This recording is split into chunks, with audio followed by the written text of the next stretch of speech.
Step into a world of pure serenity with this compilation to fall asleep, to relax. The 16th treasure in our collection of peaceful moments, as moonlight whispers through your window. Let the gentle embrace of tranquility carry you to the sweetest dreams you've ever known. This journey to peaceful slumber helps you find rest. Take a moment to like, subscribe, and share with someone who needs a touch of calm in their life. Sweet dreams. I've got a wild and wacky ride to take you on today, class, so hop in my magic school bus and kiss me on the lips. I'm Miss Frizzle, baby, and I hope you're ready to fuckle your seatbelts, because we're coming in hot. This is the story of how a Twitch streamer and GTA RPer named SavX faked his own death in order to distance himself from the GTA RP community. So, SavX was a GTA RP streamer on the NoPixel server. It's the server that I often frequented for my RPing. NoPixel, I love the community, absolutely fucking fantastic content, and SavX was a well-respected member of it. He built up a sizable audience on Twitch and had himself his own big community. I believe at the time of his faked death Chris Angel stunt, he had right around 1,500 subs on Twitch, which he just fucking wiped his ass with this. Just threw it all away for this fake death thing, which is like right out of Hey Arnold with that Dino Spumoni character who faked his own death to increase record sales, except this is 10 times as stupid. Fucking Dino Spudummy. I don't know what... okay, I'm getting a little sidetracked already because it's getting me a little heated. Sav played the Johnny Castle character on the server and was eventually banned for cheating because he was aimbotting in GTA. I don't know how much more sad you can be to fucking aimbot in an RP server in GTA. But they fucking busted him, they threw him in the slammer, and they permabanned him. Now, just real quick, permabans don't usually mean like forever, you can never come back, because they do believe in second chances in most cases. So he was banned for the cheating, but I'm sure he could have come back to the community at some point if he wanted to. A couple friends of his decided to check in a couple months later, and they posted these messages. Conclusion that this is not Sav writing this. Sav passed away Christmas afternoon. This message is being written and sent out now through my brother's email after obtaining access to his PC. He's gotten numerous emails, messages since November with individuals worried about him from a gaming community, from what I've come to gather. Although the nature of the emails all seem different, we'd like this, the individuals who have reached out to know he's in a better place now, and we thank you all for keeping him in your minds. There was also this twitlonger posted by somebody else in the community that was close to Sav, which confirmed that Sav had passed away. The news of Sav's passing was extremely sad, and the NoPixel community really felt the loss. There's this tribute video that was made to Sav. His fans were absolutely inconsolable, really mourning his death. His close friends in the server were mourning his death. They had an in-game memorial for Sav in order to honor his memory, and overall people were just really feeling the sadness over Sav's passing. There's also this memorial stone in the game that has the name of players who have passed away in order to immortalize them in the world and the community and honor their memory, and you can see SavX is on there. So you can imagine lying about something like this and causing this kind of emotional ripple effect would make you the most extreme piece of shit possible.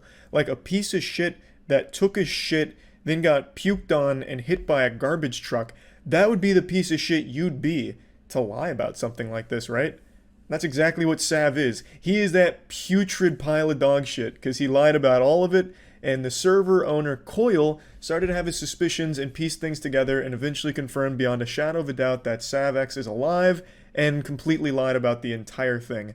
So I'm going to take you through some of the clips where Coil starts going over things that don't make sense until he ultimately reaches the conclusion where he hires a professional to confirm it. I don't know if you guys know who's this Twitter is, okay? It's Sav's, all right? Joined January 2021. Okay, so I don't know if you guys knew the date of when he had passed, but this is after he'd passed away. So you go to his Twitter, which is linked to his Twitch page, and it also says this. We did some searching with his name to try and find obituaries and stuff. I know, like I said, this is weird. Everything says to me that he's not actually dead. But there's also this weird shit that ran me to DeLong. Now, we had this for a while, and this was literally 2 weeks ago, right?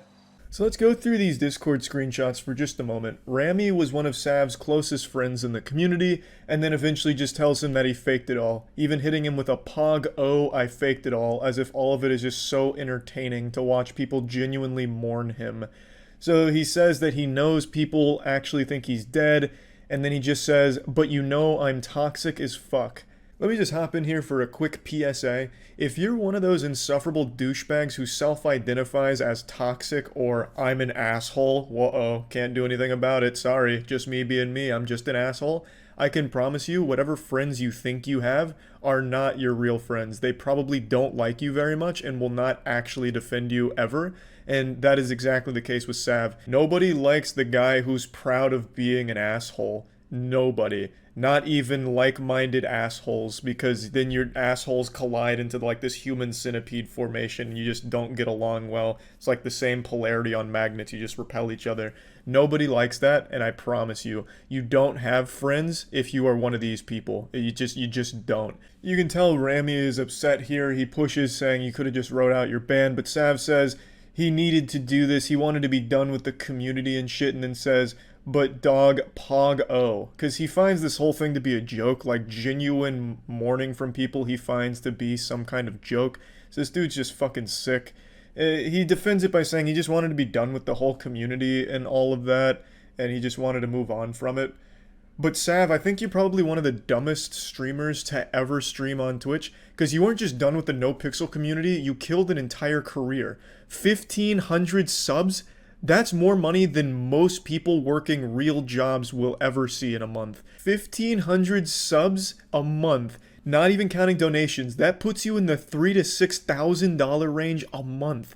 And you fucking put it in your butthole to kegel it as a regret for the rest of your life because you got upset at the NoPixel community for banning you. And you had a little fucking temper tantrum and cried a little bit, and you wanted your revenge. Oh, I'm gonna fake my own death to make them all feel bad for banning me. Yeah, they'll miss me now. And you just threw away an entire career. Even getting banned, you could have just transitioned to another game. And like Rami said, just write out your ban, because permabans aren't forever. You can come back from them. Fucking XQC's been permabanned like 30 times, and I'm sure he'll be back again soon. Because people grow. They get better. They learn from mistakes.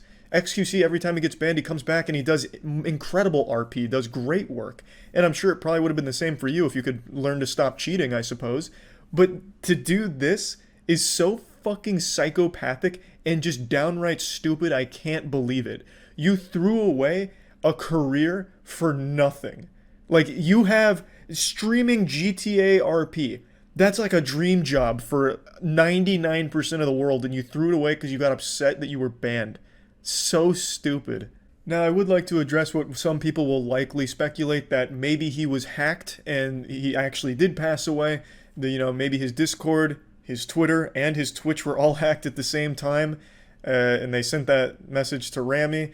I think the likelihood of that is extremely small, and especially considering that Coil himself put the whole thing to rest with a complete conclusion, hiring a professional to find him in the real world and confirm that he is truly alive. We got someone to investigate some shit, like hired a guy or people, and it's 100% confirmed that he's alive, by the way. There's literally zero doubt. Actual evidence, okay? So we got all this information, but obviously I can't release it because that's pretty much doxing. But we know everything about him, like names, addresses, and all that shit. And, So that's where this story is at so far. I trust Coil when he says that he confirmed it. This guy is an extremely thorough man. He does everything to the best possible ability that can be done to. So if Coil says that there is no doubt whatsoever that Sav faked the whole thing, then I truly do believe that. And that is so sad that someone could be so pathetic to fake their own death because they were upset about a ban in a game. How dumb can you fucking be? It's crazy. But yeah, so this was quite a wild ride. I was following this story as it developed, and from only a week ago, he was only speculating based off of these weird things with the Twitter account and all of that, to now being completely confirmed. Crazy. Absolutely crazy. That's about it, though. See ya. I've always trusted my parents throughout my whole life, and up until yesterday, they'd always told me the truth no matter how hard or uncomfortable it was. Dad, who built the pyramids? Well, Charles, it was those goddamn aliens. Yes, Pop. They wouldn't just sugarcoat it for me because I was a kid. They would always hit me with the fucking truth, no matter what, even if I wasn't ready to accept it. And they never kept anything from me. There was no secrets in my family. I recall asking my father one time, why doesn't Uncle Harry come to Thanksgiving anymore? I hadn't seen him for a while and I just assumed maybe my family was mad at him for something like, maybe he cheated in Halo 2 or something and now they just can't stand to look at him. Now they're disgusted with him. But then Dad sat me down and he said, look son, he overdosed on heroin. You won't be seeing Uncle Harry anymore. So naturally I asked, well, what's heroin? And he just said, I'll show you when you're older. The thing is, my parents weren't afraid to just answer any question I had with the utmost truth. They were always honest and told me everything. So you can imagine my shock and surprise when the internet showed me yesterday that I have a Puerto Rican twin brother. ¿Qué está pasando, mi gente? Este Critikal puertorriqueño. Nada más quería decirle que me acabo de cagar el culo. Woo! Yeah, baby! His name is Nathaniel, and if Dominic Toretto taught me anything, it's how to identify family when I see it. And you know what I see? I see family. Now, I found a translation for what he says because unfortunately I can't understand my own brother, it seems. I'm not fluent in the language. So I looked up the translation. He says, let me pull up the transcript. What's happening, guys? It's Critikal Puerto Rican. Just wanted to say, I just shit my ass. I mean, when we're cut from the same cloth, Nathaniel and I. What more can really be said? My dad's sack had better surprises than Santa Claus. He nut-busted 2 super geniuses into this world, it seems. Now, obviously, I don't think we're actually related by blood. We're related by something much stronger. Shitted ass. Though I'm also not convinced that he's just my doppelganger. I think this truly is me, from a different timeline that has collided with ours, and now we're able to observe 2 Charleses at the same time. But during this Charles's wacky adventures through the multiverse, a different path was taken. You see, the hair is 2018 Charles White hair. He's got the exact look that I did in 2018. Curious. So perhaps this is me from the past with a couple of other modifications to the timeline. I'm no quantum physicist. I don't understand the inner workings of it. I'm sure someone much smarter than I could explain. But one thing that is for sure is I'm real fucking happy I did make a TikTok account. For those that don't know, I made a TikTok like almost a year ago now. Huge Charles, feel free to follow it. In fact, you should follow it. But the reason I'm happy I made this account is that I can read comments on TikTok now. So I got to learn a little bit about Nathaniel, and I felt like a proud older brother kind of checking in and see how it's going over there. So it turns out he's a little shorter than I am. Fucking rough pussy! That's right, I stole the extra height. That's me, baby. Bang! Now, I don't want to go too deep into his actual personal information. Just from reading the comments, I'll let that just stay on his TikTok if he wants to talk about those things. But yeah, I'm also going to openly admit that some of the comments actually had me giggling. So hats off to the people on TikTok that left some bangers on that video. Actual pretty good shit. Yeah, that's really all I wanted to talk about here for this. A lot of people sent me this video, and I just found it to be just really good, and I just wanted to talk about it for a little. That's about it. So yeah. We're certainly living in the future these days where all of our products are considered smart products, meaning they all have to be connected online via Wi-Fi, and you have to register them with a valid driver's license, fill out a survey, sign up for a newsletter. Got goddamn smart condoms coming next, I'm sure, where you have to be connected online at all times, otherwise the condom shuts down and it won't stretch so you can't fucking use it. But this new revolutionary product is not a smart product.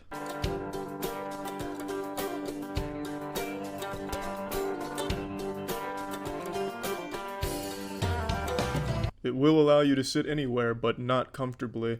So this is a wearable chair. It just is two little legs that you put on your ass cheeks and you sit down, folds out, and then you kind of have to get into a pseudo squat to balance yourself. It kind of looks like you're balancing on two pogo sticks, or they kind of look like the legs of a robot stripper, you know, like wearing fishnets. It could have at least made the legs kick out and look kind of cool, but it just looks really odd. They look like the roller blades from Alita Battle Angel.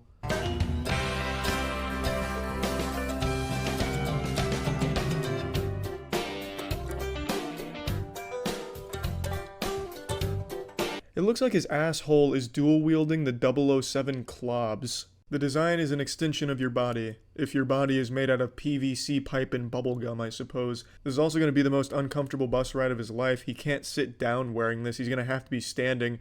Though I suppose he could go full douchebag mode and just pop a squat in the middle of the aisle, giving the middle finger to everyone else on the bus. Fuck you, I've got my Go-Go Gadget Extendo ass cheek chair.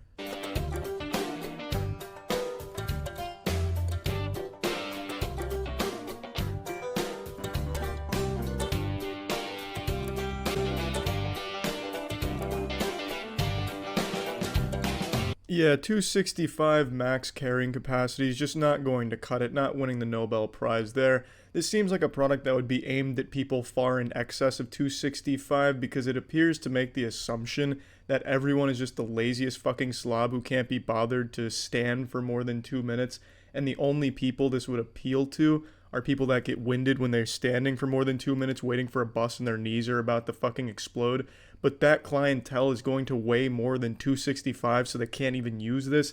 And at the end of the day, there's places to sit everywhere. In fact, any place is a place to sit if you're willing to just pop a squat on it, you know what I mean? Even on the ground is far more comfortable than this, I imagine. And also, you're not locked into wearing the saw trap all day.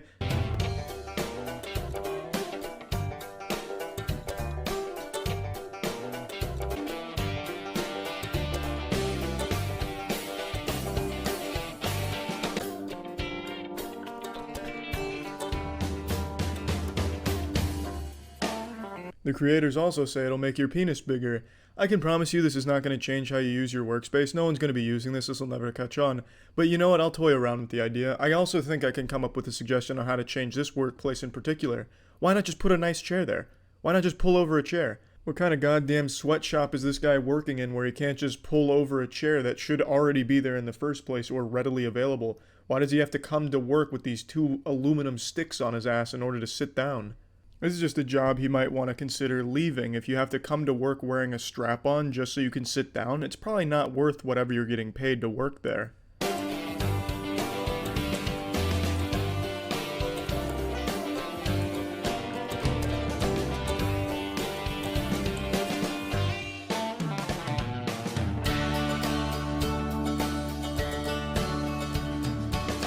I'll let them have this one, I agree. This will change how they travel and how they commute. Because you won't be able to sit down on anything comfortable. Unless you take this thing off, and then even then you have the inconvenience of carrying this shit around and making everyone around you think that you're a psychopath. So yeah, that will change the game for you, but not positively. Almost every scam gets fully funded on Kickstarter. A man making a potato salad crushed his Kickstarter goal. This isn't a selling point. Just knowing it was on Kickstarter is enough to immediately make me question it and really kind of not want it. Kickstarter has such a negative reputation.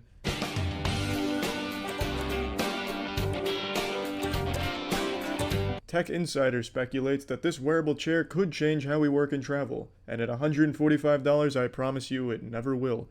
A, no one wants it. B, that's too expensive for this piece of shit. And C, no one's gonna commit social suicide by walking around wearing this anywhere in the world.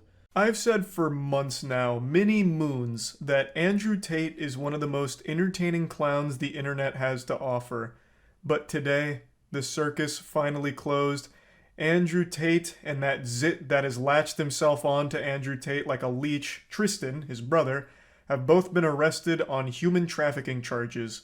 The clip of Tate being escorted to the police vehicle instantly went viral, and I really love how the officers are dressed in this video because it looks like they're ready to fight the Teenage Mutant Ninja Turtles, but then it's just this goofy goober Andrew Tate. Now, this isn't Tate's first rodeo with human trafficking charges, but last time he just blamed it on swatting, calling it all just fake and a hoax.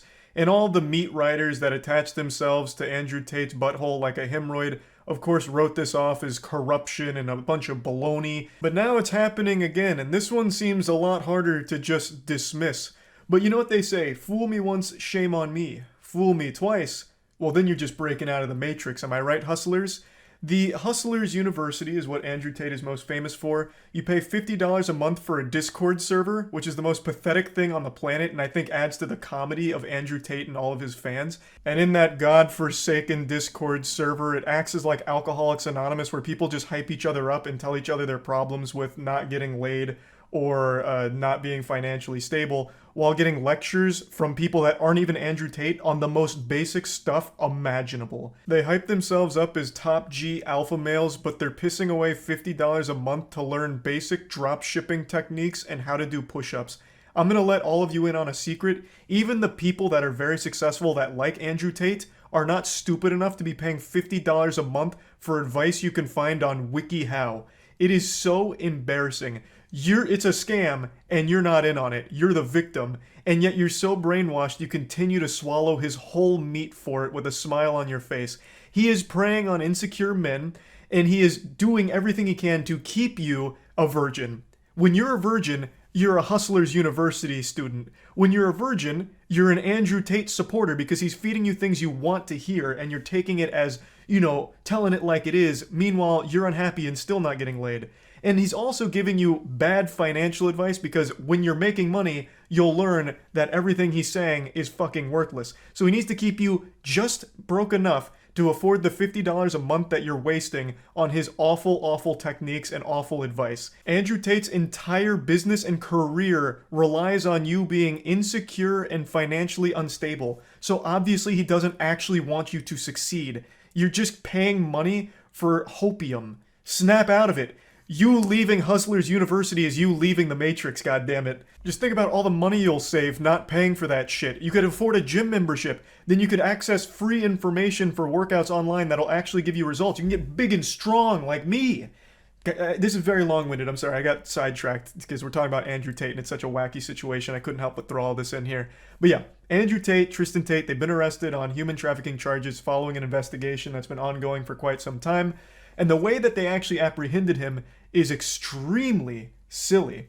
It all ties back to a Twitter argument he had with a teenage girl. I'm sure you've all seen it. It was very public. He made this statement to Greta Thunberg about the emissions and his supercars and all that, and then she responded with a dunk on him that went viral. It's one of the top 25 most liked posts on all of Twitter right now. It's got about 3 million likes and counting, basically just saying he has small dick energy in response to what he said to her. And this sent him into meltdown mode. He very clearly got a bit hurt by this response, and one of his immediate tweets after this was talking about having sex with her, where some fucking lunatic on there is like, Andrew Tate and Greta need to fuck already. And he just responded saying she isn't ready, which is super creepy and weird, just actual degenerate shit here. And when I first read this, I thought this was just full mask-off pedophilia. I didn't realize Greta Thunberg was 19. I thought she was still like 16 or something. So when I read this conversation, I thought they were just openly talking about fucking kids. Like, I had lost my marbles for a second. I had to Google to make sure that these weren't just two people admitting to being pedophiles. But yeah, it turns out that she is 19, but that doesn't make it any less awful to say shit like this. But all of this stress of being dunked on in such a big way was clearly very taxing on the smooth brain of Tate. So he then made a response video. And it's a very cringe response video. I actually think they should have slapped on an additional charge for cringe. He should have been hit with human trafficking and overwhelming plus ultra fucking turbo cringe because this response video was abominable. Anyway, he made this video, posted it out there, big smile on his face, super excited. I'm gonna get the last laugh. You don't dunk on me. I come in here and I fucking dunk on you. But then a nude slam and jammer entered into the equation. The Romanian authorities. You see, in this video, he made a mistake. He included a pizza box from a Romanian pizza place, which let the authorities know that he was still in the country. So, after realizing that, they tracked him down and arrested him today. The authorities gathered all the evidence they needed, and because Andrew Tate couldn't fight the urge to publicly argue with a teenage girl on Twitter, they got him and his brother. It's almost poetic in a sense. He got finally taken down because he just absolutely couldn't fight his own ego. It's a guy who gets a lot of credit for being smart despite being an absolute fucking buffoon. Like a legitimate goddamn troglodyte. He made this emotionally charged, absolutely pathetic response video to try and look cool once again for his audience, and in doing so, he led the authorities right to him and his brother, who had been, I guess, evading them for quite some time. Pretty wild situation, honestly. He begged, he whined, cried, threw a tantrum, demanding he get his Twitter account back, and that ended up being the thing that put the final nail in his coffin here, it seems. Now, of course, we'll have to wait and see what happens with the charges and where this goes from here, but I think it's a little hard to explain away 2 instances of human trafficking with Andrew Tate here and raids on his property. That's not just a common occurrence. That's not something that just happens like a whoops-a-daisy. I guess it wasn't human trafficking. We made a mistake here. We got wires crossed. He's actually completely innocent. That's not something super normal. Of course, mistakes do happen when it comes to law enforcement, but human trafficking is one that doesn't pop up all that often. And I know a lot of people like to say it's just because Andrew Tate was so powerful and telling it like it is. He was revealing the truth and breaking out of the Matrix. What the fuck are you talking about, you goddamn idiot? All he was saying is like, oh, you need to treat women this way, and they're gonna treat you this way, and you'll get pussy this way. And you need to do this kind of drop shipping in order to make this kind of money. Like, that's not exactly something that the government's gonna have a huge issue with. Him feeding you bad information on getting pussy and bad information on making money. Like, he's not revealing any kind of crazy secrets that the government would try and come after him for. He's just an internet asshole. He's just a troll who found a way to milk money out of insecure dudes. That's not something that the big eye in the sky, you know, the man behind the curtain's gonna come after him for to silence him with false charges. This isn't some giant espionage movie. It's all pretty simple to follow stuff. Like, if you stop to think about it for a couple of seconds, it just doesn't make any sense why they would come after him if there's no real charges or any, like, real stuff, shady stuff going on. But yeah, the human trafficking charges are extremely concerning now. It's some very serious shit, and I've already seen some extremely hard cope from Andrew Tate's fans saying that human trafficking's not even a big deal anyway. Like, it's blown way out of proportion, or, you know, it's not a real issue, which is super alarming to read. Like, goddamn, to think human trafficking's not a big deal is mind-blowing. Very brain-dead stuff. But again, we'll have to wait and see what happens now going forward since he's been arrested. We'll see what comes from it. But I still find it to be a wacky situation, and, you know, it's a little odd that it's happened twice now. So, yeah, pretty crazy stuff that I thought was important to talk about, and that's about it. So, yeah. I'm sure many of you remember last year, a man drove through the Waukesha Christmas parade, killing 6 people and injuring 60 others. And over the last couple weeks, he's been on trial for it, and he chose to represent himself in court.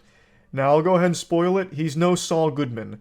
No matter what you're picturing, the reality is significantly stupider. You are not prepared for the absolute unhinged lunacy of this man defending himself in court. Now, as of today, he has been found guilty on 6 charges of intentional homicide, which he now faces a mandatory life in prison. So that's a good happy ending, but I'd like to show you some clips from the trial. This is an extremely serious situation, but him defending himself turned it into an absolute circus, and he was just the clown. The man went to court as the jester as opposed to trying to defend himself. It is so unbelievably dumb. I don't even know how to fully describe it. I know he's representing himself. I also heard that he built a fort. Like, he got removed from the court and built a fort out of boxes to hide in or some shit. Is he trying for insanity? I don't know. And I also don't know if that's even a good strategy. I don't remember who made the video. It might have been Jim Can't Swim. I'm not sure. But apparently going for the insanity plea is bad. You set yourself up for a really, really, really rough time. He's not going for insanity. He's going for a mistrial. I read that theory as well. Like, him arguing with the judge was hoping that she'd snap at him and then he'd be able to make a case for a mistrial. But she didn't play his ball game. I just don't think he's that smart. Like, I don't think he has the capacity to even come up with that plan. I would note he put 2 boxes right in front of where he's seated, so I can't... It's his fort. ...see his face. I see his jacket is off, because I can see the outline of his arms. Okay, for people that don't know, I'll bring everyone up to speed. This guy is an absolute goofball, but what he's done is anything but goofy. This is the guy that ran his car through the Christmas parade and killed, I think it was 6 people. He's representing himself at the trial right now. Oh, yeah, it even says right here, killing 6. Well, now you've ruined his whole defense. Mr. Brooks, I'm going to ask you for a third time. I've asked you twice now, and I'll ask you a third time. Do you have any requests as it relates to the But they're my... instructions? That was his Additions, fucking box fort. deletions, edits, Have some respect. otherwise? Hey man, you don't gotta talk to me like that. It ain't like they gonna be honored though. As it relates to the jury instructions, sir, what are your... I heard what the hell you said, man. Jesus Mr. Christ. Brooks, that was very disrespectful. Yeah, you, For what anyone that doesn't keep up, and admittedly I haven't watched this whole thing top to bottom, I've only seen the clips. His tactic is yell at the judge as much as possible, hoping that she'll snap it back at him, but she just treats him like an actual baby. Just, hey, that wasn't nice. Can you use your inside voice? Okay, I don't really want to go down this road. Can you stop? Why are you so mad? Please? This is silly. Just all she gives him. Because if she does, like, snap back to try and, like, discipline, based on what I've read, they could try for, like, a mistrial stating, like, the judge was biased or the judge clearly had it out for the client or some shit like that. So she's just keeping her cool, keeping everything super mellow, super stoic. So good for her. I'm going to mute him again because he's not answering the questions that I'm very clearly asking him, and I've given him 5 opportunities. Give him his boxes back and he'll be more Mr. talkative. Brooks, do you have any requests as it relates to the jury instructions? I'll unmute you for that answer. I can't hear everything you're saying. Might break Yeah, them. I'm still agitated. I ain't gonna stop being agitated. That ain't gonna stop. You sit up here and do everything you're doing, and think God don't see what you're doing. You can't call God as a witness. That's not fair. That's like summoning Exodia. Mr. Brooks, do you have any requests as it relates to the jury Yeah, instructions? I can hear what you're saying. I can hear what you're saying. You just told me you didn't. So what are your requests as it relates to the jury instructions, sir? A little bit of ice cream in my boxes back. Why am I charged with 2 bail jumpings when I was already charged in Milwaukee for the same bail jumping? That's double jeopardy. That's not double jeopardy. Your objection is noted. It's overruled. I'm not familiar with the law.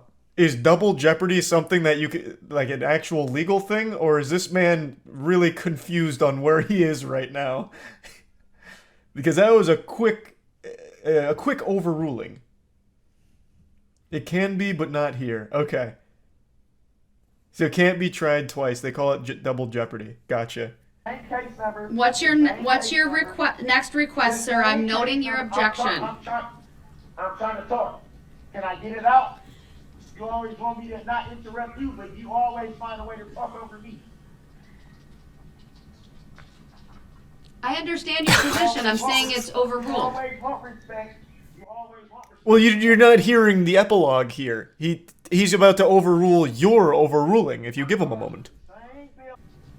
I want to know why I'm even charged twice with the same thing. You can't charge Oh my God. Jesus Christ. Oh my God. What the fuck? already charged with bail. Oh, he got his boxes back. He can build his fort again. Turning to the basis for Give him a couple extra boxes. counts, it will be up to the jury to review the evidence and make a determination as to the verdict forms, though that were What's in the represented, boxes? at least the description He's of representing the himself, jury so it's probably just a bunch of, like, instructions. legal books and shit. Obviously, some of them did not have them on, just frankly from prior. So as it relates to this, the state is asking that I simply He's vanished, Your Honor. instruct the jury. The box ghost has have claimed him. instruction and not include that I- This is so eerily similar to that case I've told you guys about multiple times, and I keep forgetting who it was, but it was a man who had killed his girlfriend, and I believe it was the boy, his son, testified against him, giving the details, and he's like, no, no, no, no, you guys are all wrong. I did kill her, but not where you said I killed her. So if you're going to tell the story, you're going to tell it right in front of the whole court. That shit was wild. I can't remember who that was. Was that Ronnie O'Neal? That name looks very familiar. Yep, that was another person who represented himself. Somehow, the people that represent themselves are the dumbest people of all time. That's weird, right? That's weird how that works. I even just voice cracked that, how strange that was. You would think if you're representing yourself, you're like a super intellectual being. But I mean, I don't know. Not a great track record. So weird. It's unfortunate that he's deciding not to participate in this. I agree with the state. I don't need to highlight that second paragraph. What is the protocol for this? I'm very curious. Everyone I've seen represent themselves, at the very least, tries to play ball. Like the guy who openly admits to murdering his girlfriend and correcting the people on where he murdered her. But this guy just straight up doesn't do anything. He just builds box forts. So at this point, is it just like a field day? You just like you could just give them like everything all at once since he's not defending himself. The judges usually like to be lenient in these cases to prevent grounds for appeals. Well, that's what I was saying, right? Because they're doing everything they can to avoid a mistrial motion, right? Because, I mean, this is a very serious case. This guy is an absolute fucking monster. This guy is evil.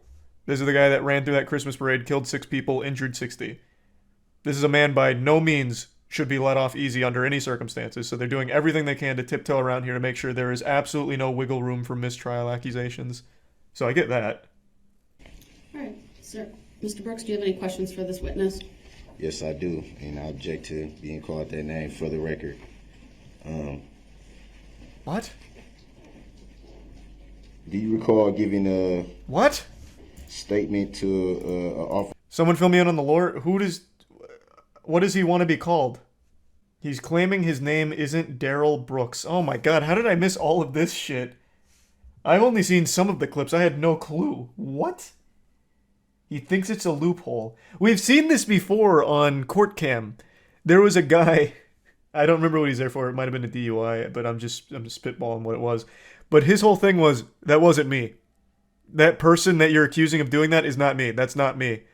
And then they asked what his name was, and he's like, it's not that. That was his whole defense. Is he trying that in this situation? I was positive it was you. Who is you? You. I'm looking at you.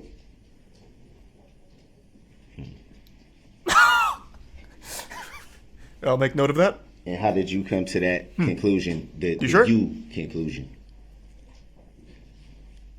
I'm looking at you. How did you come to that conclusion? Did you? What conclusion? Can you restate the question? You're saying that you gave a description. All right, fine. Chat keeps pointing it out. I will also bring attention to it. This man's hairline is fucked up. It looks like the bat signal. Fine. We can get it out of the way now. All right? And now let's move on. We get it. He's got a fucking awful hairline. On the non-emergency phone line, correct? I'm looking at you. You are the guy. And how did you come to that conclusion?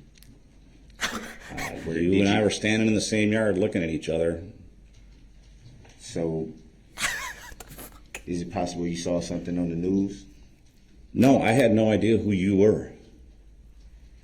What? Interesting. I'll make note. This morning, The trial for Daryl Brooks, the man accused of driving through the Waukesha Christmas parade last year, killing 6 people, begins, and Brooks is representing himself as a sovereign citizen.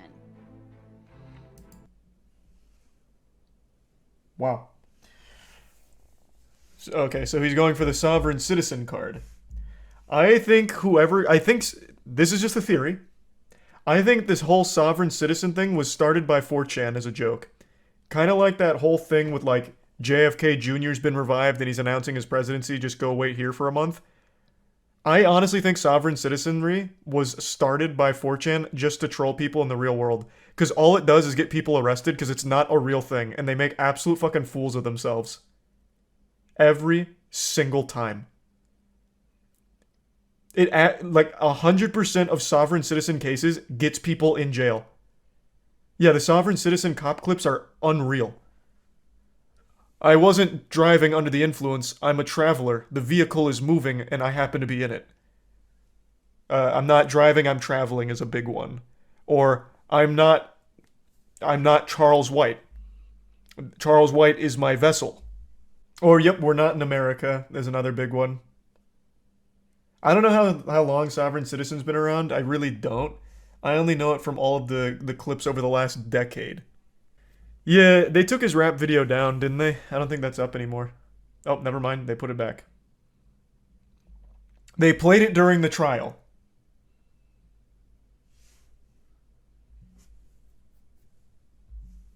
That should be another criminal charge. It's trash. It's fucking trash. We're going to play it in its entirety, but without volume, Your Honor. All right, thank you.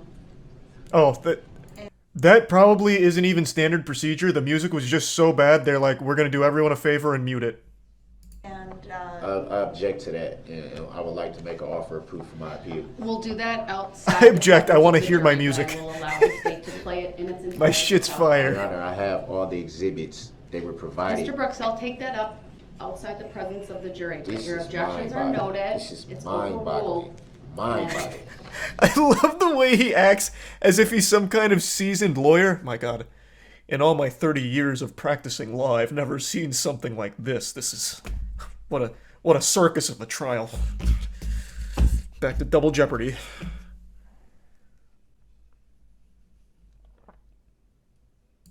actually, Your Honor, I changed my mind. I would like to play the audio, please. This is mind-boggling. I want to have it. You don't want to play the audio. And then I'll make a ruling and I'll take that up. The video wasn't even in the exhibits that I received.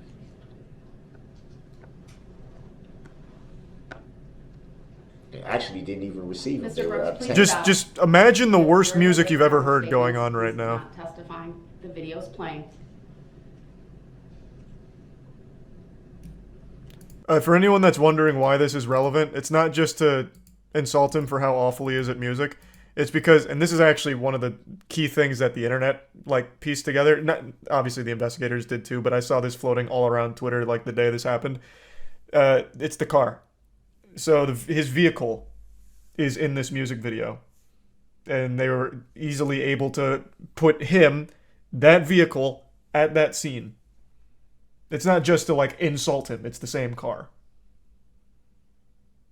Though the music is really bad, and this should be an extra charge for how terribly shit the music is. Your Honor, can we have him maybe sing it for us instead, a cappella? Meet you in the middle? We don't have to listen to the absolutely awful beat, but we can listen to the bars. Daryl Brooks flips out when revealed he's a sex offender. Is it the first time he's hearing that too? Your Honor, this is outrageous. I've never heard such a thing. Oh, he goes shirtless and throws the tantrum over being ejected from court. I thought he was in the middle of changing into his suit. And to look at the veracity of what your claims are here. Here's your sub JDR. So, I may take an early lunch. If that's in your He's cell, consulting with the big you man can go upstairs get it for and his bring legal it. But defense. Give him a without moment. that letter, I'm not allowing this line of question. Move to the next courtroom. That's what you want to do anyway. It's not what I want to do. Do not interrupt Attorney Opper. So can Your Honor, I believe he has 7 prior criminal convictions via OWI 2nd from 1997. Usually when I talk about Twitch drama, it's goofier topics like that girl who was banned for queefing into her mic. And by the way, she was kind of a pioneer, like an actual innovator in the field. She was like the Tesla of farting. And the Queef Queen actually started a trend on Twitch for a little while, where recently ASMR streamers were farting into their mics for sub goals. So unfortunately for the valedictorian of vaginal air expulsion, she was just a little early to this. She just was ahead of her time. Had she been queefing during this meta, she could have probably popped off on subs, but she got there too soon. Also, those streamers that were farting into their mics also got temp bans for it, so the result was the same, but she wasn't able to squeeze as much juice from it as they were able to. But anyway, this is not one of those goofier topics. Today we're talking about something actually serious, like genuinely awful. Yesterday, I received quite a few emails and mentions on Twitter letting me know about a streamer who was allegedly exposed for grooming underage girls and being a predator, shit like that. And for some reason, the guy that was accused of all of these things mentioned me. In this video on his channel, it says, hopefully Charlie will make a video on this and help prove my innocence. He's a homie. I don't know if this is about me, but a lot of people seem to think that it was. I want to make it clear, I don't know this guy, so I haven't like defended him or anything like that, and I don't know why people are emailing me asking why I'm defending him when I haven't done or even said anything about this until right now. It's important to know that all of these are just allegations at the moment, nothing is proven, but seems like some pretty hard evidence. This isn't just some like Twitter dog shit where one anonymous account says, in 2013 at MegaCon Orlando at the washing machine enthusiast booth, Soda Poppin was groping on my nutsack, fondling it a little bit aggressively. It felt good at first, then it got a little weird when he started tugging on my nutsack hairs. And, you know, ever since then, I haven't been the same. Soda Poppin's a predator. You know, it's not just like baseless nonsense or anything. Like, there is real evidence against this streamer for the things that they're being accused of. So since that video title has led people to believe that I'm somehow involved in this whole thing, I thought it was at least worth talking about. So I want to go over the full lore of the situation, as well as some things about it that just don't add up about all of it. So this all started with a thread on Livestream Fails, LSF, also known as the home to XQC's clips. If you miss an XQC stream, you can just check Livestream Fails and see every single moment of it posted there on the front page of it. Of course, I'm only kidding, there's Ms. Kiff clips as well. But last night there was an anomaly. Some kind of like fucking solar eclipse had occurred on Livestream Fails where the top post wasn't XQC or Ms. Kiff, it was this. And it's about this user talking about their experience with a streamer. And you can read it for yourself, but the gist of it is they were following this channel in 2018 and randomly decided to check in on them that evening. And he believes that his name must have sounded similar to a girl's name on the platform because the streamer reached out asking if they were a girl and asking to chat, and then the following ensued. I'm blurring out the streamer's name everywhere just in case this all does turn out to be false, a hoax, or even worse, a malicious attempt to ruin one innocent person's career. So I just want you to keep that in mind, that that's why I'm doing that, just because none of this is completely confirmed beyond a shadow of a doubt. He reached out using Twitch Whispers, which is akin to using AOL Instant Messenger to get in contact with somebody. No one has used Twitch Whispers in years. This was probably the first time this was even activated since Twitch launched. Nobody uses Whispers, so, I mean, call this guy old-fashioned. I mean, this was pretty wild. I didn't even know this even still existed. It's an archaic system. More people use carrier pigeons than Twitch Whispers. But as you can see, he gets in touch. Are you a girl? Yes. Why do you ask? Want to DM on Discord, and then tries to add them. So they decide to add them on Discord, and this is the conversation they have. He asks what state and how old they are, so basically some Omegle shit, ASL, age, sex, location.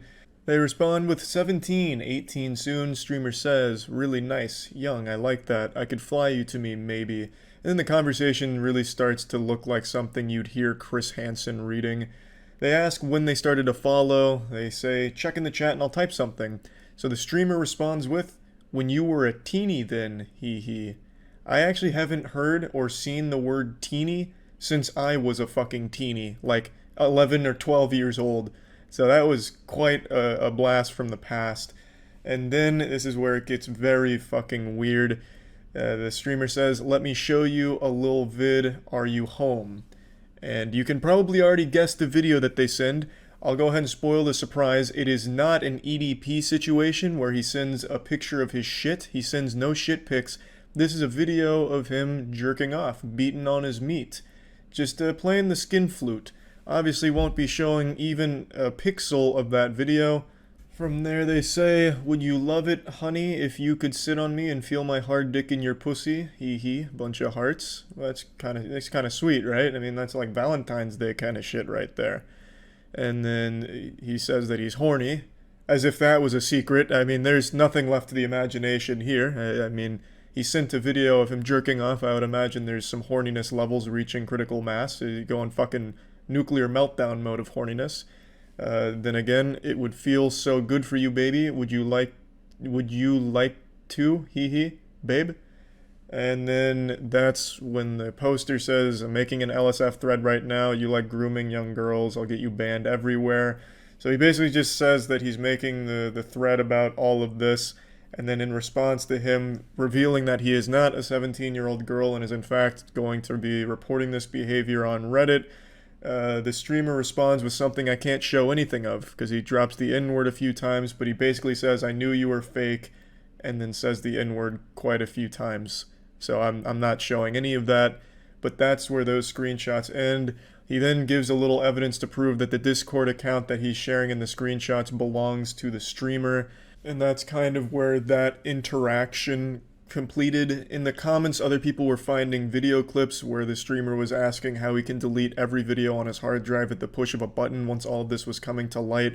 It seemed like he really wanted to find a program to scrub his hard drive of all of his videos all at once, which is a little weird. Some of his old tweets were dug up where he was talking about having sex with 14-year-olds is less of a crime than stealing Coca-Cola, as well as some other really fucking gross tweets. But I'd like to talk about a few things here. On LSF, there has been a few times in the past where a poster has made a thread about a streamer they don't like, accusing them of some horrible things that turned out to be completely false. Even though the evidence made a lot of sense, they'd have like screenshots of shit. What they didn't show was what actually transpired, being like extremely manipulative, lying and stuff like that in order to get that kind of reaction and make that kind of narrative on LSF in order to just farm karma points or hurt the streamer they don't like. I'm not saying that's what happened here, I'm just saying this kind of thing has happened in the past and was proven to be a hoax. Like the fucking Bigfoot or Satchmo, shit like that. Right now, this is the only post and only person talking about this streamer like this. I can't find anything else from anyone sharing a similar experience they've had with this streamer or anything even close to this kind of experience with them. Which strikes me as a little odd because if he is grooming underage girls so actively that he would reach out to someone in his chat he thought was a girl based on just their Twitch name, you would think there'd be other victims that would come forward and share a similar experience with this person, but I haven't seen anything like that. It is possible that this is just so new that no one else has had a chance to come forward with that kind of information. This is less than a day old, so that's definitely a possibility, but it does strike me as odd that he's so active that he'll reach out to someone that he even has like a small fucking smell of a female in his chat and reach out and like start jerking off for them, that there would only be this one isolated incident. That would strike me as like a pattern, not just like a one-time thing. So I would have expected more people to have similar stories, but I haven't seen anything like that yet. So for now, this is all we have to go off of. And the tweets are extremely suspicious, but what really strikes me as odd is that the profile picture is like the stereotypical neckbeard thing, like very self-aware neckbeard anime weeb. It really seems like a parody account. On Twitter, there are people that are open pedophiles, like that's not uncommon for Twitter, but it strikes me as weird that the profile pic would be like the neckbeard people make fun of, like the anime shit neckbeard thing while saying these things. It really seems like it was supposed to be satire, and I don't know if it is or not. Either way, it's dog shit satire, but the account's been deleted, so I can't really go through and look at all of it myself. There's only a couple screenshots of the individual tweets now. And from what I was reading from the active members in his community during all of this, he wanted to be on LSF. Apparently they were saying he always wanted to be the top post on LSF, so it almost seems like it could have even been manufactured to a certain degree, which would be the dumbest fucking way of going about that, to have you be labeled a pedophile by so many people in the Twitch community. I don't think does anything good for your streaming career, if that really is what was going on here. So I don't know if I really believe that, but there are some things in this that just don't make sense to me. The Discord having no profile pic, immediately sharing his Discord and then going 0 to 100, hey, where do you live? Do you want to see me put my finger in my urethra? Just fucking tugging on his meat real hard after like 4 text messages back and forth. Like, it all just seems really fishy to me. And his chat going on about how you fell for Malord's schemes. They kept saying, like, Malord, treating him like he was some kind of supervillain mastermind and we were just pawns in his game. Like, this is exactly what he wanted, which wouldn't make him a mastermind and make him a master fucking idiot, because this is such a dumb idea for, like, publicity, if that really is what's going on here. It just really, all of it just doesn't add up to me. Like, to be so open about, you know, pedophile predator shit, that just doesn't make any sense. There's also this, so the poster was replying to a comment which is now deleted, and he says he's been famous in his chat for grooming young girls on Discord. When he whispered me, I wanted to see if that's true. That statement directly contradicts what he says in the opening statement in the thread, where he says he just randomly decided to go to the stream and then he just typed something in chat and then the dude reached out to him. Like, that's a little different. Now he's making it sound like he was in there with like a mission, like he was going in there as the fucking vigilante and was finally going to expose him, which is completely different from the narrative that he started with in the original post. He had also recently been banned and had only just been unbanned like less than a week ago, and then all of this happens. Like, it's just so many things in the story seem so strange. And then to, like, on that same night talk about, like, how do I delete videos on my hard drive, talking about, like, I need to scrub the hard drive, every video needs to go, someone quick help me, I need to get rid of all these videos. That doesn't strike me as someone who's, like, actually panicking about all of the accusations. That strikes me as someone that's trying to farm karma and attention out of this. It really does seem like the behavior of a troll, like an extremely edgy, really misguided troll. I mean, because now there's like articles about it that are talking about his alleged pedophilic behavior that he's exhibited, you know, over the course of like the last 5 or 6 hours. Those articles have been coming up. So it's like a really bad idea if this really was the plan. But overall, I just wanted to talk about this because for some reason I was mentioned in it, or at least people perceived that I was mentioned in this. So I at least wanted to talk about it and give like the full breakdown of everything going on. The whole situation's fucked up no matter what is actually going on here. And if everything from the LSF post is true and that's exactly how it all happened, then this is an extremely serious case where this guy needs to be off of Twitch ASAP, as well as have some kind of investigation done, because this is some really fucked up shit. I just wanted to talk about it, and yeah, that's about it. See ya. I was going to wait a little while to talk about this because I have a sneaking suspicion this won't be the last desperate marketing attempt we'll see from this film, but I just can't resist the urge anymore. It's like trying to hold in a sneeze, just trying to fight my desire to make fun of what I just saw a couple days ago. To set the stage, Pixar has released a new film and it's become the second worst opening in all of Pixar history. It's looking to be a bit of a flop here. And there's a very good chance that you haven't even heard of the new Pixar film. It's called Elemental. It really flew under the radar.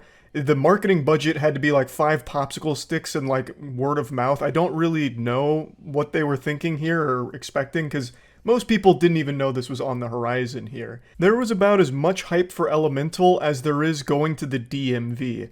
Most people didn't even know it was coming, and the ones that did just didn't really care to go see it, so it's not performing super well. And it appears that the higher-ups at Disney are starting to panic.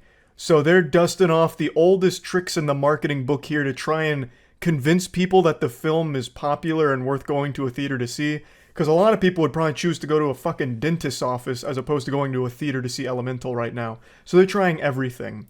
And that's when they came up with this absolute shining stinker of a viral marketing campaign idea. David for the wedding. Hey! Yo, yo, yo!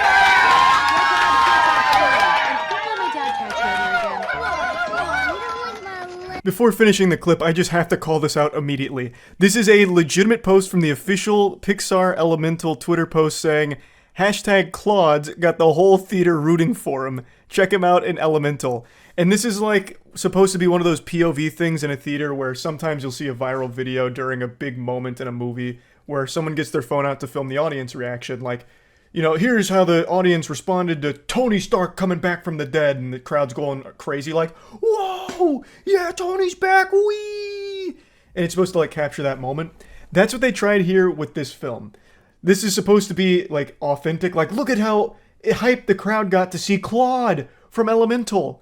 Which makes no fucking sense, because this film is brand new. It doesn't tie into anything. No one would know who the fuck Claude is going into this film. And yet, for some reason, we're supposed to believe that the entire audience just blew up. Like, this sounds like they just watched their home team win the Super Bowl. All just because they got to bear witness to Claude popping out of some pot?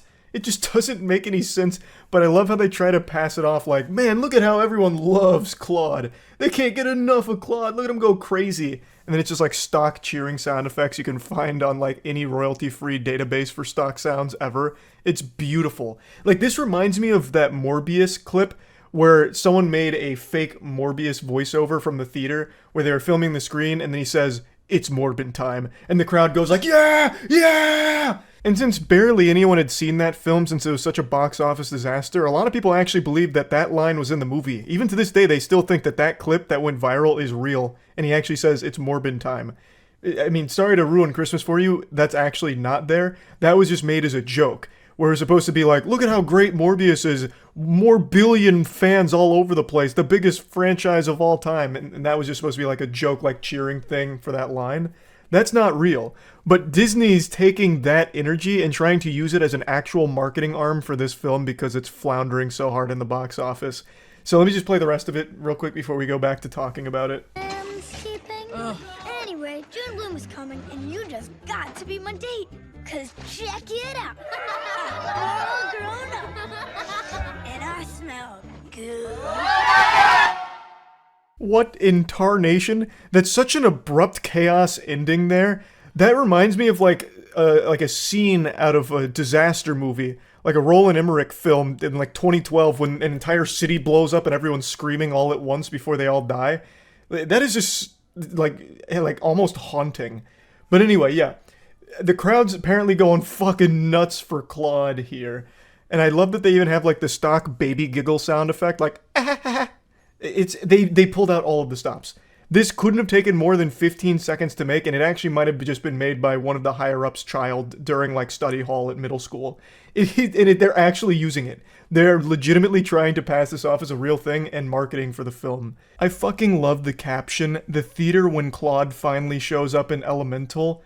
Nobody knows who Claude is. Why would they be sitting there waiting on bated breath, counting down the seconds for the moment that Claude finally graces them with his presence? This is a complete new property, a new character they've never seen before. Why would they blow a gasket in excitement for it? This isn't like a moment in a beloved franchise or like a cameo fan service moment, you know, like Across the Spider-Verse where people will point at the screen and be like, "Oh, holy shit! That's Spider-Man Turbo X5 from that 2008 obscure fanfic Tumblr moment. They listen to us!" Ah! Like, no one's doing that for Claude. It's not happening. I also can't help but just love that they even go a step further. Instead of just like pretending that people gave a fuck about Claude, they then go even further where they start making like sound effects as like the spectators during the film. The most annoying audience reactions ever, such as like, "Ooh," when he's like flirting with the main character here, I guess. Like, nobody does that. Like, that's so rare. What the fuck? Just a complete brazen disregard for the audience intelligence to try and convince people that this is real is, it's admirable. I can't help but be impressed that they're actually trying this on TikTok, but I can't even blame them for trying. I don't even hold them at fault for this, because a lot of users on TikTok suffer from legitimate brain rot. That's going to be a studied phenomenon in 10 years. Mark my words. Put it on your calendar. 10 years we're going to be studying the effect that TikTok has had on the brain and the development of children and people across the world. One of the biggest goddamn trends on TikTok for a while, a couple years ago, was this, where it was like pretending that your hand just went through your other hand, and it blew so many people's minds. That one thing I just did right there has like 10 billion views across all the people that did it on there. So I do believe that this probably wasn't the worst idea for Disney Pixar to try and convince them that like, oh man, people must really love Claude. I kind of want to get in on that hype. I don't want to feel left out. And look at how the audience responded to him. Claude must be fucking amazing. This is the second coming of Christ. I might need to get to a theater now to see this. Mom, Dad, let's go. We got to go to the theater right now. Claude needs us. We got to see Elemental. Quick, what's the next showing? I got to get in on the hype. It might work. And maybe it has, because yesterday there was an article that came out saying that Elemental is actually making a bit of a resurgence in the box office. So it's still a massive net loss right now. It's got about 166 million total box office off of a $200 million production budget, which you usually double for marketing, but in this case, probably not. They didn't really market it much. So even still, it is in the red, but it's starting to bounce back a little bit. Thanks largely to Claude, I imagine. Claude's doing a lot of heavy lifting for this film, I guess. That just goes to show you the power of Claude. When you bet on Claude, you're guaranteed a win, it seems. Now, I know Mickey Mouse is going to public domain pretty soon. They're going to have to retire Mickey Mouse pretty soon for Disney. Maybe they'll just pick Claude as the next, like, actual Disney mascot. Like, the face of Disney might be Claude within the next couple of years. So I'm seeing a lot of potential with the character. We can clearly see how much people love Claude. Like, goddamn. You know, maybe I'm wrong. I fully admit there's a chance that I'm very wrong, and this is all a very real audience reaction to seeing Claude. Maybe that's just how we as human beings are programmed to respond to something as perfect as Claude, right? I haven't seen the film yet, but I gotta be honest, that marketing tactic's almost working on me. I kind of want to get over there real quick to see, you know, how great Claude is. He's not even the main character of the film, and I guess he really steals the show. But yeah, anyway, I just had to talk about this a little bit. I'm curious to see if they're going to do any other Hail Mary marketing plays for this film if it continues to not do well in the box office. So yeah, excited for that if it happens. That's about it. So yeah. Cornstarch addict. I'm addicted to bricks. Can this woman actually eat bricks? This woman is eating herself out of house and home. It's like succulent. Yeah, it looks succulent. A lot of flavor in that. It's hard work digging a hole in the wall.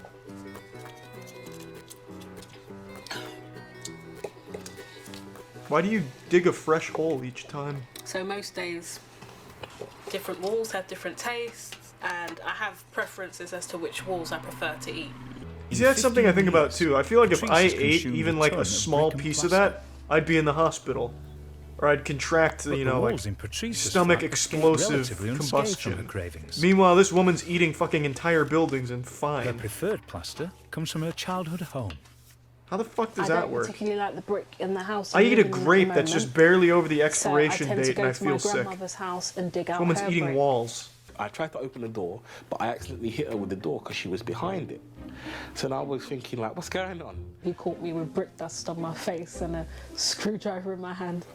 God, if I only had a nickel for every time I got caught like that, huh? Am I right, chat? Just brick eating things. Hashtag get some subs in here for that, huh? It was a surprising shock. Ooh, I could hear the flavor in that one. I like this taste in particular. A bit chalky.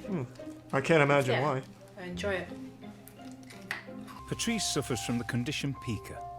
She started eating plaster in her teens when she was living with her grandparents.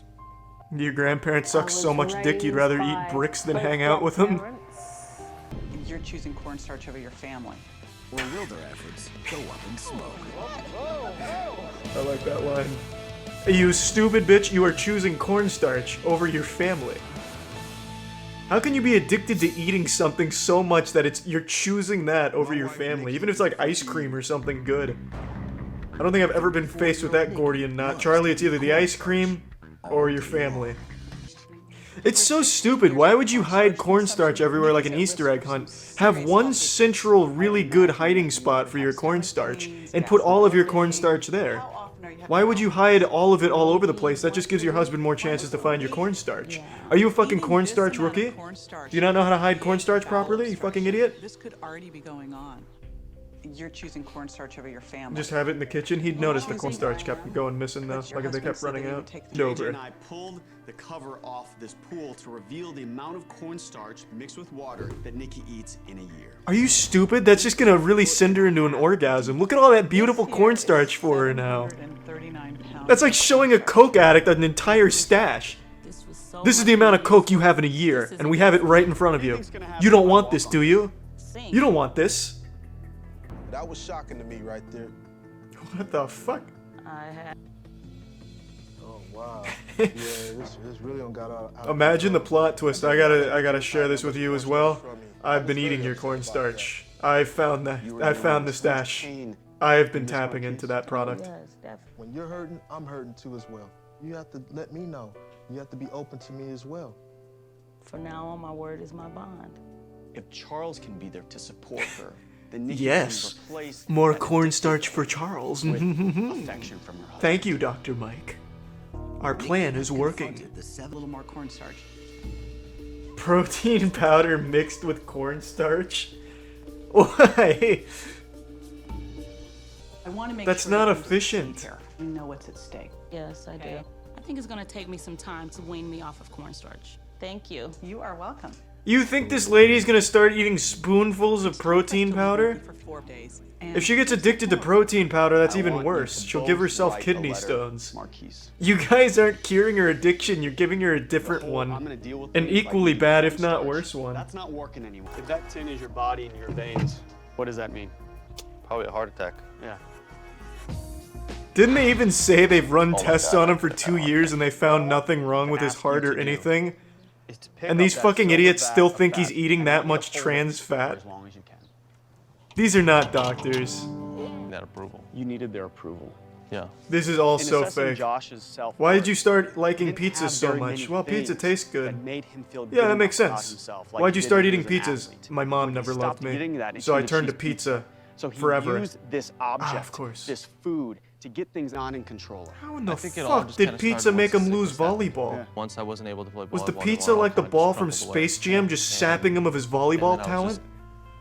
Brother, What's up? brought you some food. But each meal without pizza is a struggle. Right now, every time I He's like an anime character who's just been defeated trying to gather the strength. I just miss the taste of Broccoli! pizza, really. Nothing I've been eating tastes that This good. one's for the power of friendship. Emotionally, it's draining thinking about every meal and what I eat. Oh jeez, you're making him eat raw broccoli? He's going right back to the pizza once the Eating cameras stop vegetables rolling. every day sucks. You might as well just start feeding him bricks like the last girl. I never Oh, thought God. I'd see the day where Dude, we'd go out to dinner and Josh he just would said order clams. anything other than Sweet, I was sweet. shocked. Who is this Can I man? get the classic margarita pizza? Oh, baby. The final boss. I was actually very glad that Josh is about to flip the table over. because those real life behavioral No. triggers when somebody's gonna have the pizza, that's what Josh needs to experience. I hope they all order a pizza. Through all of this, pizza was my enemy.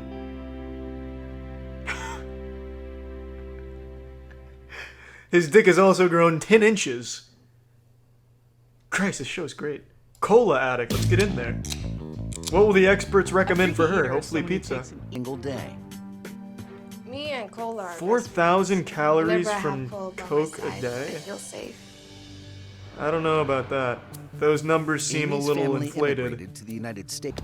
Now 20. This is such Amy lives bullshit. At home with her parents, but doesn't eat anything like the rest of her family. This is bullshit. It's a pretty healthy food.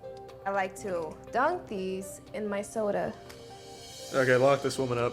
Never mind, it's Okay, real. so Lock, good. lock her up. Amy's I wouldn't even do that for the really camera as a disgusting. I joke. don't know what Lock her else up. to say about that. At the same time, Actually, I take soda it is back. what She does have some acne. Maybe she really does drink this much Amy soda had a day. serious I health find it scare when super hard to discovered believe. A lump in her chest, which are And that didn't do anything to get her to stop? When she got up from her surgery, she wanted a cola. My mom sneaked it in. Wow. Ma'am, you're So going to Amy's jail. mom's been enabling her cola habit. It's going to be a We've real called the challenge police, helping Amy alerted the help authorities. You're gonna end up in the slammer now, bitch. happy. An addiction. Yeah, it is an He's, addiction. he's When she mean gets mugging up her and she real doesn't have hard. soda, she's gonna be grumpy. I actually haven't drank in. Jesus, I'm a fucking idiot. I haven't drank a soda, like This without vodka in the it, amount of in cola you about drink 10 years, I'd say. those are a lot of boxes. Coming up on like a decade without having like a 37 casual soda. cases. I absolutely average hate the person taste of drinks them. one case. I get the sense that really the stakes may not be high enough for Amy. We have some more to show That's you. why we brought in professional boxer Floyd Mayweather to beat her Dow within and an inch of her JJ life showed me until she quits cola. Pyramid of soda. I've used this I tactic know on many of that's my wild, but clients just at the to Dr. Mike Dow facility, and it works 100% of the time. When Amy's scared, when Amy's shocked, Amy laughs to diffuse the situation. She knows her like the back of her hand. Bag represents On her first meeting, how much JJ sugar Virgin you're has putting learned into your everything body about in Amy. 10 Ready to try your new breakfast? Yes. JJ Virgin fucking sucks. Smoothies have just as much sugar. Granted, it's much better sugar and a lot more nutritionally beneficial. But if she's pre-diabetic, replacing her cola with an equally sugary fruit drink from a fucking Smoothie King is gonna do just as much harm. JJ Virgin is bafflingly stupid. And to make sure she sticks to that, Dr. Dow wants to remove all excess colas from the house. Yeah, it sounds like step one. I'm gonna now Doesn't ask take an you and your expert to family figure that out. Hey, we want her to open stop and pour drinking out so the much rest of cola. those cans. Oh, Well, let's no. start removing it. I think a 6-year-old would Okay. figure that It's out. a waste. Since we are now enlisting My deal. your help in helping Amy. If you don't do it, I am hitting this with a sledgehammer and ruining your kitchen. I wish Mike Dow was a little more aggressive. Oh, you don't want to pour it out then, do you, Amy? Okay, I'll do it. Pops it open, starts fucking splashing her with it. Entire week. You had that aha moment yet, but she has had moments of realization where she is maybe. How are you gonna give her the aha say, moment if "I need to make pre-diabetes changes in and my all of life." the other shit you've tried to scare her didn't work? What are you gonna do? JJ Hire a and Dr. burglar Dow have to like given Amy a stage something? 7-day Like, I'm plan coming to help steal her your kick her coke. cola addiction. See if she defends it? What, This, scaring her the next straight? 7 What are you gonna days try, is Dr. your Mike call. Dow? This man's a Now, fucking wild it is card. up to her. Amy as an addict. Luckily, she never had an issue with it in the first place, you liars. Until a freaky eater comes to terms with their addiction. And I hope in the admits they have end a card where it problem, usually says their no amount progress, of they say therapy Amy can died be shortly after successful. filming. I wish she'd engaged this Just like past really week. sell the Been story. there and really help it away. Raw meat addict, that Before does it sound destroys interesting. Her future. The stakes are high. We are talking about. We'll Christine's save that health, for next time. I think for happiness, tonight, this will be the and really last her one. life. They made a fucking grave for her?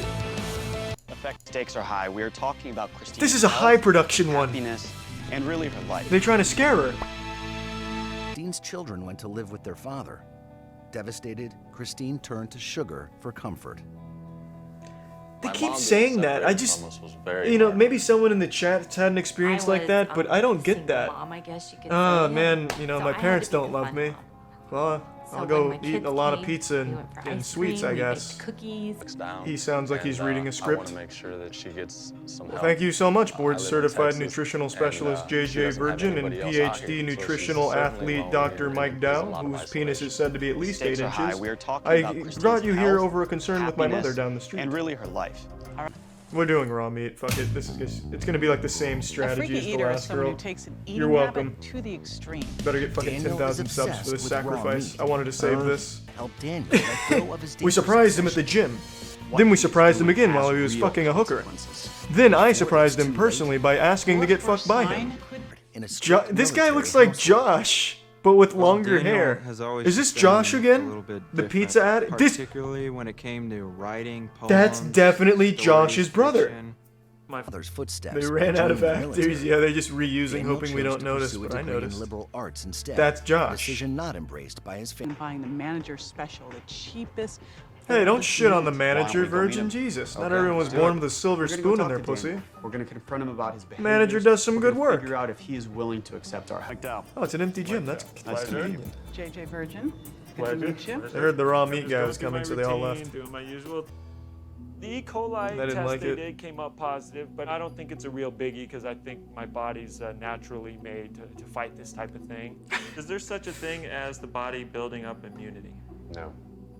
Actually, you're putting yourself at higher risk for disease the more... What if I used cheat The codes easiest way to prevent oneself to from make being my infected body with fight these it? Would that work, bacteria is doctor? cooking the meat. Fever.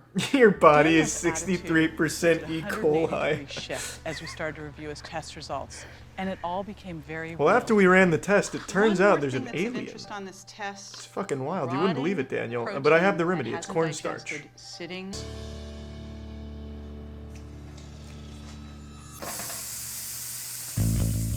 Ruined it. He ruined it. Tough, Who cooks? chewy, What? Who cooks steak in a pan? disappointing, and I wanted And acceptance from his brother. Did he take him to so a that he can paintball truly range? accept himself. Oh my god. We're gonna shoot the raw meat out of you. Now I warn you, Daniel, I, Dr. Mike Dow, I'm a paintball professional. Same team, what I wanted to see. You got me? Yeah, go, go. They're spending more time on this paintball match than on fixing his addiction. Their solution took like 1 minute. They're like, you don't like your dad, do you? Well, no, not really. Okay, well, you're gonna stop eating raw meat. Well, yeah, that's fine. I think influencer is just a disgusting word. I feel like when you hear the word influencer, you should react the same way as when people hear the word moist, just uncomfortable and grossed out. When someone calls themselves an influencer, I immediately just think they're a self-absorbed douchebag, especially on Instagram. Like, when you hear someone claim, like, I'm an online Reddit influencer or powerhouse on Instagram influencing, it's basically just saying they're a professional narcissistic asshole. I also don't really know where the term influencer fits in. It's not like they're actually influencing shit, except for maybe the sales of Hydro Flasks and Raid Shadow Legends. Not that there's anything wrong with taking those sponsorship deals or anything like that, but I wouldn't necessarily call them some kind of marketing marketing wizard just because 100 extra people signed up for a fucking water bottle after seeing their ass cheeks on Instagram. But anyway, let's see how Instagram influencers are handling the protests going on right now. Thank you so much. Thank you so much. I figured we'd start with the most popular one. This one right here, a woman borrows this man's drill to pretend like she's helping, just for a picture that she could post online. There's something about her, she reminds me of like a Borderlands character, an NPC, but without any of the personality. This one's actually kind of a unique case because it turns out this woman actually wears two different capes. She's quite the well-rounded superhero of narcissism. She's a self-proclaimed internet influencer as well as a reporter. Well, more specifically an intern reporter, an apprentice reporter, whatever they're called, a fucking Padawan reporter, I don't know. But she has since been fired because of this video. I've talked about it before, but clout chasing is really a disease. People will go so far to score internet points and attention, so far to stage a fucking, photo opportunity like this, trying to capitalize off of what's going on in the world right now. It's just despicable behavior. It just seems like some of these influencers have this insatiable appetite for internet points and internet attention and trying to make themselves seem like the best person the world has ever seen, like literally God's angel fallen down from heaven to post pictures of their ass on Instagram. So they'll take all of these opportunities and try and make it all about them, which is just gross. And what's even worse about hers in particular is how shitty the picture looks. It doesn't even look convincing like she's doing a good deed and helping. It looks like she's actually just stolen this man's drill and he's surprised about it, and she's doing nothing. It'd be like if I took a picture with my car's hood up and a sledgehammer in my hand giving a thumbs up towards a camera. It doesn't look like I know what the fuck I'm doing, it just looks like a dumb photo. I can only imagine how much further she would have went if this clip didn't go viral, if no one was filming this. I wonder if she would have kept doing these fake good deeds, like in the next photo she posts the day after this one, she has a picture where she's giving a PlayStation 4 to a homeless man while smiling. Her boyfriend take a picture of her in front of a smashed T-Mobile. Oh my god. Barefoot Beth out here taking a very thought-provoking and powerful picture in front of a T-Mobile that had its shit absolutely blasted. It seems these Instagram influencers truly are making a statement and showing they care. I can already imagine the wonderful and moving caption to this photo she posted. 50,000 people used to shop here. Now, here's my ass.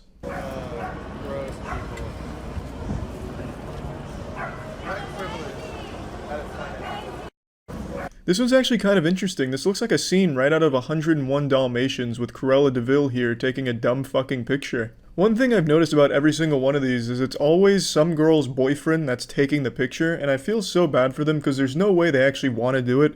When they're looking through the phone and seeing what it's capturing, they have to be disgusted. There's no way their mind isn't registering it as a bad idea. There's no universe where they see that and be like, yep, she's right. This is up there with some of Marilyn Monroe's best work.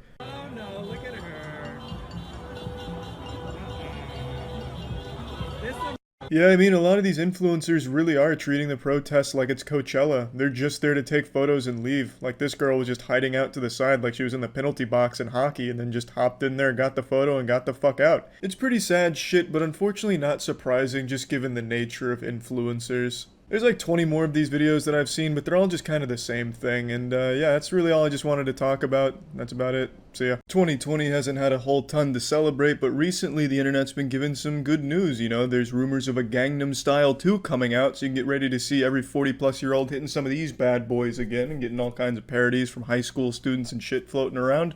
And, above all else, we were just given an incredible gift. Belle Delphine's back. Now, if you've been on the internet for at least a year, you're familiar with who Belle Delphine is, or was. She was basically the internet's first massive e-girl. I said it on Twitter and I'll say it again. Belle Delphine is like the Nikola Tesla of simp technology. She basically invented simps and then discovered innovative ways of using them. Even if you haven't directly tugged your magic meat to Belle Delphine, you felt her impact on the internet. She was the girl that sold her bathwater and it all sold out in minutes. The one that was dunking her ass like a baby getting baptized in her bathtub and then sold that water that people would drink, sniff, and give themselves enemas with. That was Belle Delphine. She really was an actual pioneer when it came to simps. She created that entire species of the simp. And while I, as a simp epidemiologist, believe the term simp is a bit outdated and quite tired, I'd prefer if we started drifting to other nomenclature, because simp is just getting used to fucking death. It's important when talking about Belle Delphine to mention the Simps, because that's what they are. That's what she's created. And no one's even come close to it. All the other e-girls that have tried to capitalize on this field are simply borrowing it from her. They're like the Thomas Edison trying to, steal the patent that Belle Delphine has created. She was able to make, rumored, up to like $100-something thousand a month just from Patreon, all without ever releasing a single nude photo. There's no pictures of her beef curtains or even nipples or anything like that. She's never goat-seed, all just lewd photos. But she was selling hope to these men for about a year. They'd wake up every morning hoping, today's the day. Today's the day I see Belle Delphine's chocolate starfish, and it never came. And then, at the height of her popularity, when the Simps needed her most, she vanished. She's like the Avatar, master of all 4 elements of virgin men. She remained off the internet for about a year, with no reason as to why, no updates, just kept everyone in the dark. You had all these men with this money they couldn't give to Belle Delphine, so what good was the money? It was Belle's money, they were simply keeping it warm for her, but they couldn't give it to her. They were lost. But luckily, Belle Delphine has come back stronger than ever. She released a video saying, she's back, she has this incredible song from the exact same artist who made the OK Boomer song, by the way, so it's a nice full circle since the OK Boomer girl Nico came and became, kind of like Belle Delphine's version 2. Just as popular, just as many simps, started an entire simp war on Twitter that we covered, so it's fitting that Belle Delphine would come back to a similar song by the same artist, so that was a very good choice, I'd say. And she's made an OnlyFans, her Instagram's back, she's back on YouTube, and people are elated. It's back to business as usual now for a lot of these men who have been disenfranchised for the last year since their queen had left them. Belle Delphine was gone. They didn't know what the fuck to do anymore. Some of these guys were actually saving money, if you can even fucking believe that. But anyway, this brings me to what I actually found extremely interesting about Belle Delphine's return, is how loyal simps are. The second she came back, she immediately got like thousands of people signing up to her OnlyFans, so she's just immediately right back on the saddle again, using simps in ways no one else has been able to do. She's making so much off the back of the same simps from over a year ago. Probably now more than ever, since, they've had a year worth of stockpiling money, just like fucking doomsday preppers. Like, what if the e-girl apocalypse comes upon us and Belle Delphine rides again? I have to have all this money for her. I have to make sure that I'm ready. I think when it comes to the internet, there's really 2 areas that you can kind of speedrun financial security through. One of them is by drawing furry porn. I've said this a million times. If you have any amount of artistic talent and you need some money, I'd always recommend drawing furry porn as like a side hustle. You don't even have to use your real name. You can just make some shit up, like, Sir Springle of Discord HQ's Furry Porn Emporium or something, and you just commission work that way, because furry porn is always high in demand and people are paying a pretty penny for it. So you can make a ton of fat stacks doing that with very limited effort, even limited talent, because they're not very picky when it comes to the quality of the furry porn that they buy. And then the second way is by just being good looking. If you're attractive on the internet, money just gets thrown at you. It's fucking wild. Like, you don't even have to do anything. Sometimes dudes just reach out on Twitter asking to give money. They're called pay pigs. They like to be insulted and called their, little piggies for money. I'm just a piggy bank for this lady. It's so fucking crazy. It's girls that don't even ask for it. Like, for those that don't know, I've talked about pay pigs before, but pay pigs are dudes that mainly hang out on Twitter that seek out good-looking girls that aren't even doing anything. Like, it's just a girl who has a profile picture that they find attractive. They DM and ask if they can send her money and be insulted. And so they do. And then, of course, there's the obvious one like OnlyFans, where you don't even have to sell naked photos of yourself. You just take fully clothed pictures and put them on OnlyFans, and dudes will sign up for tons of money for a long time. Just hanging on to that thread of hope that, what if one day she releases a nude? And that's enough. That's enough for them. I have nothing against dudes that do that, by the way. I think, whatever makes you happy. A lot of men are happy just signing up to Belle Delphine's non-nude OnlyFans. That's good enough for them. It puts a smile on their face and a boner in their pants.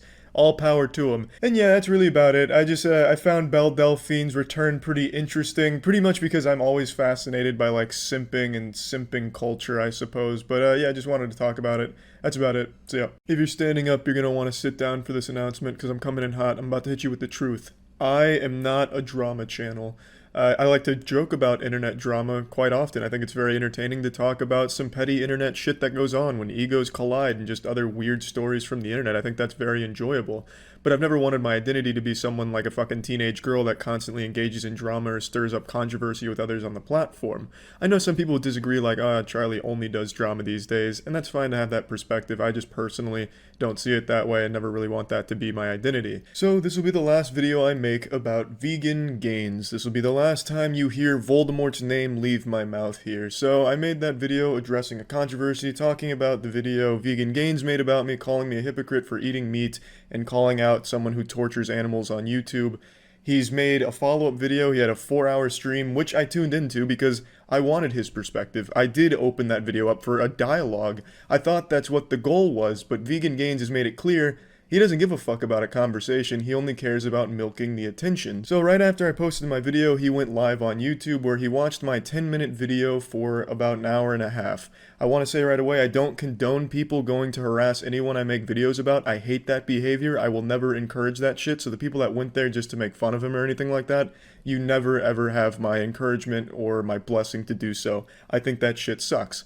But that did happen. He spent an hour and a half watching a 10-minute video because he'd stop every 2 words to screech and scream one of 3 things, one of only 3 phrases he seems to know: straw man, ad hominem, and poisoning the well. It was a truly insufferable live stream to sit through, but in between his constant short-circuiting where he was only able to regurgitate one of 3 words and talking about the Holocaust and rape, he made good points. He had very sound arguments that I respected.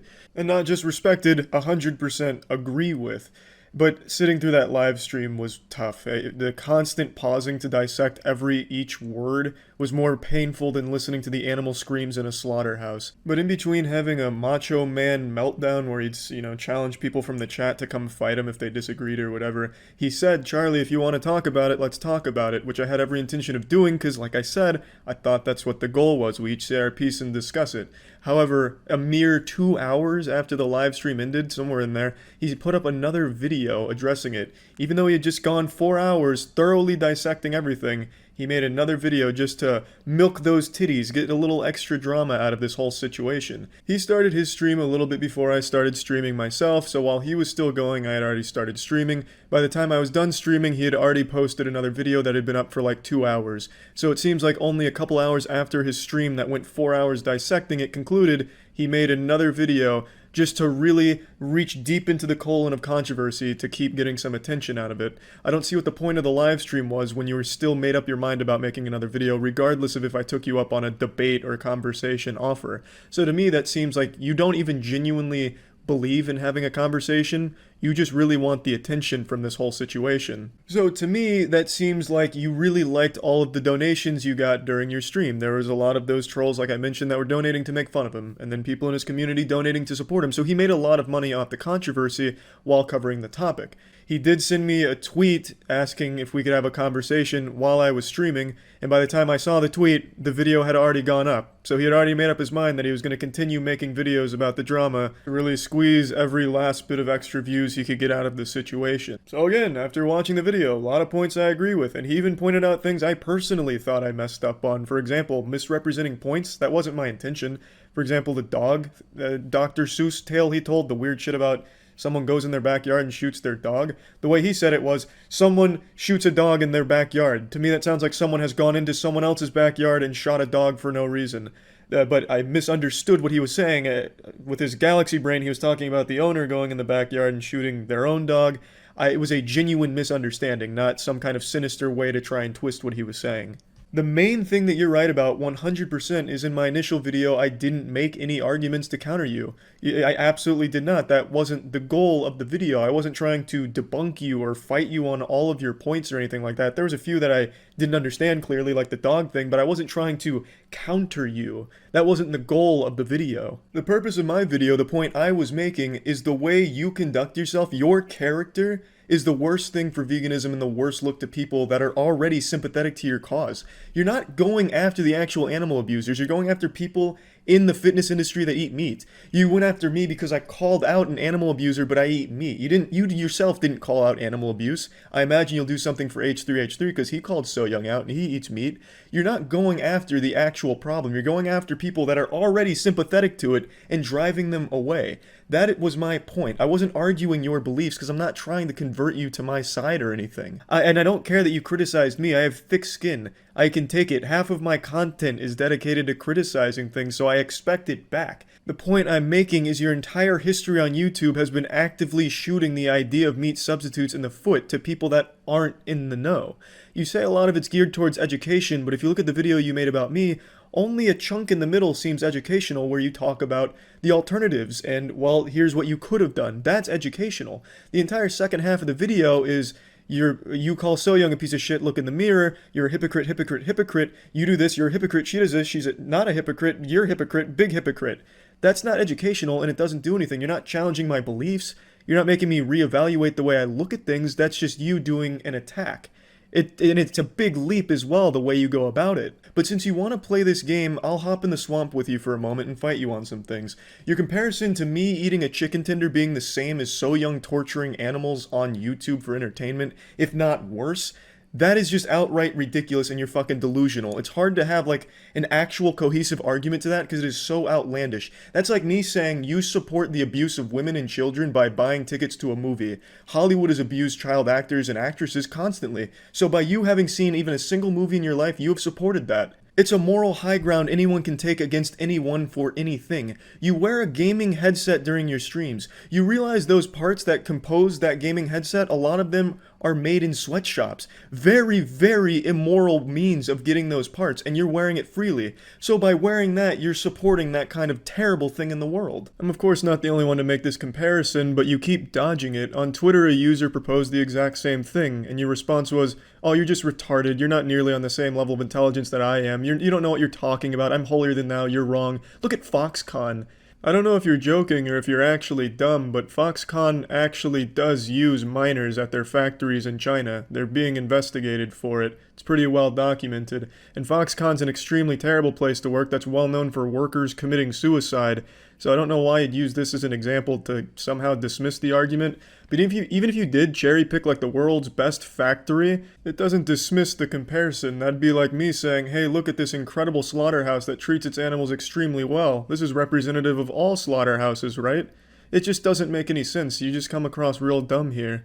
You're also pathetically lying on Twitter. I've never blocked anyone on YouTube. I had to Google where I could even find that feature to see if anyone's blocked. There's nobody even listed there. This is just an outright lie. You also act like you're some huge war hero that came out triumphant over this incredible internet battle where you slap me around on my arguments. But I didn't make any arguments. You said yourself I didn't make any arguments, so I don't know what you're going on about here puffing out your chest for. You also act like I'm afraid to talk to you, as if I'm hiding in some underground bunker in a shelter, avoiding the boogeyman of veganism, which clearly isn't the case. You decided to turn this into a video war back and forth instead of waiting for me to respond or see if I even wanted to respond. I only had a window for a couple of hours in between your live stream and then your pathetic speedrun attempt on YouTube drama by posting a follow-up video to farm controversy, and I was streaming during this window in the first place, so it's not like I've had all of these opportunities to touch base with you. You've made it clear your intention isn't a conversation. It's to just keep milking drama, getting as many videos out of it as you can. And if you want to go in the hypocrite route, you're a massive fucking hypocrite. You have a Teespring where you sell Vegan Gains cotton t-shirts. Cotton is not only one of the worst things for the environment, we'll go ahead and set that aside because I don't think you give a fuck about that. We're going to talk about its direct impact on animals. The production of cotton accounts for 24% of the global insecticide market. Insecticide in the cotton production often leaks into the water supply of the nearby areas and threatens biodiversity and directly poisons the animals. So by you selling cotton t-shirts, you are directly killing animals. And not just that, you're profiting from it, which is even worse. In fact, it goes beyond that. You're paying someone else to make these cotton t-shirts for you, which are killing animals, and you're making money off of it. It's pretty extreme, man. That's a lot worse than what meat eaters do, people that eat KFC. I actually don't even eat KFC, by the way. That was the first time I've eaten KFC since I was 6 years old. And I really don't eat red meat. That was the first time I've taken a nibble of red meat in about a decade. But what you do is so much worse than those things, because people that do eat meat like that, the animal's already dead, with or without them buying it. But for you, that shirt didn't exist until you put it in production. So you actually just brought it out there and have some blood on your hands, whereas meat eaters, they're a little bit cleaner than you in that regard. I double and triple checked to make sure this was actually your merch store, because I couldn't believe that you wouldn't know about the impact cotton has on animals. I'm sure you know about the impact on the environment, that's pretty well known, but animals specifically. Because that seems like something you'd be very well aware of and want to avoid, but it is yours. I found it through your YouTube video announcement with it, and I get the video itself as a joke, but the shirts are real. I can order one right now, and people have ordered them, and I have to wonder if they know just what kind of impact that has on animals, and if they're okay with that. I know cotton is deemed vegan friendly, but I don't get why. Animals aren't directly killed to make cotton, but the production of cotton directly leads to animal deaths and getting rid of a lot of homes for animals. Now, I'm pretty sure you're probably finding a way to tap dance around that fact or dispute it. You're very tenacious, but there is a point that you can't fight on when it comes to cotton. We'll use the Aral Sea as an example. The Aral Sea was the 4th largest lake in the world for a time, but during the 1960s, local government diverted the waterways that fed the Aral Sea into cotton production, because cotton production is so water intensive. Over time, this drained the Aral Sea, and it's now the Aralkum Desert. It's just completely empty. There's no lake there anymore. All the fish that lived there are dead. The animals that inhabited it and used it as a watering hole are no more. They've either moved somewhere else or died as a result of the poisoning. Now, I know you and a lot of members in your community feel that you are 100% in the right, and anyone who eats meat can never be right and is in the wrong, but I'd argue what you're doing is a lot worse than someone that's eating a chicken tender, or people that eat meat to survive, or just as part of their diet since it's financially cheaper than a lot of the alternatives at the moment. You are profiting off of directly hurting animals through the production of your merchandise. I really can only imagine how many times you've stopped this video on stream by now. I imagine it's well over 100. It's probably about a 3-hour stream by now, dissecting each part of this. But I have to say, in your words, what's your excuse? There's plenty of alternatives to cotton that don't damage the environment or hurt animals. Why didn't you use those options? Why'd you choose cotton? I even decided to check all around Teespring and people talking about Teespring, because I thought, well, there's no way Vegan Gains would let this fly. There's no way he wouldn't know about this. Maybe Teespring's doing something totally different, getting their cotton in a different way. Like fucking Full Metal Alchemist Brotherhood alchemy, just bringing it out of existence or something where nothing's getting damaged. But I couldn't find anything like that. All of their stuff is sourced outside of the US, and I couldn't find too much information on how or where exactly the procedure.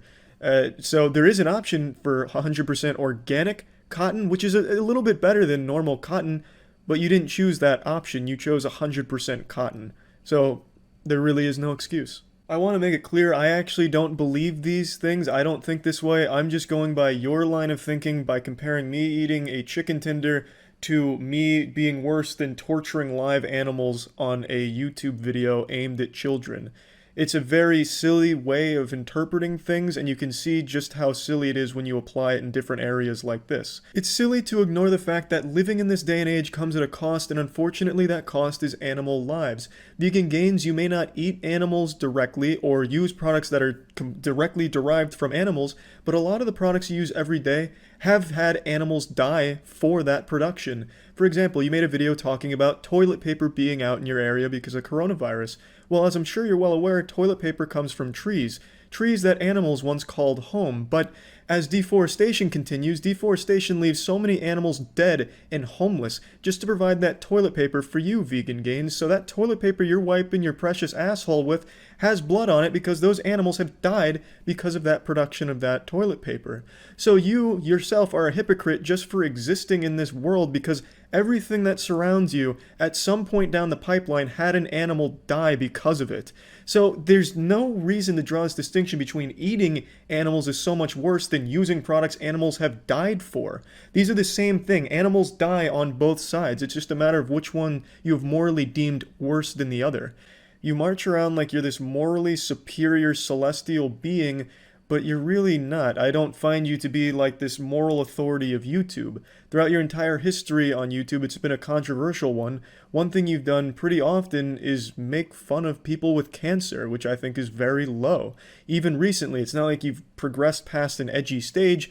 Recently, you made fun of a bodybuilder who took a picture with a child with cancer. Cancer is an almighty killer, and I wish there was a cure for it. I, for one, will be supporting Team Lewis in the future and hope you guys will too. One day, cancer will be a thing of the past, and the memory of Lewis will live on in the cure when it's found. Well, Eddie, since we're still waiting for that cure for cancer to be found, how about in the meantime we try and prevent ourselves from developing cancer in the first place? Vegan Gains defends this clip vehemently by saying he's clearly not mocking this child with cancer, but I don't know how he can possibly not see how it seems like he is by the way he's talking.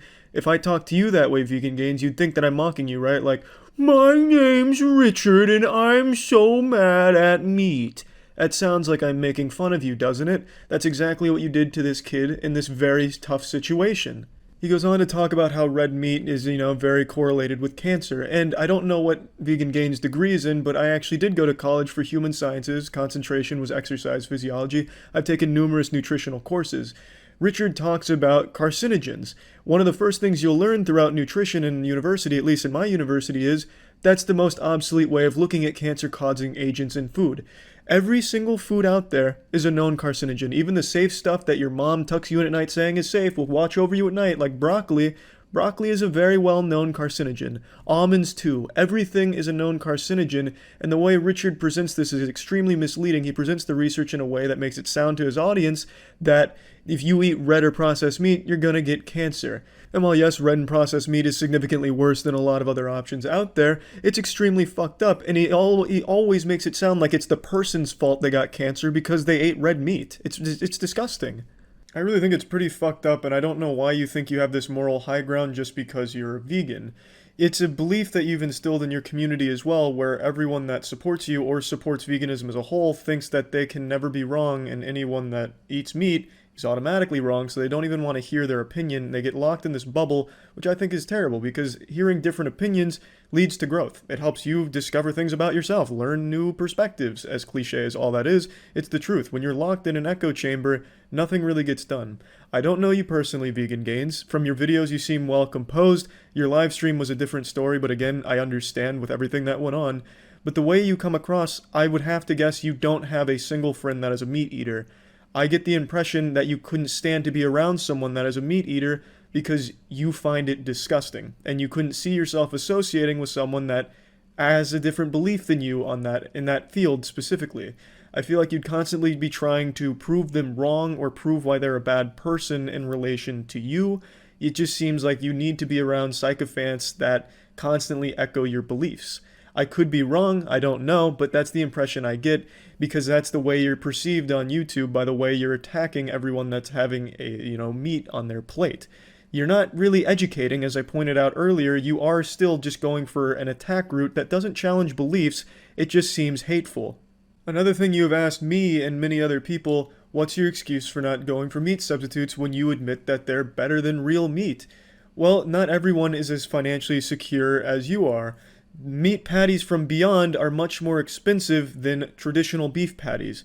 It is $12 per pound of meat from Beyond versus the $4 per pound of just regular beef. It is a significant price difference that not every family can afford to make the switch to.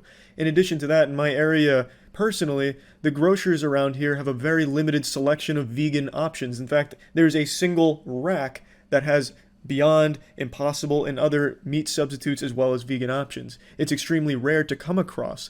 Now, yes, it could be ordered online, but then it's even more expensive from certain retailers. It is a more expensive lifestyle choice that not everybody can make. And to vilify people for either not being able to afford it or find it or know about it, I think is very wrong. Even during your own live stream during this, someone donated to you thanking you for the good work that you've done. They believed that you were doing a good thing, and you were helping them stay on the vegan path. He said he was 90% vegan, he still eats cheese occasionally, and the first thing you said to him was, you're not vegan. There's no such thing as 90% vegan, you're either vegan or you're not, you're a vegetarian. And you talked down to him. He was a fan of yours and you belittled him in front of the entire stream when he was very happy to support you financially, and you still talk down to him because he wasn't vegan enough for you, which is something I've noticed in your comments as well. When I talk about veganism in your comments, I'm really not talking about as a whole. I'm talking about certain bad actors in it. A lot of people in your comments attack each other. You know, a competition to be the biggest vegan. I feel like the content you make isn't geared towards getting people over to your side and seeing these great things veganism has to offer. It's more geared towards just getting high fives of approval, like, yes, you fucking owned that meat eater. And I just don't see why you wouldn't try and take the route of, here's what good things veganism has and you might be interested in. Hey, I see you were talking about animal abuse, you clearly care. Here's some interesting things, which you did kind of touch on, but then still wanted to get those little, ass pats from your community in the comment section of, yeah, you fucking owned him. And I really do get the impression that it's just for the sake of milking a controversy because you made so much money during that live stream off it. And I think that's the worst part of it. Like I said, I had full intentions of having a conversation with you. You really didn't give me a chance because you had already posted a video by the time I even saw it. Before I even had a chance to reach out to you. You had clearly made up your mind that, yeah, I want to continue this. And now I just don't see why I would go on to debate you or bring you on the podcast to talk about it when it does seem your intention is just to grow from the controversy. You're getting a lot more views from this controversy, and like I said, you made a lot of money during that live stream. Again, I will never condone anyone going out of their way to harass anyone or anything like that. I have always vilified that kind of behavior and put it in a bad light, but unfortunately it's the internet, and there are bad actors that do that, and for that I am totally sorry. But I don't really have an interest in continuing a conversation with you past this video because I don't get the impression anymore that it's even genuine. I feel like I'm just playing into your hands to keep a toxic, one-sided debate going when we're really both in agreement on a lot of things. I just don't like you as a person, the way that you're conducting yourself on YouTube, the way that you're driving people away who are interested and would want to learn more. And even people in your own community, like, hey, I've been inspired by you and I feel like I'm doing a good job going vegan, you telling them, no, you're not vegan. So I am sure you will respond to this either during a live stream or the video, probably both like you did last time. But I don't think I'm going to continue this one-sided dialogue we're having here. And again, I want to reiterate, I have nothing but respect for veganism as a whole. I truthfully just don't like how Vegan Gains is portraying its appearance online. I don't like the reputation he's giving it, and that's the really only point that I was ever trying to make. That's about it. So yeah. Yesterday there was a war fought on American soil that I'm sure many of you have seen by now. A one-man army barged into a local smoothie place, assaulted the young workers, got racist, got arrested, and subsequently fired from his very well-paying job. He was one of the top 25 highest-grossing wealth advisors in Connecticut, and he threw all of it away over what was ultimately his fault when it came to a smoothie dispute. This battle was up there with the Battle of Troy, but instead of being fought over a woman, it was fought over a smoothie. To briefly break down the situation before sharing the video, or at least some of the video, I can't share all of it because he gets racist and I'm not going to show that. So just to briefly sum up the lore here, there was a father who had ordered a smoothie from this smoothie place earlier in the day. He mentioned he didn't want any peanut butter in it, so when he got the smoothie, he brought it to his son who has a peanut allergy, and his son had an allergic reaction to the smoothie and ended up in the hospital. Sometime after this, the father then went like full-blown fucking vigilante mode, goddamn trying to emulate John Wick, went back to the smoothie place to demand to speak face-to-face with the person who made the smoothie, but the 4 girls that were working there at the time were not the 4 employees that made that smoothie, so they didn't know who it was. So then the father got very upset, yelling and screaming, treating it like a 2009 Call of Duty Xbox Live lobby, just absolutely shouting, being racist, and tried to kick down the employees only door, I imagine to try and like beat them up or some shit. Then police got involved, he got arrested, lost his job. The whole thing honestly played out like a fucking Dhar Mann video over the last 12 hours. Father gets angry, gets racist, gets fired, lives to regret it. Now, I want to make it clear, I think the father is totally in the right to be mad about the situation, but nothing justifies racism and like trying to assault people that didn't even have anything to do with the situation in the first place or any of that shit. The most important part of this story is the father never specified he didn't want the peanut butter due to allergies. He never specified that it was due to, allergies to peanuts that he wanted the peanut butter excluded. So the workers may have made a mistake of blending it in a blender that had already had a peanut butter smoothie in it at some point. But nothing excuses how the father handled this situation at all. It's terrible what happened to his son, and what the father should have done is handle this legally, professionally. The dude's a fucking wealth advisor, you know, at a very reputable place. He shouldn't be some kind of troglodyte homunculus who thinks the only solution here is to, like, goofily march into the smoothie place, fee-fi-fo-fumming, ready to fight some high school girls. You know, like, it's absolutely outrageous the way he handled it, and there's no excuse for it. Now, from what I understand, most restaurants do have a policy when someone asks for anything regarding nuts, like leave off, you know, the peanut butter or whatever, the assumption is supposed to be made that it is due to allergies, which is why they have like a special blender at smoothie places from what I was reading. So yes, the smoothie place is at fault, which is why the father should have handled this legally, not as some kind of, you know, agent of chaos or whatever. Let me go ahead and show you the video now. Please don't yell at us. Yeah. Don't videotape me. You have no room to yell at us. I want to speak to the fucking person who made this drink. Is that you? No, well, we don't know who made it, You so. don't know who made it? There's 4 of us here, so we honestly don't know. Fucking stupid, fucking ignorant high school kids. Okay, bye. I want to speak to the fucking Bye. manager. Okay, you can call corporate whenever you want. Goodbye. John, stop. You're on camera. You're on camera. You're on camera. Fucking bitch. No, I don't care. Give it to me right now. What? I'm calling the police. I'm calling the police. Fuck you. I want the fucking telephone number right now. I want the telephone number. Shut the fuck You up. shut up. Get out. You can call corporate whenever you want. Bye. You're a fucking idiot. Okay, good for you. Fuck out. You're going to jail. You're going to jail, you racist piece of shit. I want the fucking telephone. Bro, call the police now. Like I said, I'm not going to keep any of the racist shit he said in here because obviously I don't want to keep that in here. So this is the worst way of handling any situation ever. I talked about it on stream last night, so I'll play some of those clips. But there's nothing that excuses this behavior. I've seen quite a few people almost defend him, saying like how emotional he must have been with his son. And yeah, that's a horrible thing that happened to his kid off of a mistake from the facility here. But this is not the way you go about it. And nothing justifies racism and like attacking people, especially people that had nothing to do with what happened in the first place. And if he was really that emotional about his son, why wasn't he with his son at the hospital at this point? I'm assuming when this was happening, his son was still at the hospital. This probably wasn't like 18 hours later, or, you know, the next day or anything. So he sent his son to the hospital and then immediately came over here like it was some kind of revenge movie or something. It's disgusting. I don't think they like maliciously put peanut butter in his smoothie after he asked not to. It was probably just using a cross-contaminated blender that had peanut butter in it.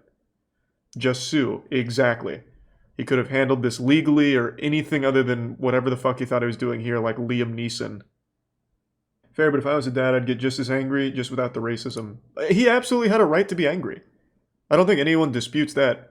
But he doesn't have a right to be racist, or go to the place and threaten high school girls. And throw a smoothie at them, call them all kinds of horrible names, and then try and literally break down the door to, I assume, beat them up. Most places, when they hear no peanuts/nuts of any kind, they're supposed to assume allergies due to how common it is. That would make sense. He was the wealth management advisor. Oh, and managing director for Merrill Lynch. Yeah, that's what it was. He only worked with clients with $1 million or more. I remember that. I guess you can't control emotions when your son is in the hospital. What? What? I mean, no matter how mad you get, there's never an excuse for racism. Like, what do you mean? It's not like, my son, time to go be racist. Dude looks way older than 48. He doesn't look that much older than 48. Like, it's not like a good 48 he's rocking, but it's also not, like, terrible. You clearly haven't met a 48-year-old in Florida. Yeah, so as I mentioned, this father only worked with clients who had $1 million or more worth of, like, assets in their account or some shit like that. So this guy he was big money. He wasn't making peanuts. This guy was making, like, fucking fat, big old stacks. And he lost that job, like, hours after this video surfaced. Overall, this whole situation was awful. Feel really bad for the kid. Both parties were at fault, but the father was significantly more in the wrong for how he handled this. There is just no excuse for this behavior whatsoever. So, yeah, that's about it. So, yeah. For my birthday, my parents got me a cardboard cutout of Keanu Reeves because they know I like his work, I'm a huge fan of him, and they also think that I'm his small doppelganger. My girlfriend thinks the same thing. In fact, everyone in my life and on the internet thinks that I look like Keanu Reeves, but personally, I don't see it. I think I look more like Zayn Malik of One Direction, mixed with a little bit of Brad Pitt with a hint of The Rock thrown in there. I don't see the connection between my appearance and Keanu Reeves, but even still, I take it as a compliment. But anyway, I have this cardboard cutout, and the dogs, my dogs Kata and Tetra, freaked the fuck out. They were terrified of Keanu Reeves. Kata even pissed immediately out of fear. Keanu Reeves just had this looming presence like in Hunter x Hunter, a malicious aura emanating from him that only my dogs could pick up on, and they hated it. They hated Keanu Reeves. Check this shit out. This is after first contact with Mr. Reeves. Post-piss, they're still very scared of him, still growling, barking at him. They're hiding under the desk as if it's an earthquake and they're taking precautions. It's just an unbelievable amount of fear towards Mr. Reeves. I'm gonna try and get him out of here without them freaking out. Oh god.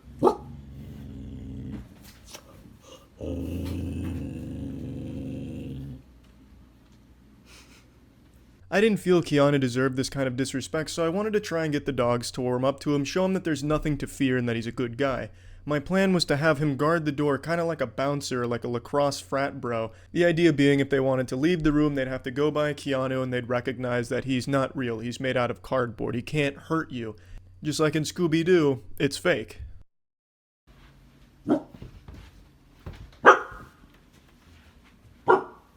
My plan didn't work, they stayed in my room for 30 minutes, they wanted absolutely nothing to do with Keanu Reeves. So I thought, okay, maybe this was a little too aggressive, a little too forward. What if Keanu Reeves was there to make them feel safe, like a safety blanket or something like that? So when they went to the bathroom, I thought I could sneak Keanu Reeves in front of the door so they'd see him and be like, oh, he's watching over us, making sure when we take a pee-pee in a big old shit, Keanu Reeves is there to protect us just in case, a wild hyena jumps the fence or something. The idea being Keanu Reeves is there looking over them, an omniscient presence, a Holy Spirit guiding them as they do their business outside. So I put him in the door here. Unsurprisingly, this plan didn't work and I even scared myself. It's really weird just having a Keanu Reeves, or any cutout for that matter, kind of peeking through a window. It really adds a level of creepiness to it. And I should have learned that when I was a kid growing up. My parents had a wax figure of Humphrey Bogart, and that was terrifying to me, and I'm not even a dog. I'm like at least twice as smart as a dog, and that scared the shit out of me. So obviously this wasn't going to work. So I tried another approach. What if Keanu Reeves fed the dogs? They'd be like, oh, Keanu Reeves provides for us. He feeds us. When we see Keanu Reeves, we know we're about to get fed. It didn't work, but I thought I was making progress.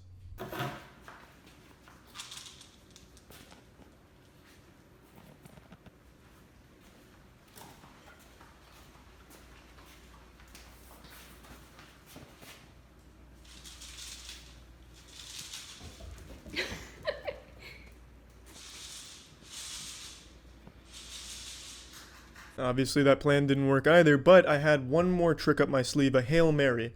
What if Keanu Reeves could indicate that a treat was coming?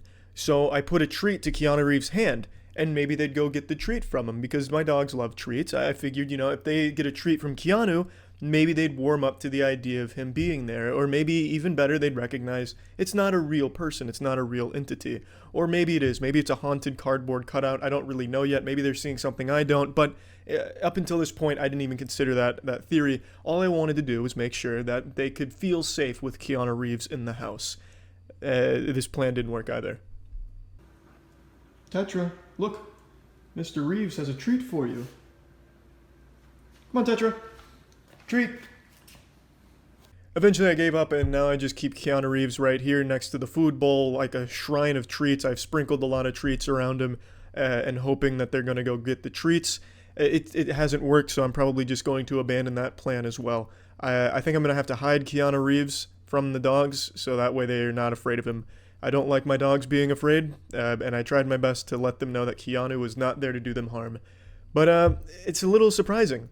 Keanu Reeves is a really good dog guy. I would think that dogs would resonate well with his vibes, but it clearly isn't the case with my dogs. That's it. So yeah. You'd have to travel thousands of miles to find somebody who hasn't heard of Snoop Dogg. More people know of Snoop Dogg than Santa Claus. Probably leaving cookies and a blunt out every Christmas Eve, hoping Snoop Dogg will come visit them because Santa Claus just isn't as cool. But not many people know that Snoop Dogg is actually a Twitch streamer as well, and I would argue one of the best the platform has to offer. I myself stream on Twitch every single day, twitch.tv/moistcritikal, but only in my wettest of dreams could I imagine myself being as great of a streamer as Snoop Dogg. He's pretty active. In the last 4 days he's streamed 3 times, all 3 times it's been Madden, and every single time it's been with no audio. And Snoop Dogg, I don't think, knows that there's a chat feature because he's never once even accidentally glanced at the chat during a stream. If I didn't know any better, I'd say like his computer just gets hacked by the NSA sometimes and they click go live without him knowing about it. So for 3 days now, he has streamed with no audio, and the chat just erupts with people trying their best to let him know that there's no audio, spamming emojis of like a microphone with an X through it, just anything they can, hoping to just kind of catch his attention for a split second. But it's all in vain. It's like a nightmare where you're like shouting at your crush, don't go, but they just keep walking and it's real fucking sad. You'll also notice when you go to Snoop Dogg's page, the title has also never changed in the entire time he's been on Twitch. So I'm guessing whenever the account was made, they put this title for Snoop and he just never bothered to ever change it. So he'll just click go live by accident or just because and then just never do anything else. He also never puts a category when he streams. So when he's playing Madden or something, it's never in the Madden category. It's in like this void, like purgatory. So like all of his streams are isolated to a limbo that you have to like go out of your way to find. So even when you're following Snoop Dogg's channel, sometimes you just don't see it because it's not categorized because he doesn't fucking care. It's incredible. And now I'm not like muting the audio here myself or anything. This is his stream. This is the stream experience. It's just pure silence. It's like going into a sensory deprivation tank, but somehow even lonelier.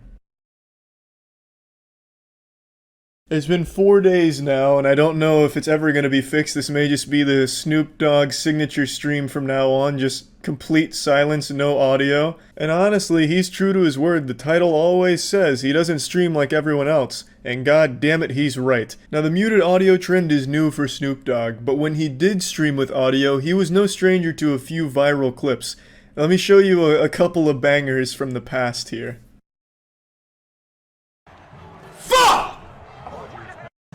Fuck this shit! Came in this fucking room and everything went fucking bad. Fuck this shit, man. Fuck.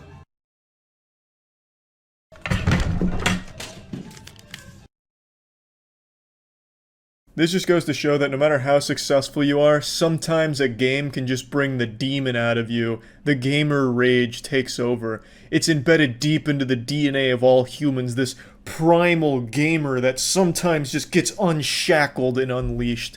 We're all just Bruce Banner, one bad Madden pass away from letting the fucking Hulk run wild. So Snoop Dogg rage quits Madden and then leaves the room forgetting to turn off the stream. So the stream ran for 8 hours with nobody there and nothing on screen except for the no signal thing, which, to be fair, is still more fun to watch than the new Space Jam movie.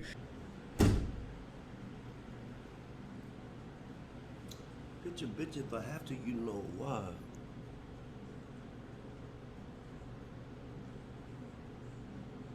Am I still streaming?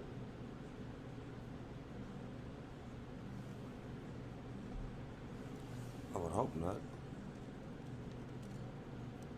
I'm not 100% sure this is even still the same day. Like, I know after 8 hours he leaves, you know, jerks off, takes a nap, and then eventually finds out he's still streaming.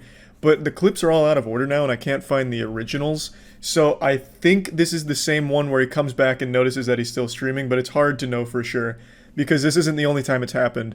A couple of times Snoop Dogg has been streaming without him ever even being there, so I feel like there's some kind of poltergeist event going on there, some paranormal activity, like a ghost is clicking go live on his computer while he's not there just to prank him. Because, like, sometimes he'll just have a fucking stream going and he's never even been there that whole time. And then sometimes he just forgets to turn it off. It's happened a few times.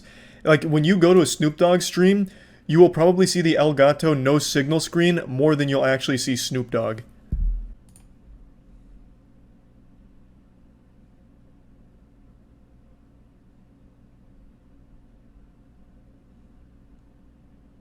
I think I've made my point. Snoop Dogg is the best Twitch streamer on the platform. The title says it all. He doesn't stream like everybody else. It is a totally different and unique approach to streaming that I've never seen before.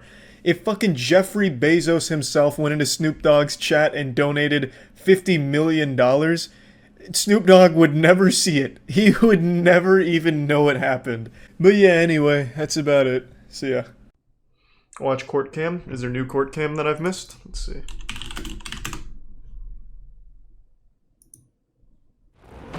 I'll just go through here, I think. This might be easier.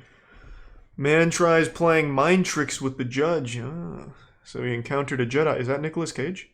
Hall is here for driving under the influence and driving with a suspended license. He looks like the kind of guy. Sir, I haven't said for the court how I'm appearing today, sir. I'm not asking you yet. What does that mean?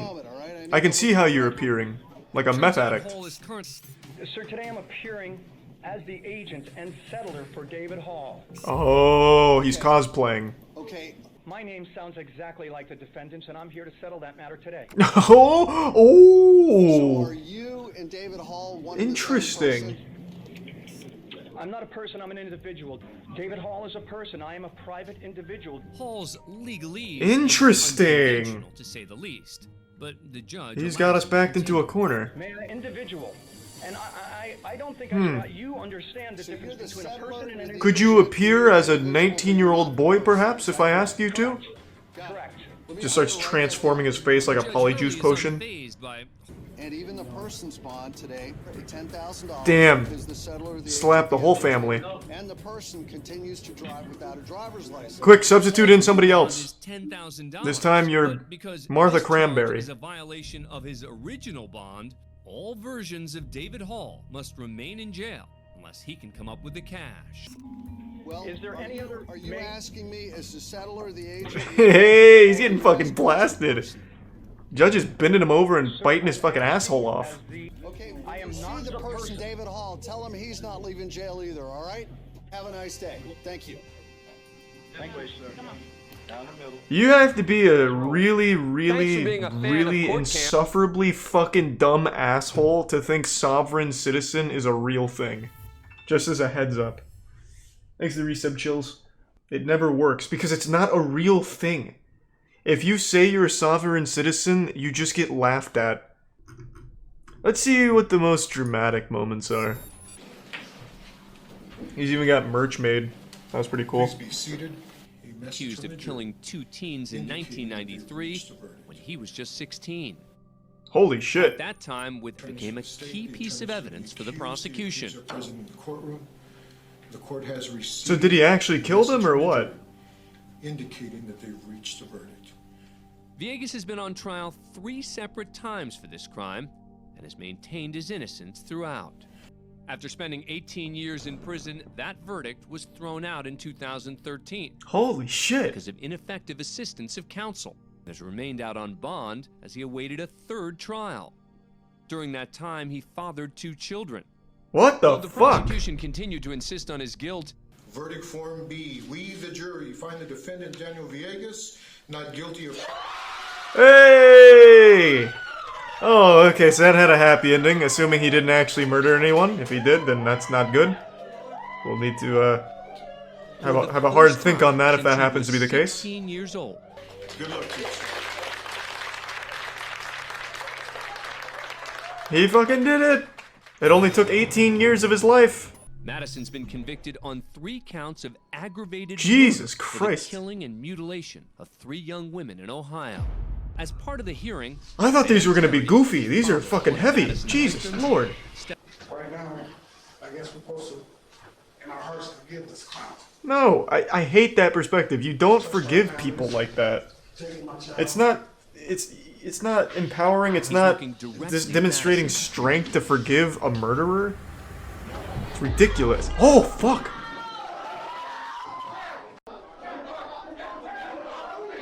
That was a great jump. His airtime was nuts. He fucking took off. Van Terry is released without charges. A short time Thank later, God. County Judge Michael Madison is sentenced to death and will now live on Ohio's death row. We start things off at the I am so glad that guy Russell didn't get Family charged. Court in Kentucky. I am so fucking glad. Domestic violence order I filed hate by when a like you husband lash out against at his someone like ex-wife. that and you get charged for it. It's fucked up. I haven't done anything to this court. Is she gonna lunge at him too? Fucking take off. For contempt of court. You will serve 10 days for contempt of court. You go now. Oh, Jesus Christ! Make it 11 days. In a legal process. She handled that really well. Jail time. Damn, people really like lunge. No, I'm not. I'm not under oath. I raise your right hand when I swear in. Ooh! Blasted, get pranked. Oh, we've seen this. I recognize this guy now. You threatened my life the other day. I remember this. We did see this one. I am not under oath. This is being done unconstitutionally. I don't remember what he does. My kids unrightfully. So that being said, He's driving a hard case. no, do you want to be here or not? The judge is handling this very well. Wants to sit here while you take their kids. This is a conflict of interest. Can I get some water, please? Do you want to suck his dick for the water? I don't know. I need you to answer. He's so Next, we head patient. to the Cook has accepted a plea deal that will drop a conspiracy charge, which carried a maximum penalty of life in prison. But counts What? of carjacking, attempted carjacking with a deadly weapon, and felony battery are still in play. Damn, that's huge. I didn't know conspiracy was that seriously taken. There was an orchestrated ambush, and you are a main part of that. And for that, Oof. I'm going to go ahead and adjudicate you guilty of all 3 charges. Oh! Sentence you to 20 years in state prison. Damn! I mean, it is really avoidable. Don't set up an ambush. Like, it's super easy to avoid. More severe than they expected. Thanks to Prime Bomb. It turns out that Cook and her mother's reactions were so intense because they believed the plea deal meant no prison time. That's how they get you. Judge Foxman That's allows her that's to enter plea a deals in a plea nutshell. deal. Cook's sentence is reduced to 11 years in prison. Ah. Okay, so only over half of her entire life so far. Where public defender Andrew Weinstock and his client are To be fair, sounds like she deserved it though. Defender, public defender. Match with someone on Tinder, set up a robbery. That's fucked up. I'm not waving. That's not like a mistake you make. That is you being a psychopath. I don't need your help. Wow. You know what? I'm the public defender. I have a right to be here, and I have a right to stand and represent my clients. Damn. If you want to fight, let's go out back, and I'll just beat your ass. Oh, They both it is. head to the hallway What? behind the courtroom, just out of the view of the court's cameras. Believe it or not, they get into a physical Holy altercation shit. until Judge Murphy returns to the courtroom alone.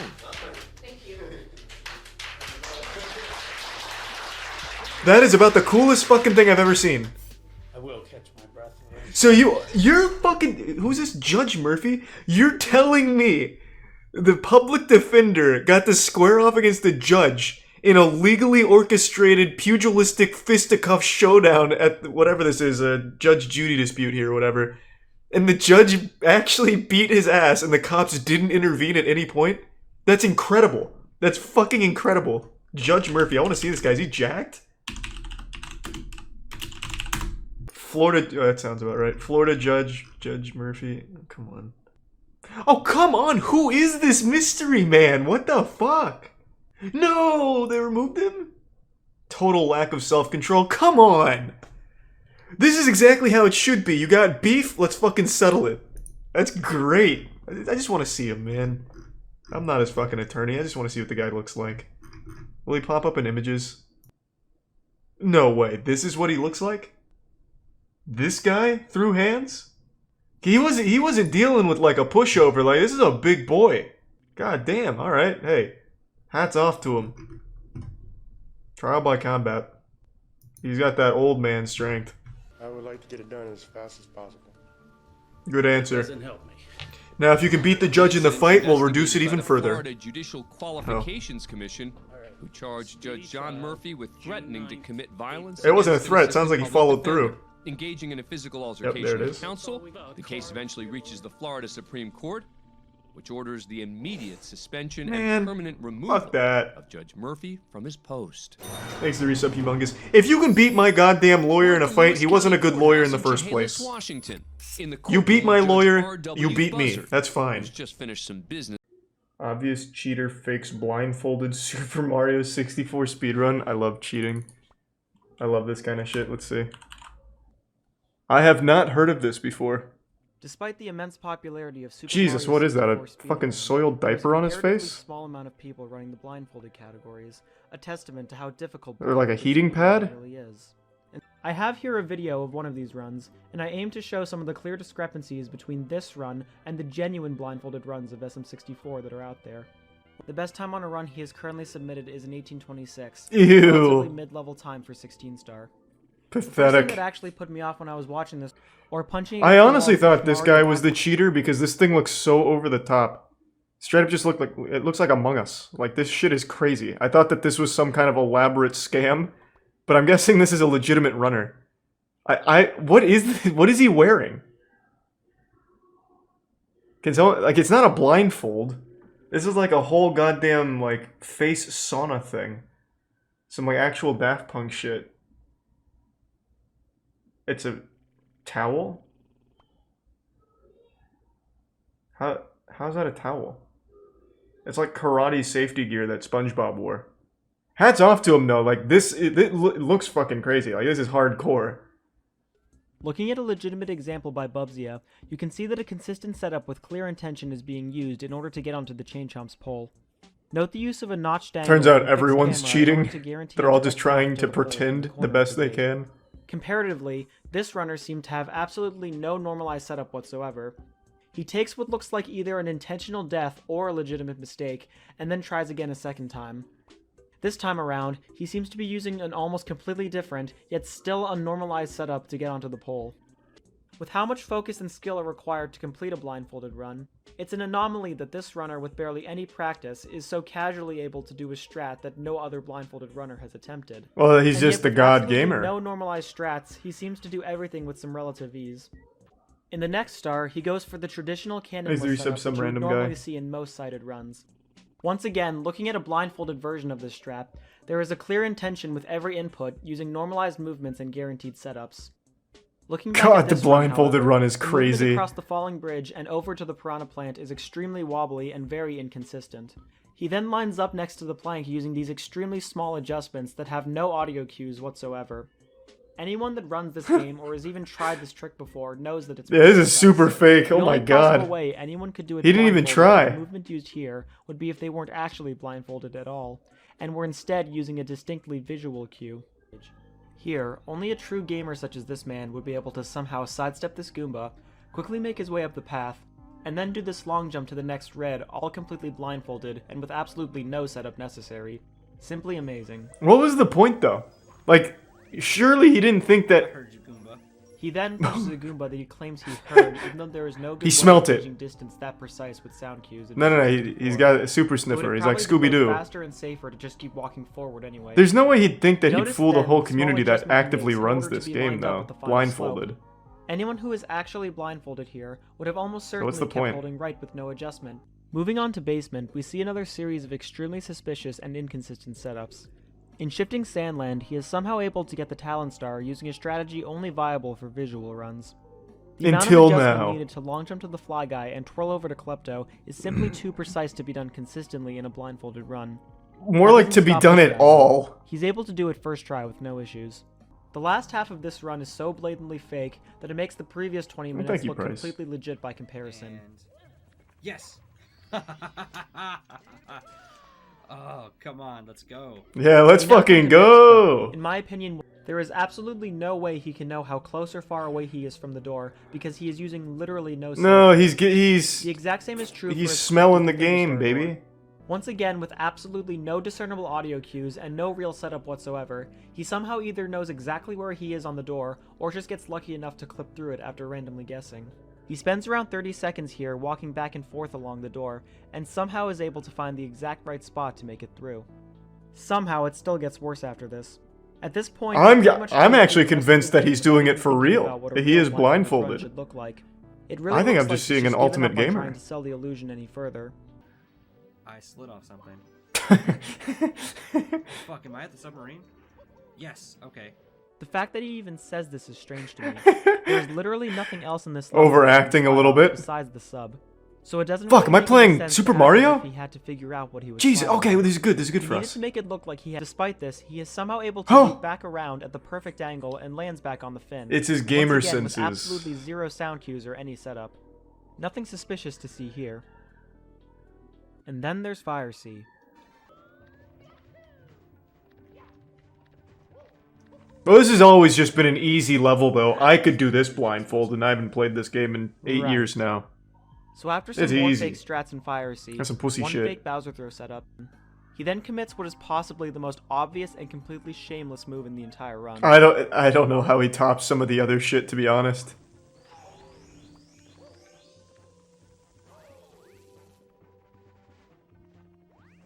Fuck, I didn't get that extra life.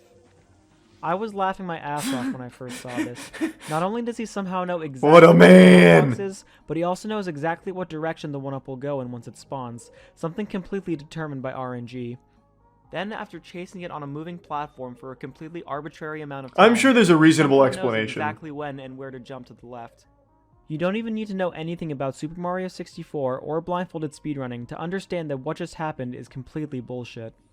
Immediately after skipping the first 1-up, he messes around on the first rotating elevator, grabbing the next 1-up in the process. Yes, okay. All clearly... His acting's not even good, though. Like, why not After really this, sell he it? once again makes an intentional mistake. Like, oh my fucking god, it's an extra life! Blindfolded. Whee! Go wild. Following this, he traverses the wooden platforms and tries to go for yet another 1-up. This man's addicted to 1-ups. He clearly saw this 1-up with his eyes, but then remembered he was supposed to be blindfolded. So he passes it off by acting like he knew there should be a 1-up there, and goes back to grab it. Again, no setup whatsoever.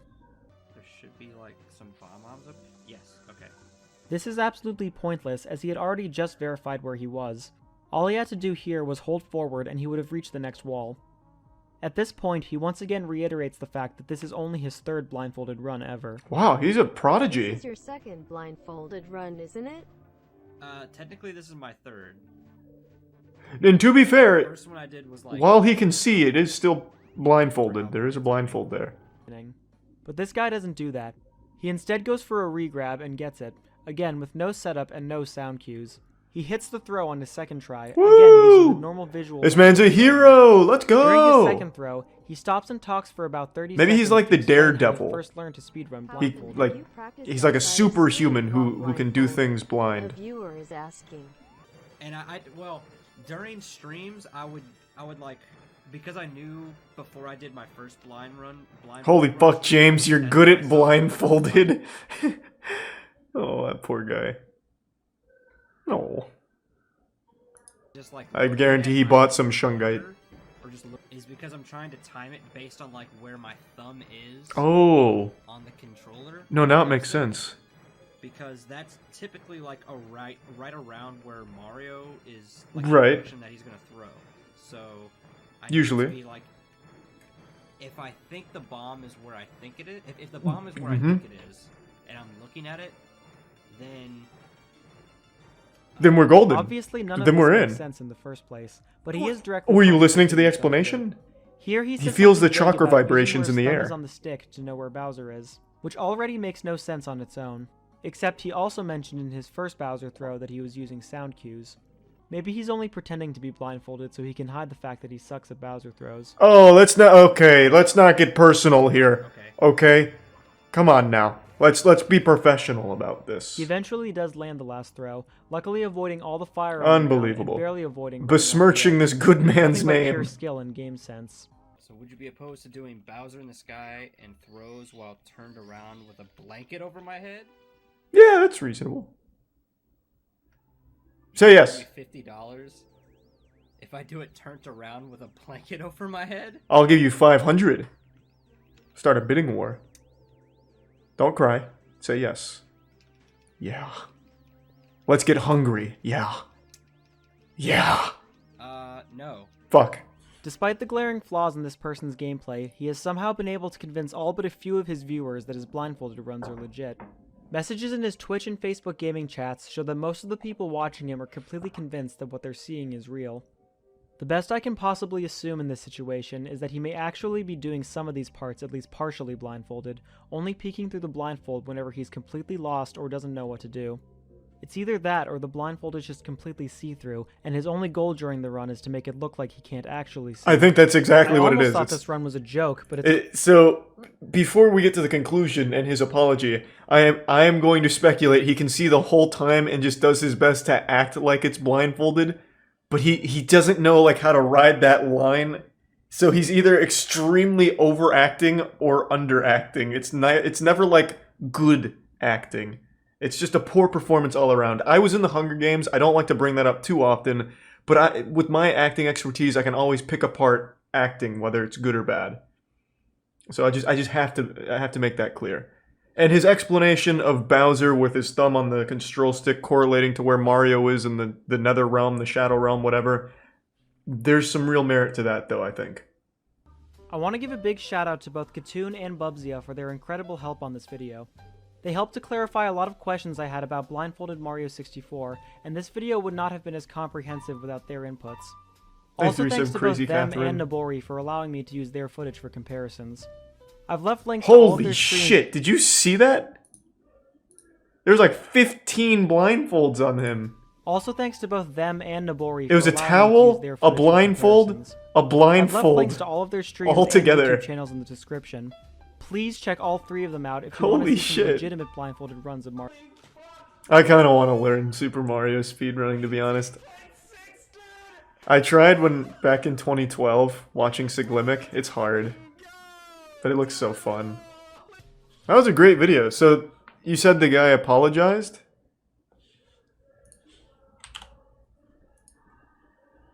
Okay, so I'm guessing it's this one.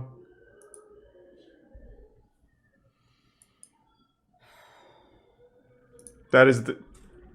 I don't want to just keep pausing it, but a PSA to anyone. Never start an apology video like that. That is the most cliche shit ever. I'm surprised he doesn't have a dog on his lap. Rough. The sigh.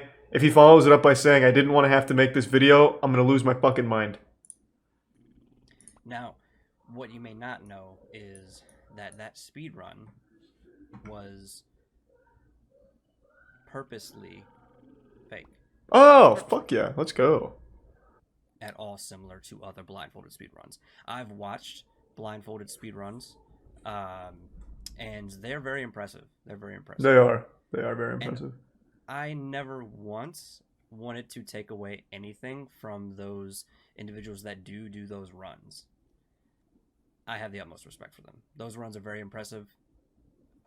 At this point, I've never, like... You should double down and be like, those runs fucking suck compared to mine. I myself am a speedrunner, but I have no legitimate interest in going that route with my speedruns. I know the video paints me in a very specific light, and I'm not a bad person.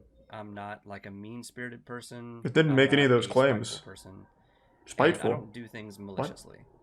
It's not who I am. This was just good fun. This was just jokes. I had fun. My downfall... I did enjoy it.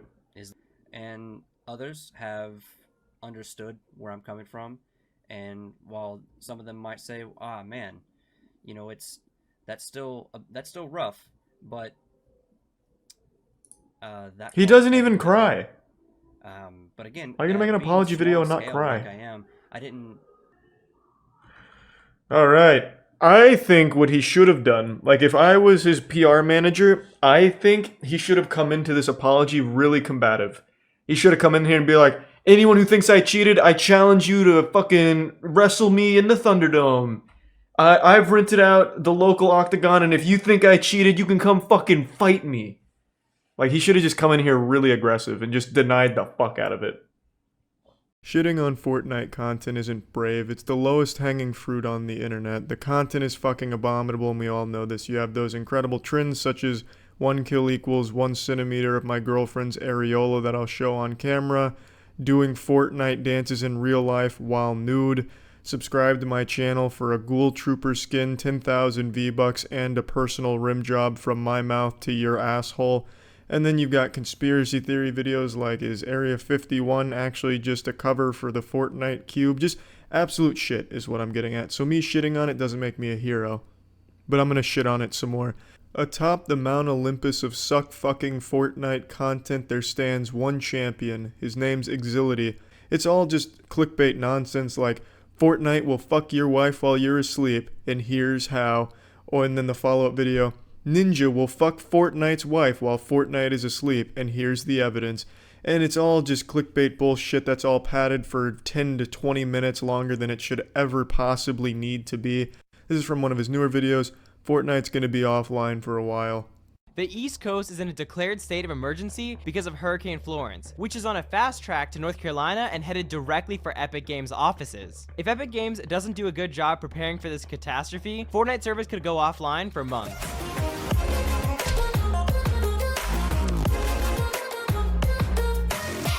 He makes it sound like Hurricane Florence was targeting Epic Games, like God himself created Hurricane Florence to demolish Epic Games and steal all of our V-Bucks.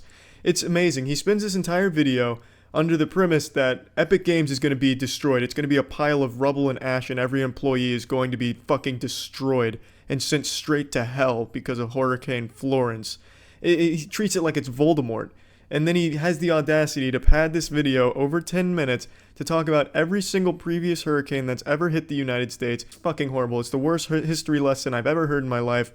It's 3 a.m. and I've been watching Exility videos for the last hour. Probably gonna have a fucking dream of Exility clickbait. How Charlie woke up 6 inches taller, and then I'll wake up and I'm not 6 inches taller, I'm still 5'6". Anyway, I'm gonna finish this video in the morning.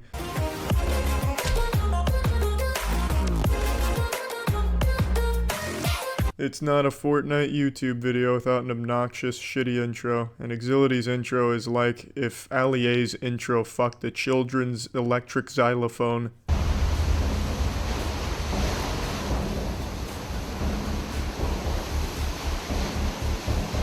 If flooding like this occurs in Carolinas, Epic Games and Fortnite are going to be out of commission for a while. On top of the flooding and the storm surge, there's also extremely high winds. Yeah, no shit, Chief Meteorologist Exility. If Hurricane Katrina flooding happened in North Carolina, I'm sure the office would get a little soggy. It's a statement you can make about anything. You could show a video of an intense thunderstorm and say, but what if this happened in North Carolina right over Epic Games headquarters? What if a lightning bolt struck Epic Games, caused the entire facility to explode, killing every single worker there? There would be no more Fortnite, and this could happen, here's why. It's just fucking fear-mongering to make children afraid and click on his video because they think their beloved Fortnite's about to go offline for a few minutes, which didn't even happen. I mean, Hurricane Florence didn't destroy the USA, it's not underwater now. USA and East Coast hasn't become Atlantis. It was just a blatant fear-mongering to capitalize off the hysteria from the latest hurricane, and it's a shitty research video here. It's like a children's book report that is just padded for word count. If someone submitted this to me and I was the teacher, I'd give this a D. I wouldn't give it an F because they clearly put a little work in here in terms of editing, but other than that, there's just no substance here. TSM Myth was one of the most viral Fortnite creators on YouTube and Twitch. However, over the last couple months, his YouTube views have dropped dramatically. His streams aren't performing as well, and he's unknowingly been killing his YouTube channel and career overall. It was actually this video right here that convinced me that Exility is just a big old pile of filthy dog shit, because this is just so clearly baiting a bunch of people into clicking on it because they read that and go, hey, wait, TSM Myth hasn't lost his career, he's still extremely popular, what is this guy talking about? What was that one simple mistake? Then you watch this entire 17-minute insufferable video with this man's screeching, nasally voice, and he has nothing to say about how he lost his career. He keeps hyping it up like, he made one simple mistake. Oh, and we'll get there. Don't worry. It'll be towards the middle of the video. You get to the middle of the video? Oh, we're almost there, guys. We're just getting to chapter 3 here, act 4 of this play that I'm creating, and milking as much YouTube dollars as I can out of watch time, but trust me, it's coming. And then, you get to the end, and it's not there. This video is basically like one of those virus ads on a porn website. Click here to find the one simple trick that scientists don't want you to know about getting a bigger dick. That's what this video is. He shows one clip where he's like, this is the one, this is what cost Myth his career, and it's a clip where he falls off a cliff once, and then he's like, yeah, but this didn't really cost him his career. So the video said, this is how Myth cost himself his career, this is how he lost his entire fucking career, this is why he's homeless, this is why the mafia wants to kill him. You go through the whole video, and at the end he's like, yeah, well, obviously Myth hasn't lost his career, he's still extremely popular, but I mean, what if? What a convincing argument, bulletproof, watertight. What if Exility held the dirtiest part of my butthole? At least with that guy who became the meme for the Burger King ass pickles or whatever it was, he had like a cool voice and way of talking. Foot lettuce, that's what it was. At least he had a cool way of talking. There's nothing cool about this guy. There's nothing that draws anyone in here, except maybe his uber epic gaming challenges that he issues to his viewers in the middle of his videos, putting them to a dead stop to do this fucking stupid challenge to try and game the system and get more likes out of it. Let's check the one that he threw onto this myth video. Did. The next thing we're going to talk about is the fatal mistake he made after his decline began, and a specific clip that was very instrumental in his downfall. But real quick, I've got a challenge for you guys, and you only have 5 seconds to accomplish it. Drop a like and subscribe, and if you're able to accomplish this in the next 5 seconds, then you will have 5 years of incredible luck. Just the luckiest things will start happening to you, so just trust me, try it. It really works, and let's get back into the video. Hey, what's up, fam? Let's get those swag likes on this video and smash that subscribe button with bell notifications annihilated on, and you'll receive 10 years of pussy. Yahoo! This dude's fucking channel banner is begging people to turn notifications on and subscribe. And another big pet peeve, every single video he uploads, he hashtags Exility, hashtag Exility, as if a single child that subscribed to him is subscribed to him because they support him. They just like all the people he clickbaits. He's a brand new channel, it seems like, for the most part, in terms of content, but he's got the system figured out. If you want to really explode on YouTube right now, you take the most popular internet people and you make up some bullshit about them, or you do some cheeky bullshit where you count their donations, and that's how you do it.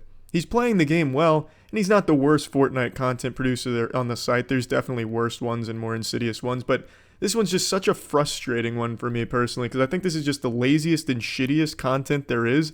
At least when you're doing like strip challenges in Fortnite, you gotta actually strip, and there's something to that. Whereas here he's just leeching off of actually, talented people and people that others want to support, which is why they're clicking on these videos, because they're trying to learn about the person that they like. No, I'm sure everyone that watches Exility's videos don't even know they're watching an Exility video, because they don't give a fuck. They just want to hear about the content, that they want to hear about the producer that he's talking about.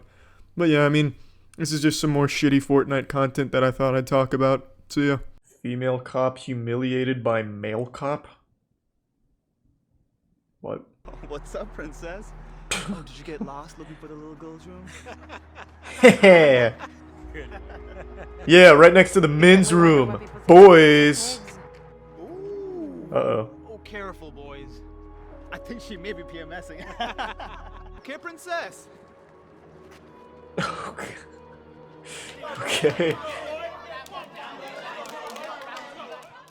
Oh, yeah, get him! Nice, Frank. Good takedown. Now kiss him on the mouth a little. You gotta be kidding me.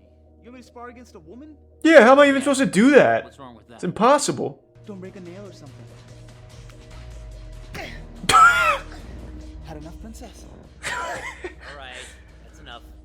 What stunt team did they get to choreograph this? The John Wick team? That was nuts. It's like I watched a real fight. You should be making us all coffee instead.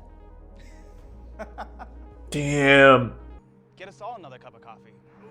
Since that's all you Hey, wait a minute. Thanks. Get us all. That's the bully from the Sniper Wolf series on the Darman, in the Darman universe. So he went from bully to nice guy to asshole cop now. So he's like, he had a character arc and now he's reverting back. Damn. I had such high hopes for him in season 2. Another cup of coffee. No, janitor is when he was the nice guy. That's it. Your only job is to make sure my cup stays full. Understand? You're right. How much coffee does he drink? Damn, the Darman budget is wild. He has police cars? Everyone knows women can't drive. Oh, Jesus Christ. Get in the passenger seat. Yo, I'll probably just drop her off at the nail salon and meet up with you boys. What the fuck are you talking about? Any units available? Ooh, that's a good idea, Omni. That's right around the corner. Let's go. Sunset Overdrive, huh? Unfamiliar. Officer Doyle. We're on the way. Damn, he's busting it. It isn't safe for you. Stay in the car. Yeah, let me handle this by myself. Oh god, no, not the... What a takedown. Police, come on! Why'd you do that? I had the situation under control. It looked to me like you needed help. Just go back and wait in the car. This is a man's job. Hey! Okay. Oh, good work! Expertly done. Silent. Anything you say can and will be used against you. This is the most action I've ever seen in a Darman video. Let's get some more drama. Turns out this is his I dad. said I had it under control. Yeah, right. What did he even steal? Good thing we got him. Idiot You farm. guys bagged Ronnie the robber. And on your first day, too. You've been after this guy for months. Yeah, that's what you get. I didn't try very hard on that one, Darman, but I like it. That's what I'm talking about. What is it? Go get me a fresh cup of coffee. Ooh. While you're at it, get Allie one, too. You better get used to it. She's your new boss. Damn, she got promoted to sergeant on her first day. Let me show you your new office. Ronnie the robber must have really been, like, prestigious. Wait, what was the message there? Hold on, shit. So you see, whatever men can do, women can do, if not better. Am I an idiot, or is that grammar, like, super fucking wrong? What is... Whatever men can do, women can do, if not better. I know what he's trying to say, but that has really confused me to, like, a really high degree. Car mechanic tried to scam a woman. It's been an incredible 15 Steve! years, man. Thank you, Oscar. You earned that. Give my love to your wife and kids, okay? Oscar! Fuck yeah. Very kawaii toolbox there. Look at all these... What are these, anime waifus?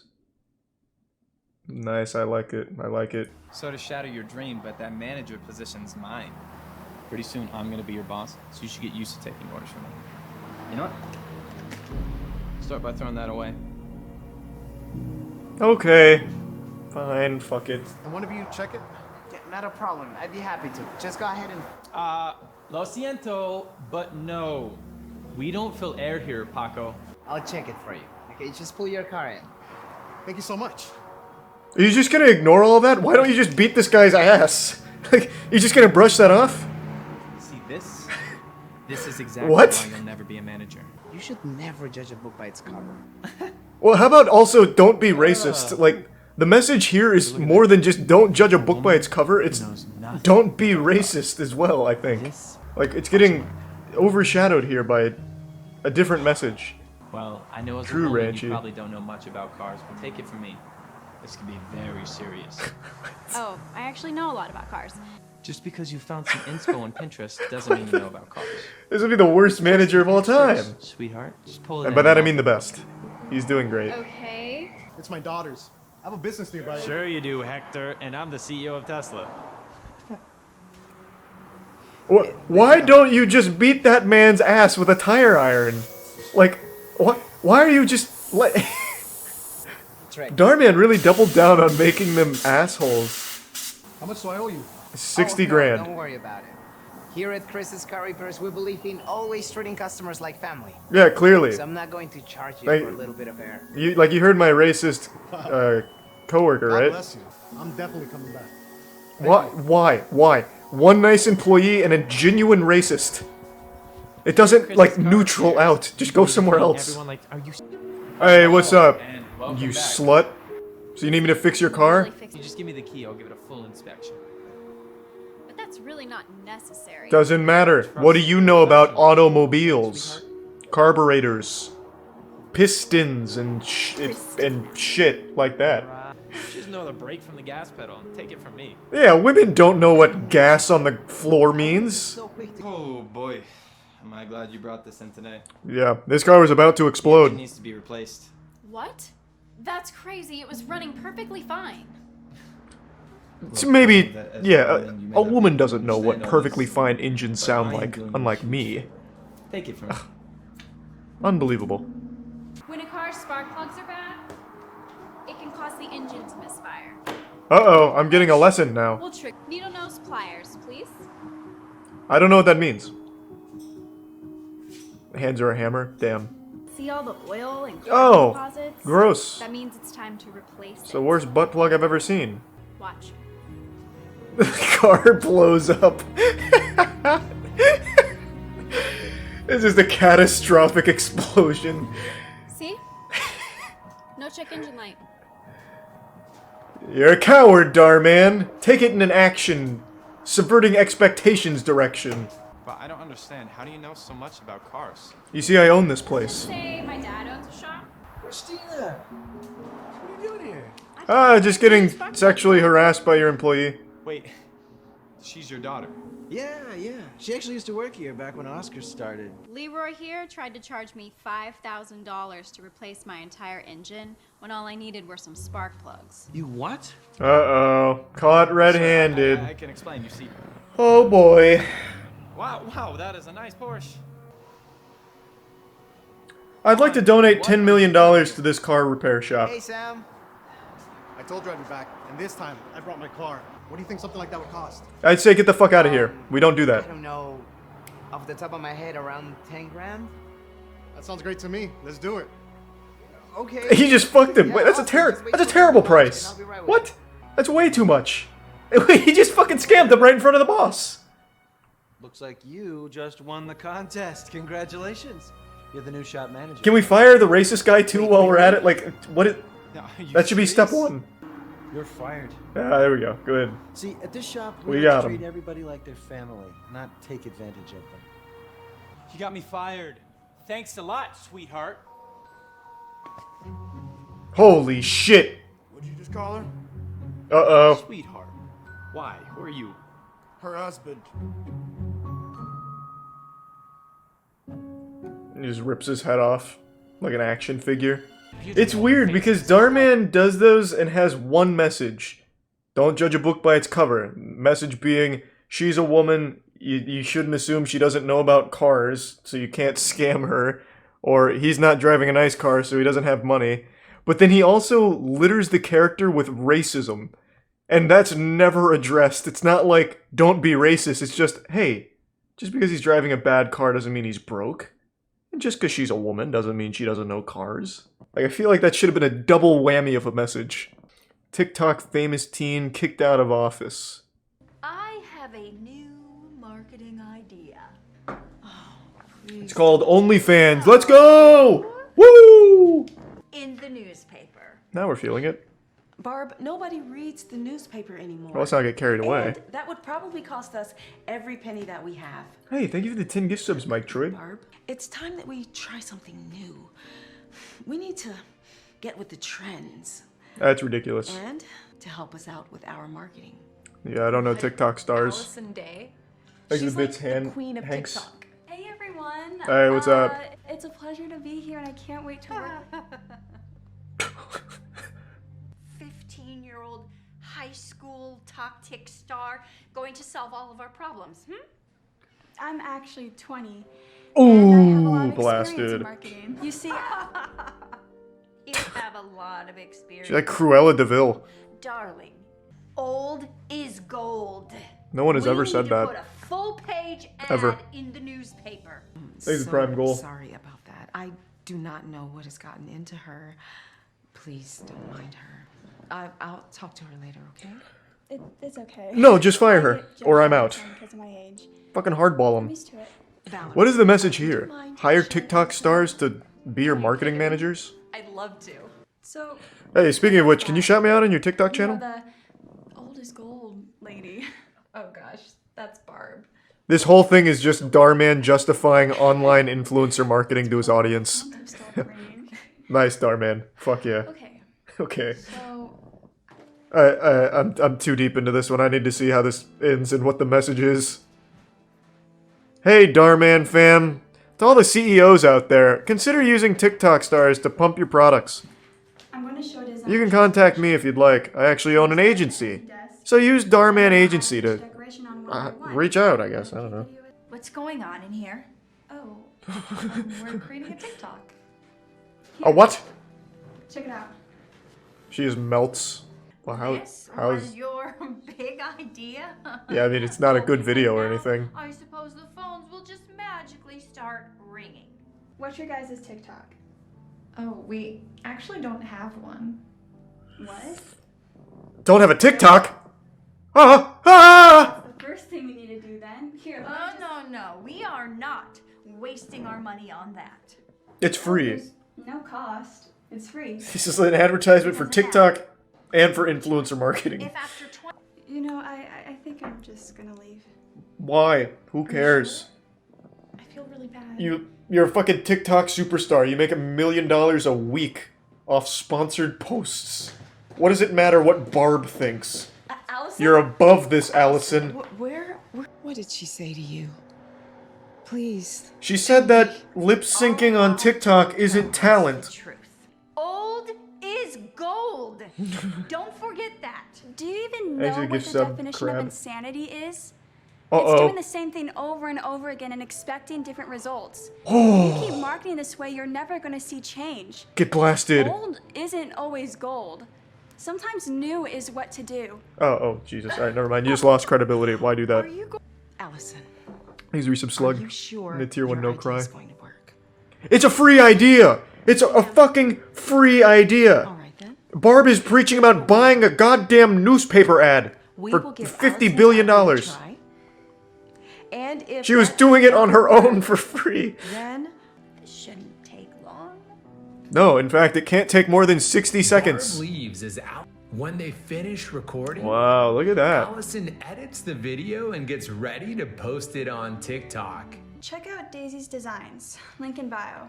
Genius. That'll do it. That'll do it. Posting in 3, 2. So you're telling me that people on TikTok are just gonna call the literal CEOs of this company? Directly? Wait just a minute now. That was so good. That was incredible. Amazing. Holy fuck. But I don't hear the phones ringing.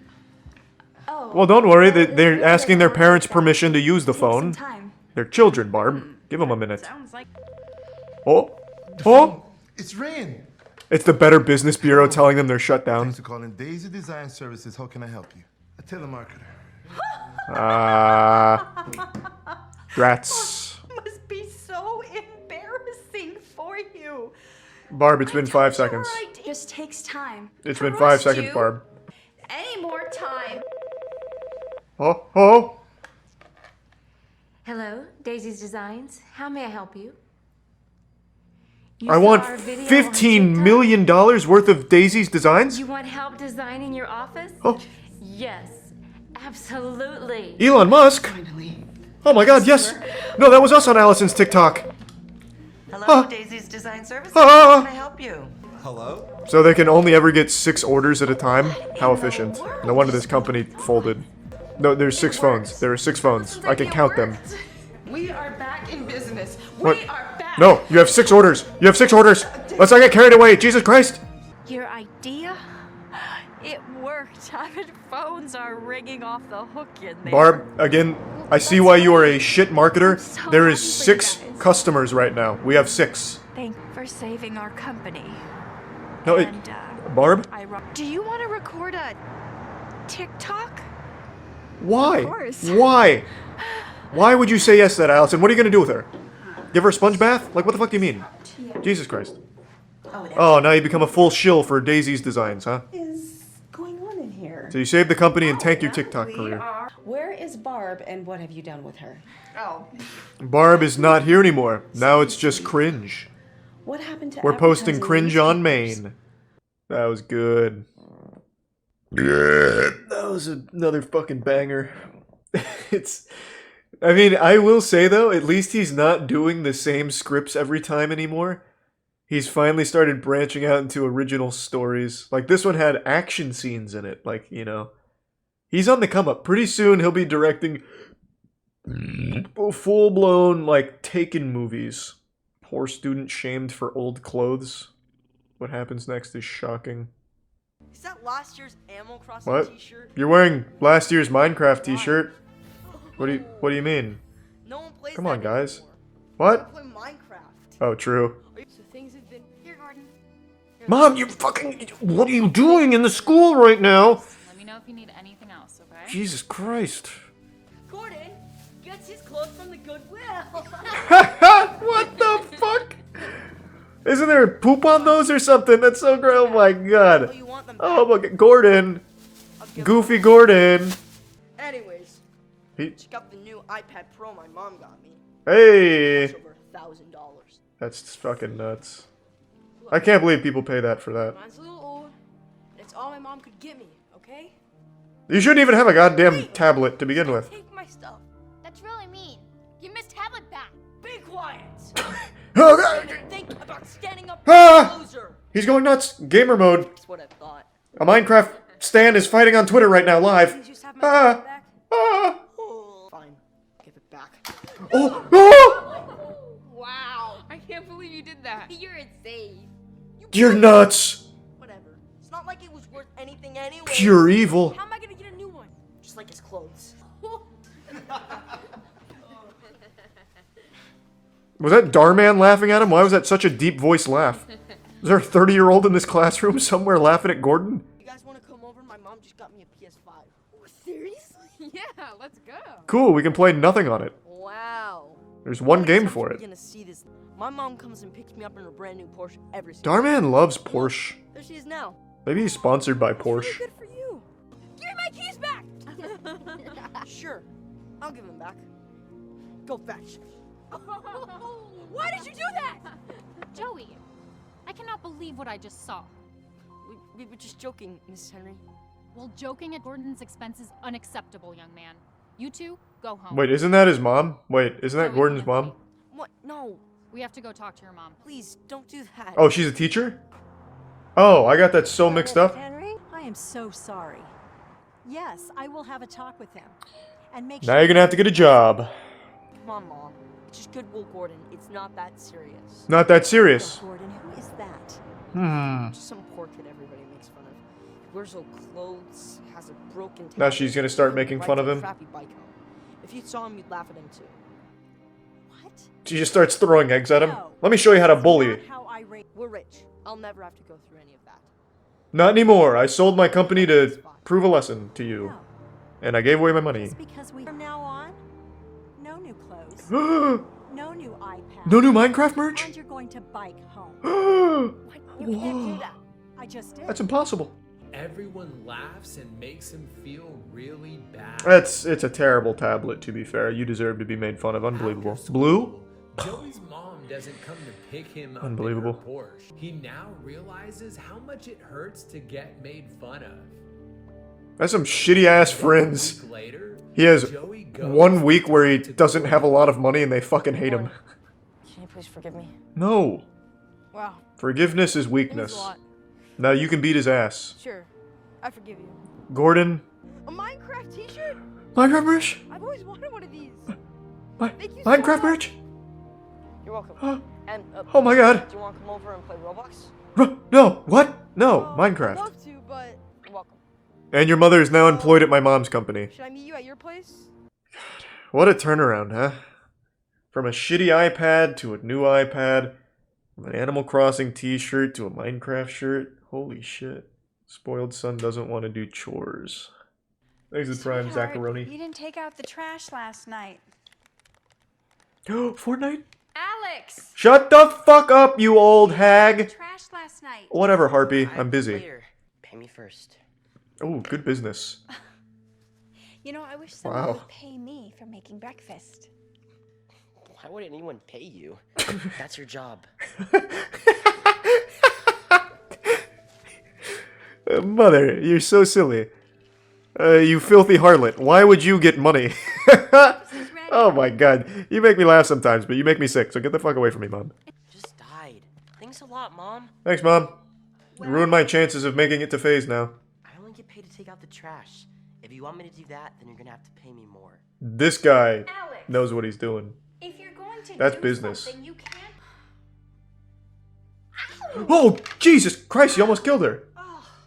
What are you doing? Your Legos And why are you playing with Legos? I'm gonna get Disgusting. Not even sirloin and Chateaubriand? Oh, hi, Or Miss Johnson. Chateau? Can I help you? What the fuck is it called? Hi, dear. Next time What do you want him to do? Eat it? I've got a bad back and it's hard for me to bend over. Oh, boo-hoo. Alex? Did you leave Max's poop on Miss Johnson's lawn? No, I took a shit there because I don't respect her. Close the door. Pick it up. She doesn't pay me. On people's front lawns. What are you, the poop police? Shut the fuck up, Mom. I'm trying to eat my hash browns and plastic eggs. Now, can you give me the ketchup? Oh, not part of her job. That's not part of my job. You just set the rules and you're not playing by them. Max, what are you doing? Mom decides that she's gonna give her son a taste of his own medicine. Man, this whole house is made out of marble. Nice. Okay. Go ahead and wash one. It's not my job either. So another place just never get washed. Clean clothes, by the way. From what I remember, it was my job to do the laundry. Oh boy, she is fucking rolling him right now. And I'll leave my clothes over there. Doesn't bother me one bit. You're playing hardball right now, Mom. Who's gonna break first? Playing against bots. Did the power just go out? I mean, it's your job to pay the bills. I'm also never gonna buy food again and we'll starve. Because it's not my job. Cook you food, I do like your it. laundry, and pay the rent. I Yeah. didn't hear anything about electricity bill. Stop it, Mom. How am I supposed to play my game? What, are you when gonna there's no cry? power? Gonna This cry? isn't funny. Idiot. He's gonna fucking tear up over there? I'll be in my Get a room if job. you need me. Well, that is pretty impressive. Now, can you please pay the electric bill? No, we really can't afford to. Actually, we can't. So, just get used to living like this. I'll fold your clothes, though, I guess. That was the message? If you're gonna do something, you should never do it halfway. I didn't get that at all from the video. Huh. Well, I mean, I guess. Though I guess you could spin the message the other way, like, if you're gonna do it, go all in, literally drive yourself to poverty to prove to your son that he's an asshole. No reason for half measures. Yeah, I did it. I went where no one should go. I watched the first 2 episodes of Velma. I'm not a hero. I'm just doing what any man would do in my position to protect the people he cares about. You. What I've just done today, this brave stunt, is basically diving on a live grenade in order to shield you from the unbearable, insufferable cringe of this show. Don't be deceived by this propaganda that's floating all around Twitter, where they're wiggling their finger or twirling their shirts over their head celebrating that Velma had the biggest premiere day for an HBO Max original animated series. Don't be fooled here. Don't let the devil pull the wool over your eyes here. This is a little Jedi mind trick here. The reason this had the biggest premiere for an animated show on HBO Max is because it's the only animated show left on HBO Max. They canceled every other cartoon they've ever fucking had, pretty much. It's been a huge controversy over the last, 6 months. They don't have animated shows left. Thus, this is the only one, so of course it's going to be the biggest premiere. This accolade is completely meaningless. It's like me proudly proclaiming that I have the largest wiener in this house right now, because I'm the only fucking person in this house. There's no competition. It doesn't hold any weight. Just because Velma had the biggest premiere for an animated show means absolutely nothing when there is no other animated shows on HBO Max that it competes with. So I don't think the show is popular for what it's worth, but I don't think I'm alone in being a hate watcher of it. I watched it knowing full well I probably wasn't going to like it. I was super open to being pleasantly surprised, but that didn't happen. In fact, the first 2 episodes are worse than I expected from watching the trailer. I was very generous and gave the smallest chance that perhaps the trailer only highlighted the show's stinkiest moments, but I was very, very wrong. The show is stinkier than 3 garbage trucks having sex in a sulfur factory. It is fucking terrible. And I'd like to go over some of it right now. So I've watched the first 2 episodes. I, of course, can't show any clips from it for obvious reasons, so I'm just gonna have to paint a picture of the things that I witnessed, the atrocities, the fucking torture. Obviously, this is all my opinion, but I do think you can make an argument that it's factual because everyone seems to hate this show, even critics. So I think this is just one of those, unifying moments where everyone comes together to hate something equally because the show is just that awful. Now, I will say, I do think a lot of this was actually written by ChatGPT. A lot of these jokes feel AI generated, and one thing that stayed consistent from episode 1 and episode 2 is they used the same joke formula at least 50 fucking times, and I'm not exaggerating. When they didn't know what kind of joke to make or how to inject humor into a situation when they were going over their quota for bad jokes to fucking ham-fist in here, they'd always fall back on the tried and true getting meta with its comedy. So they'll say things like, oh, this is that part in rom-com shows where we're supposed to kiss, but this isn't a rom-com show, so we shouldn't kiss. But if it was rom-com, we'd totally kiss right now.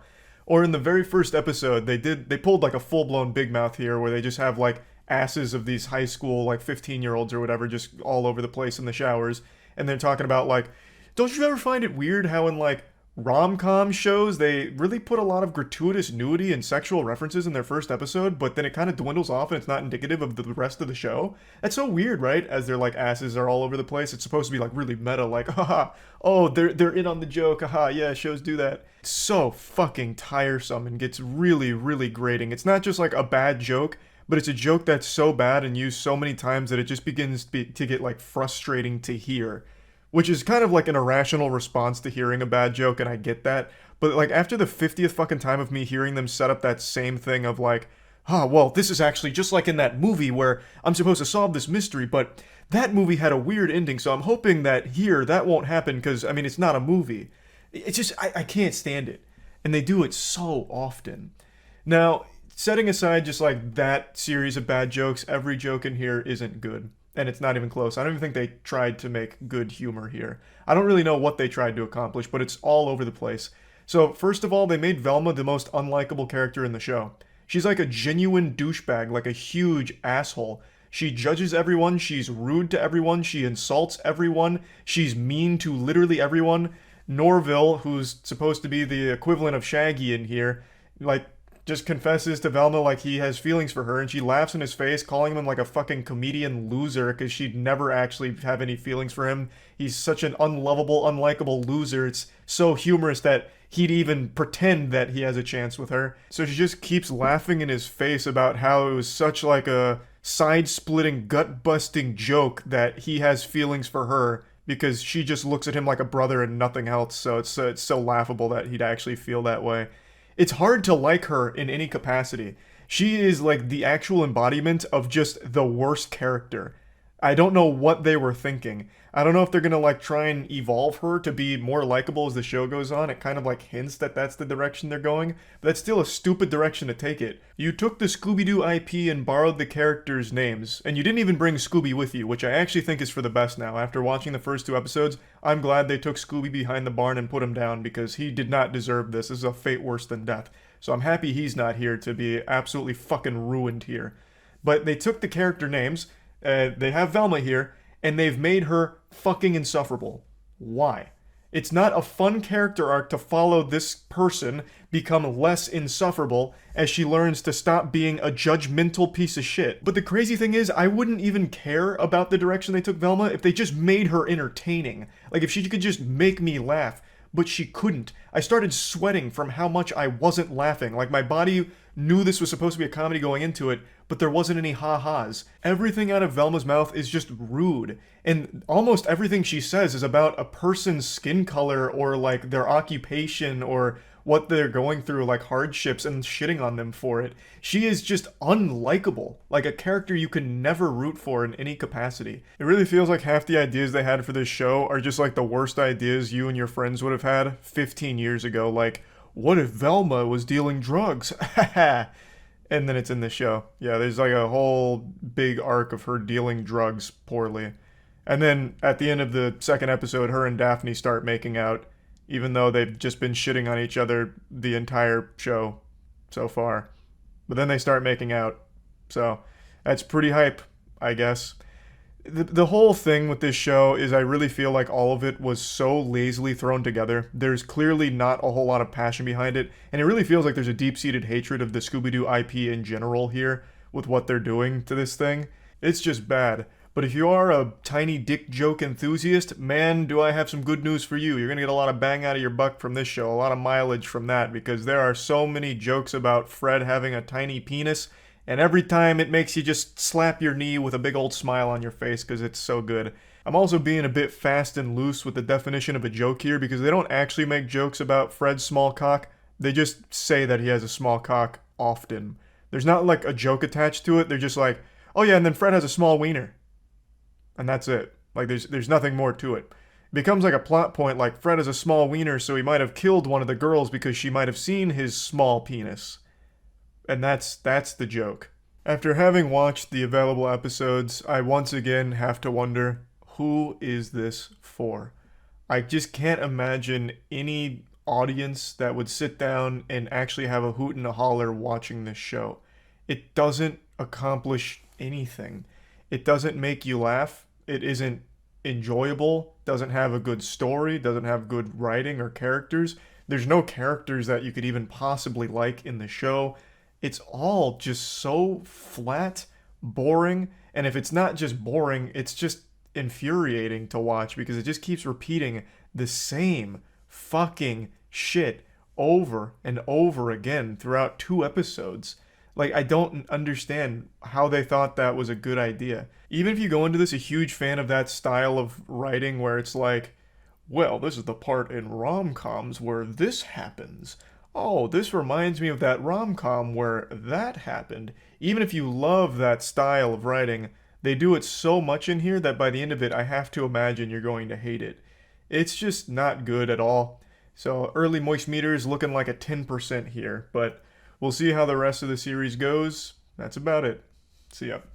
It's become a fun, cherished family tradition here on YouTube where when you're a douchebag and you reach a certain level of success on the platform for being a douchebag, you're expected to make a really shitty rap song, putting your narcissism on full display to your audience of impressionable young children. So, I thought we'd look at the latest one I found from Justin Roberts. Now, all of these songs from the YouTube douchebags are always atrocious, just fucking abysmal. They're the audio equivalent of listening to your grandmother and grandfather have sex right next to you. It just makes you go, ooh, that's yucky, that's disgusting, this is bad. But this one really takes it to the next level, so let's check it out.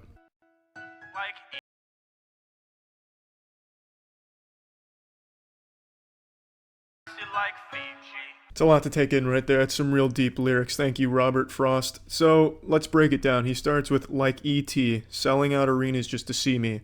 I don't fucking understand what that means. It's not like E.T. was a famous rock star rapper. He sat in a fucking bicycle and went home.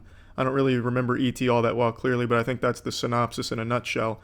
Unless E.T. in this situation isn't referring to the alien, maybe it stands for like erectile torsion. But then again, why would people be going to an arena to see this man with erectile torsion? Nobody likes testicular torsion. I don't think anyone's going to go out of their way to pay money to see a man with an erection that's twisted like a fucking corkscrew. Unless he's at like a circus freak show, then that would make sense too. I don't know, it's a lot to really digest. He's really challenging the listener's intelligence here because it's just really fucking bad. And then ice like Fiji, again, I don't understand. But then again, I was only 4. So your family's rich. Why are you bragging about that? You had no part in your family's success. It's not like you were the fucking boss baby in a suit ironing out deals with Apple when you were 4 years old. You weren't investing in the stock market. You were a snot-nosed 4-year-old that had a wealthy family. Why is that something you feel the need to brag about? That had nothing to do with you. Unless you were like a child star, which after Googling you weren't, and you're still not a star, you're just a fucking douchebag. I don't understand why you think 6 figures when you were 4 is a cool thing to brag about, because you didn't do anything. Usually douchebags like this will talk about how they're self-made, or how no one believed in them, but they overcame the odds to be as successful as they are today. But this guy doesn't even bother putting up that facade. Yeah, my parents were rich. Suck my small micro penis, bitch. Got a speeding ticket, I don't go to court. Holy shit, bro, you're a fucking real badass, an absolute lit savage. You don't go to court when you get a speeding ticket? Lock this man up, throw him in the slammer, he's a menace to society. This dude is too goddamn cool, there's no pussy left for the rest of us. My god, I bet this guy is so hardcore, when his parents pay for his fancy meals at his expensive restaurants, he doesn't even put his pinky out. She was really lame, she made me bored. So I had to kick her out the door. Yeah, I just don't believe this part of your verse at all here, Justin. I don't think you've ever kicked a girl out. You strike me as the boring one. You strike me as an overly sensitive milady fedora wielder who cries every time he sees titties because you feel like you're disrespecting the woman by seeing her boobies. So likely what happened is you broke down into tears and the girl left because she was uncomfortable, but you spun it your own way like, yeah, bro, I fucking kicked her out. She was no fun. She was mad, lame, boring. She just said, hard to see me. Somebody please stop this madman. He's out of control. This fucking supervillain doesn't even say bless you after a sneeze. Wubba lubba dub dub, there is no God to bless you. Nice, bro. Now, he also goes ahead and sheds a little more light on what he meant at the beginning of the song. So, on top of the bike like E.T., selling out arenas just to see me. So he gives a little more context as to what it means, which makes it even more confusing because he clearly is talking about the alien. What the fuck do you mean by on top of the bike like E.T.? What, is this like a talent show like Cirque du Soleil? You're on top of a bike, so people are coming to an arena to see your stunts? I don't think so. You don't even look athletic enough to dribble a basketball, let alone stand on top of a bike. So what the fuck does this mean? It has to be slang for something, but I've never heard it. I guess I'm just getting older. Oh, bro, I was about to fuck this girl's pussy last night. I was about to butt fuck that pussy real hard, but then we got on top of the bike like E.T. Oh, dude, we went out last night and got on top of the bike like E.T. What does it mean, Justin? What the fuck does that mean?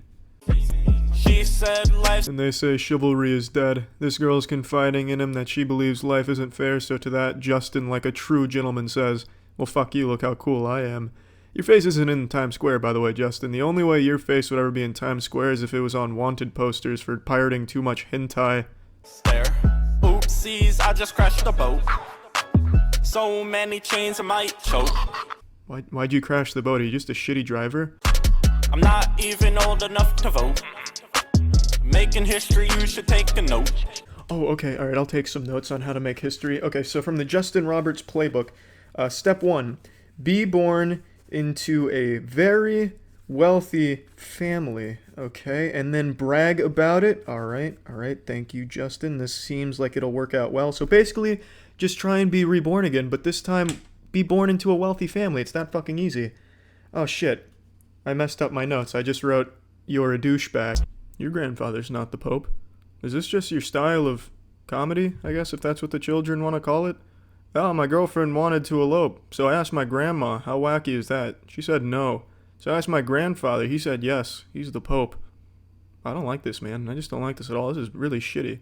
This is like some stinky garbage that you're putting out here. I really don't like it. I don't respect it at all, Justin. I just don't think there's anything redeeming about this. I don't like you. I don't like the music that you make here. I don't like anything about it. On top the bike like. What a banger. What a fucking banger this was. Can't wait for more YouTube douchebag original rap productions. See ya. Another day, another awful TikTok challenge. The one we're talking about today is Devious Licks. And I actually think this is worse than the Tide Pod challenge, if you guys remember that, where kids were just eating Tide Pods and killing themselves or burning their stomachs. I actually think Devious Licks is worse than that, because at least Tide Pods, they're only hurting themselves. Devious Licks is just a massive inconvenience to everyone around them. So what is Devious Licks? It fucking sounds like a Harry Potter book, like Harry Potter and the Devious Licks. It sounds like a Death Grips album title. It's a really stupid name, but basically, it's a TikTok trend where kids in high school were going into their bathrooms and just stealing shit. So stealing soap dispensers, stealing entire sinks, stealing urinals, stealing the actual shitters themselves. There were actual kids just unscrewing the shitter, used poopied, pee-peed in toilet, stealing that and taking it with them to their house. I can only imagine the immeasurable disappointment the parents must feel when they find that hidden treasure their kid brought home, because it's gonna smell like asshole. It's a fucking toilet. So they walk in there and they see that their kid's not only a thief, but the dumbest thief on earth.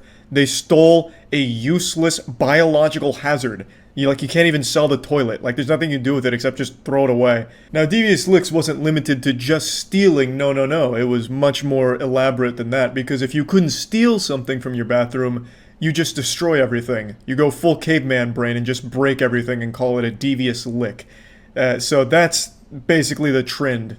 And as it continued to grow, it transcended the quarantine zone of the high school bathroom. It went from the bathroom to just the school in general, so they started stealing things like sinks outside of the bathroom, they'd steal lockers, they'd steal cars. It basically was just vandalism at the school property, and this shit's been fucking wild. The only thing I've ever stolen from school is this little bad boy right here, and I had to go out of my way to find him, but I remember stealing this. It's a little snowman Pez dispenser. He's pretty playful, he's pretty cool. Not really a devious lick, but I felt bad about it ever since. I stole that from a teacher's desk, I remember, because I thought it was just kind of cool because there was Pez in it, and it was like, yeah, that's kind of nice. So I took it, and God, the guilt has been overwhelming ever since. I pray to God every night that he forgives me for the sin. Can only imagine what these heathens are going through. But anyway, this has become such a widespread thing that entire towns are going in lockdown at their schools, fucking sounding the emergency sirens like aliens have arrived. It's DEFCON red alert out here. Devious Licks is the boogeyman that's marched into town. So the way some of the schools are dealing with this is absolutely amazing. I read about a couple schools that just outright banned using the bathroom during school hours without an approved time for it. So they had to take a field trip to the bathroom, and if you have to go before that field trip time, you're just going to shit and piss in your britches. Like, those trousers are going to get soiled because they don't want to take the chance, because it got so bad at those schools that they just outright forbid using the bathroom outside of their designated field trip bathroom time. And then the more common one that I'm seeing is you are not allowed to use the bathroom without a school-approved chaperone to be there to make sure that you're not doing anything devious in there. These are high schoolers, mind you, and their brains have been rotted so drastically by TikTok that they're now not allowed to use the bathroom without a fucking bodyguard to monitor them because they can't be trusted to behave themselves while tinkling. It's crazy. Now, I wanted to show you a few devious licks that I found on TikTok, but I didn't record them in time. TikTok has banned all devious licks and the accounts associated with most of them, so all of those are now just lost to the fucking cyberspace, the cyber shadow realm. So I'm just going to show you a short compilation from Know Your Meme that did like a few of the bigger ones that were viral on TikTok, so that way you can at least get an idea of what these looked like. Licks refers to a trend where TikTokers steal school equipment and flaunt it like trophies for all of TikTok to see, with everything from soap dispensers to security cameras on the line. The trend began on September 6th when a TikToker posted a video pulling a hand sanitizer dispenser from a backpack alongside the text, "Only a month into school," and got this absolute devious lick, as if celebrating school's return with the steal. The video got high school and college kids around TikTok excited, and within days, users were going viral left and right, showing off their devious licks, aka stolen goods. Some examples include a full microscope, a computer, a functioning paper towel dispenser, and an entire fire alarm ripped right from the wall. Some have taken the trend outside school walls. As the guy mentioned, it did go beyond schools. Kids started stealing shit from all over the place and just calling it a devious lick, like movie theaters, churches, and things like that. So it wasn't just limited to schools, but that was absolutely the bulk of it. And it's been in the headlines for the last couple of days because it has been a huge deal for a lot of schools. It causes a lot in damage, and it's a massive inconvenience to the entire class because you're missing fucking entire toilets, A, and B, your school now has to have designated pee-pee times. So you better hope that your bathroom schedule lines up with the school's now. So obviously these kids were pretty proud of the things they stole, so they weren't shy of showing their names and faces with a lot of the shit, which has of course led to a lot of kids getting expelled for it. Imagine getting expelled because you were competing in a TikTok challenge to steal your school's paper towels. Like, how pathetic. Now, the thing is, you don't make any money off this, so these kids were doing it just for this idea, this wet dream of clout. On TikTok, these accounts weren't making anything. You have to like sign up for a TikTok partner program, and even then I think it's like $1 per 10 million views, which these were not getting, by the way, except for a couple. So it's not like they were really making money from doing this. They got expelled for nothing and got laughed at online by everyone except the brainwashed douchebags that were cheering them on in the TikTok comments. So that like brief dopamine hit of, oh, look at these 10 likes on TikTok, was probably not worth getting expelled, but maybe I'm wrong. You know, maybe I just haven't felt that true euphoric dopamine from a devious lick. You know, maybe that's what I'm missing.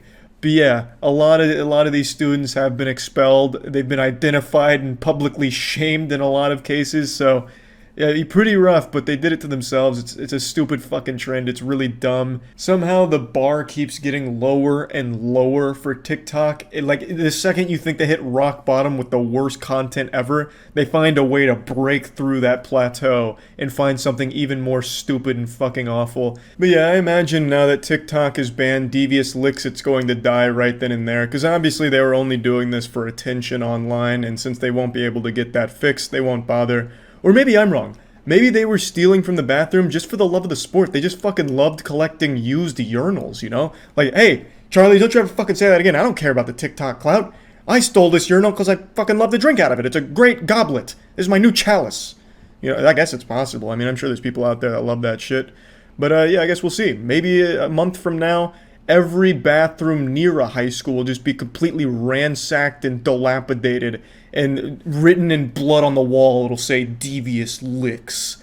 You know, who knows? I imagine it's probably done now that it's banned, but we'll see. That's about it. See ya. Karens have become such an incredible nuisance to society that an actual law has been passed addressing some of the shit Karens do, and it's actually just called Karen. It's about people that are making racially charged fake police phone calls. It's pretty fucking wild just how insane this surge in Karen activity has been. This is something on like a biblical scale, something that you'd read about in like a history textbook of some kind of plague that swept across the world at some point, and we're living through it right now. And I think all of us just think every Karen is a big dumb fucking idiot with this incredible mistrust of anything scientifically accurate or anything that comes from a position of authority.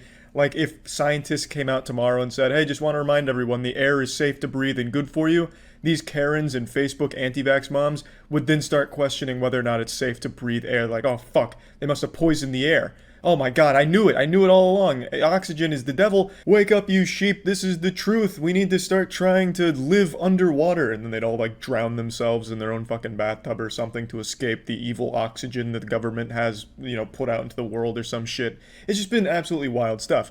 But I actually came across an extremely intelligent Karen, a self-proclaimed genius musician Karen, and I think it'd be fun to take a look at what a smart Karen might look like. But before we do that, I'd like to share with you a very rare male Karen. 6 feet away from you. You're harassing me. I'm not harassing you. You're coming close to me. You're coming close to me. Back off! Threaten me again! Back the fuck up or your fucking phone down! This delightful dickhead right here is Daniel, and he was an insurance salesman until this video came out, and he got fired in around 8 or 9 hours after this video went viral. Daniel fucking speedran unemployment, a very impressive 80% route there executed by Daniel. You can say a lot of shit about Daniel, but you absolutely cannot call into question his ability to strike a mean power stance. I love that shit. It looks like he's a member of the Ginyu Force, getting ready to get in position to strike up their pose. I mean, what kind of fucking power stance is this? It's like an action figure that's a little too stiff, like the joints don't move around correctly. Or like a video game NPC with like a shitty walk animation. Now I'd like to share with everyone why he shouted, "I feel threatened." It's a law in Florida, and this happened in Florida, where if you exclaim that you feel threatened, you can pretty much do whatever you want to the person who's threatening you. You can literally kill that person and be deemed self-defense because you said you felt threatened. It's like an actual fucking cheat code you can use, like, oh, I feel threatened, and then you fucking torture somebody, and Florida would be like, well, he did say he feels threatened, so it's all good. It's fucking silly. I've actually seen this happen in the real world before. I was at a bar, and I don't know what was going on between these two dudes, but one of them shouted, "I feel threatened," verbatim, because that's like the fucking code word. He shouted that, and then Goldberg speared a man into this fucking support beam that was holding up this, I don't know, some shit to stop the rain. It wasn't raining, but there's like this little covering over top of one of the bars, and he speared him into that shit and fucking broke that fucking support beam. And all because he said, "I feel threatened," which gives him the legal right to do some shit like that. At least that's how I understand it, because I've seen it happen, and this dude doing that, it seems to me like he wanted to at least cover his bases if he wanted to get physical with this guy, because Florida has some stupid fucking laws like that. Be polite, be courteous. Very important. Good. This will exempt you. This will exempt you from wearing a mask. You're right. That's okay. Have a good day. Now this video here comes from a man named Brian Tao, who was biking through an anti-mask rally, and he gets a little more than he bargained for here. He bites off a little more than he can chew with this lady you're about to see enter the scene. You're getting a little sneak peek of her right here, and you're about to see her in full force. He ripped up the little brochure, and now he's summoned a demon. If somebody being rude to you, the only thing you say to them, have a good day. Have a good day. If somebody being rude to you, That's okay. Those are the people that walk the Jews into the gas say station. help me and Those have are a the good day. same people that walk the Jews. Say help me and have a good day. It's a fact. I said you're the same kind of people that walk the Jews right into the gas tank. Oh, good. Thank you. I think coronavirus might be the least of humanity's concerns when people like this continue to reproduce and instill these beliefs in their children, and then those kids grow up to be this fucking disgusting clone of their parents that believe this abhorrent shit. Got you on video. Good. Have me on video. And your Because name then? That's what my name is Kellyanne Wolf. I'll give you my name. Okay, you have a business card? No, I don't have a business card. And I don't need to Do provide you have you one. Instagram? Do you have Instagram? Do you have Facebook? I'm all over the place. I'm a musician and a very popular one. So it'll be very easy for you to find me. To be so confident in your stinky horseshit beliefs to put your actual name and face on it in a video where you look like a total asshole is so baffling to me.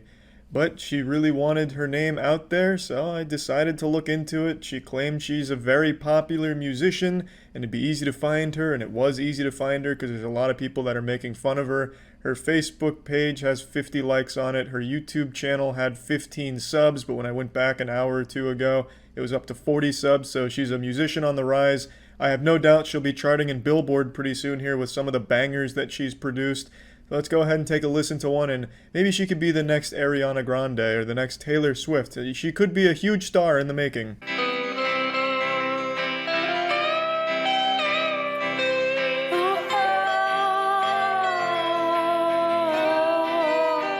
He said he loved me. Oh, said he'd stay. It reminds me of music you'd hear in SpongeBob, like if SpongeBob started like a shitty pop country band or something, as kind of a show joke, not like an actual musician's career, but to each their own. I do have to say the instrumentals I think are actually ripped from the Ed, Edd n Eddy episode where Double D's playing that weird fucking instrument on the back of a boat where Ed's like propelling them with his feet, if anyone remembers that. It reminds me of that instrument, whatever the fuck that was. It's a weird genre, but who knows, perhaps this is the next big genre to pop off. This could be like the new dubstep for the country community. Couldn't tell you. You are anybody who is going to commit to this kind of civil obedience is the same kind of people that believe their government when they walk the Jews into the gas tank. That's what I said. So you can quote me. Good.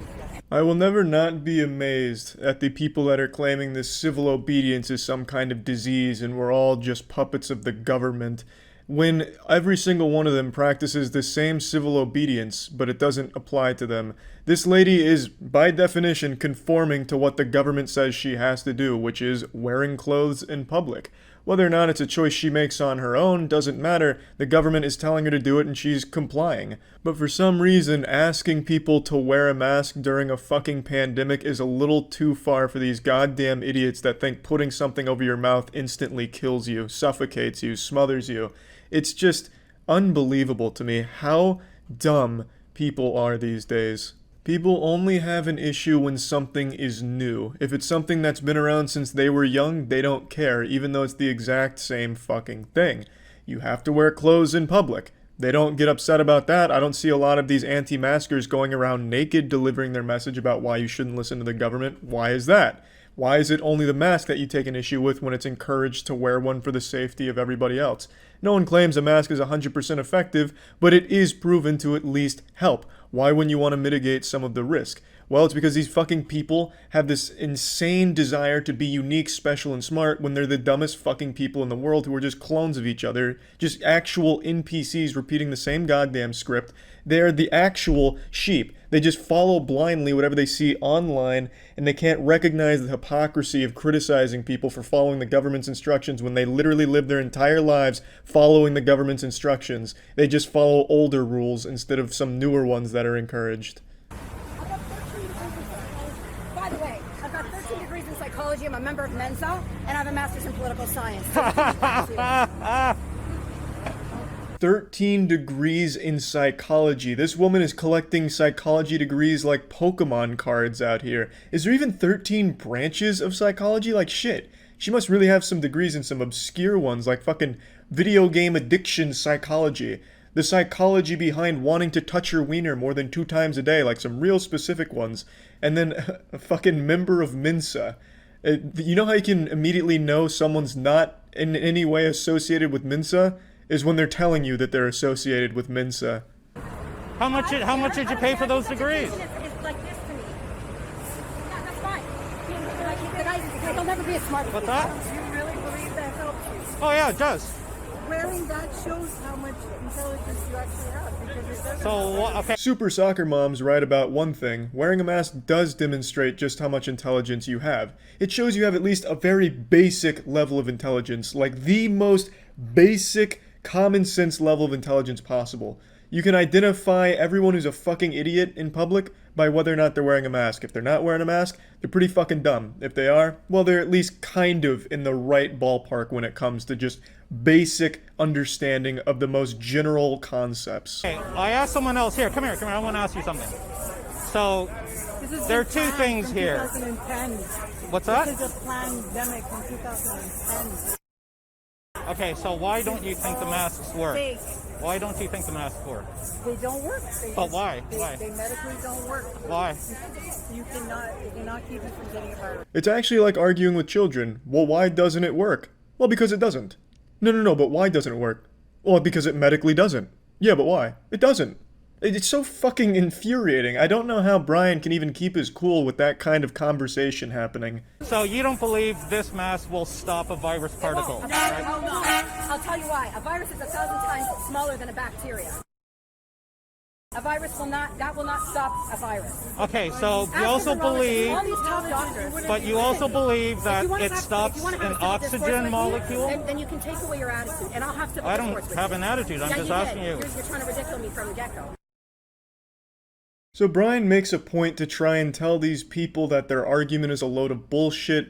They believe that the virus escapes through the mask, so the mask is totally useless, and meanwhile oxygen can't get into the mask, so the people wearing a mask can't breathe and they're getting sick due to lack of oxygen, which makes no fucking sense because oxygen is significantly smaller than a virus. I think it's 100 or 1,000 times smaller than a virus, so their argument just doesn't work.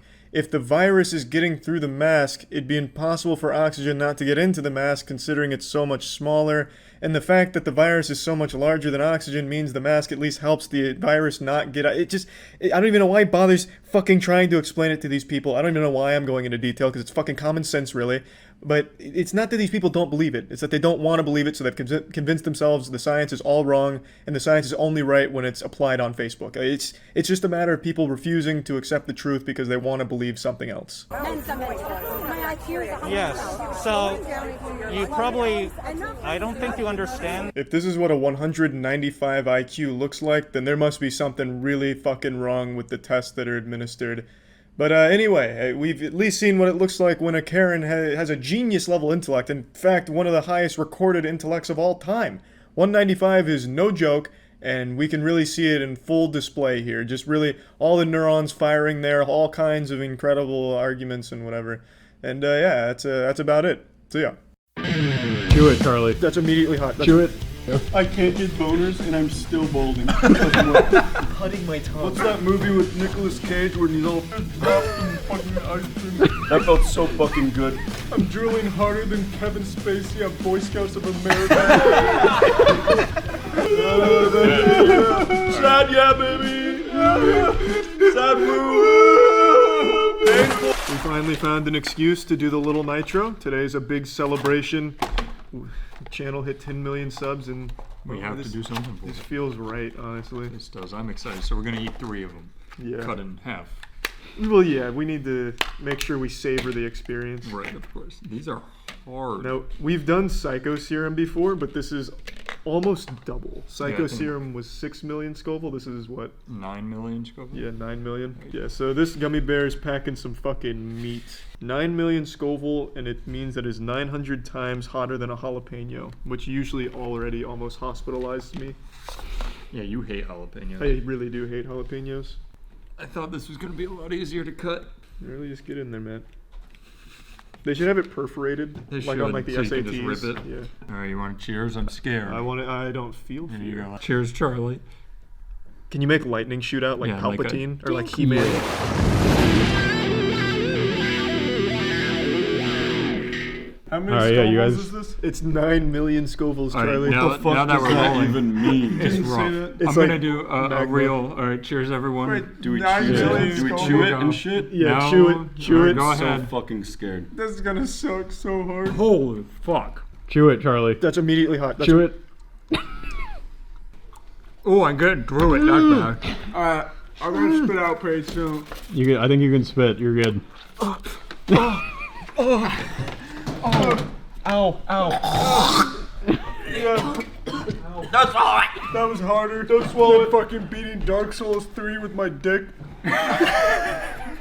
That's just cutting my tongue. What's that movie with Nicolas Cage where he's all flamed up riding a motorcycle? That's how I feel right now.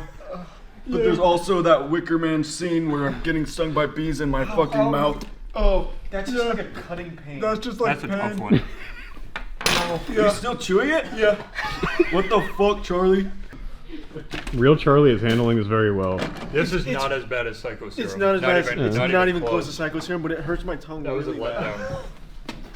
Although I That would like actually to wasn't too state bad. that with all of them here, there was no point in me being in the spicy video. There was no reason for me to be here. But it was just funny. You to did get it the you in longest. Yeah. You know I love fucking with you, man. Oh yeah, thanks, man. I've loved you forever. Yeah, I love you, man. We've been best friends for like 17 years. Oh my god. Yeah, baby. Oh. Sad, yeah, baby. Sad woo. Painful woo. I'm gonna cut my fucking tongue off with a knife. I'm drooling harder than Kevin Spacey on Boy Scouts of America. My skull is vibrating like I just did the Wim Hof breathing challenge. The fuck is the Wim Hof breathing challenge? It's the breath of fire. You gotta download the app to do it. It's like a breath of fire fucking thing. That was like I'm sweating now. Oh yeah, that's his word. Oh yeah, baby. Oh yeah, baby. Oh yeah. This really just feels like we're making a normal spicy video, and it's just times 5. The humiliation right now in this room is at a higher level than when the antagonist inside the Doorman video gets humiliated. Oh, they're slowly losing. They're getting longer and longer. Can you get a shot of Drew Gooden in the corner? Can you just keep it down? Oh. Drew, I'm gonna bring in the plane and you're gonna put it in your mouth. Vroom, vroom, it's coming in so fucking hot. Vroom, Let's vroom, go. vroom, vroom, vroom, vroom. Here it comes. That was so fucking awesome. Yeah. I'm out of the loop, Charlie. I feel like a ghost pepper put a tactical insertion in my mouth and just fucking respawned. Someone just keeps shooting me over and over again, but I keep putting down the tactical insertion, thinking I'm gonna get actually a kill, but I keep dying over and over. It's like this little fucking bear has the last stand perk and it's just shooting more and more loads in my fucking mouth while it's on its back dying. It's like Smokey the Bear's just shoving his giant cock into my mouth over and over again. Fire hazard high. Firemen come over. Wait, but Smokey the Bear prevents fires. I don't, shut up. It's just, it's like Hellraiser with his spiky cock just shoving it into my, like Smokey the Bear and Hellraiser just double teaming my face with their dick. Alright, I'm done. Someone else go.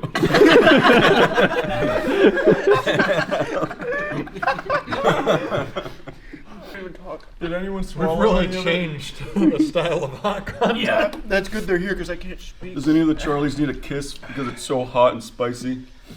I just dropped some fucking ice cream. That felt so fucking good. You just kissed the boo-boo. My taste buds are under more pressure than Nick. You don't need to put this part in. We're just doing whatever was for us. We're just doing whatever Charlie would do. Yeah, Charlie does that all the time. Wait, Charlie only kisses me. What? Charlie, here I come. Here comes the plane. The plane's coming in hot. How come it's only extinguishing when it's actually inside your mouth? That's how they once you swallow it, the hell comes back. The dumb little bear actually owns this tub of ice cream, so they know. It's like how Viagra and the hair, what is it? The hair growing thing? Rogaine. The same company. You're talking about how Hims also sells ED pills for the fix a problem that they caused? Exactly. This is such a fever dream of a video. I can't get boners and I'm still balding. Doesn't work. Doesn't do either of the two things that it was supposed to do. I don't even know what to do at this point anymore. I'm lost. I haven't stopped on my tongue. I was about to start throwing out analogies, but it makes no sense if I do. Do a Charlie analogy, Matt. What do you got? I don't want to be in your head. Well, just try. What would Charlie say? The only thing that doesn't make sense is Tenet, the worst movie ever made. I wonder if Dale has a way of defending himself against this kind of pain. Who? Dale. Is he from Tenet?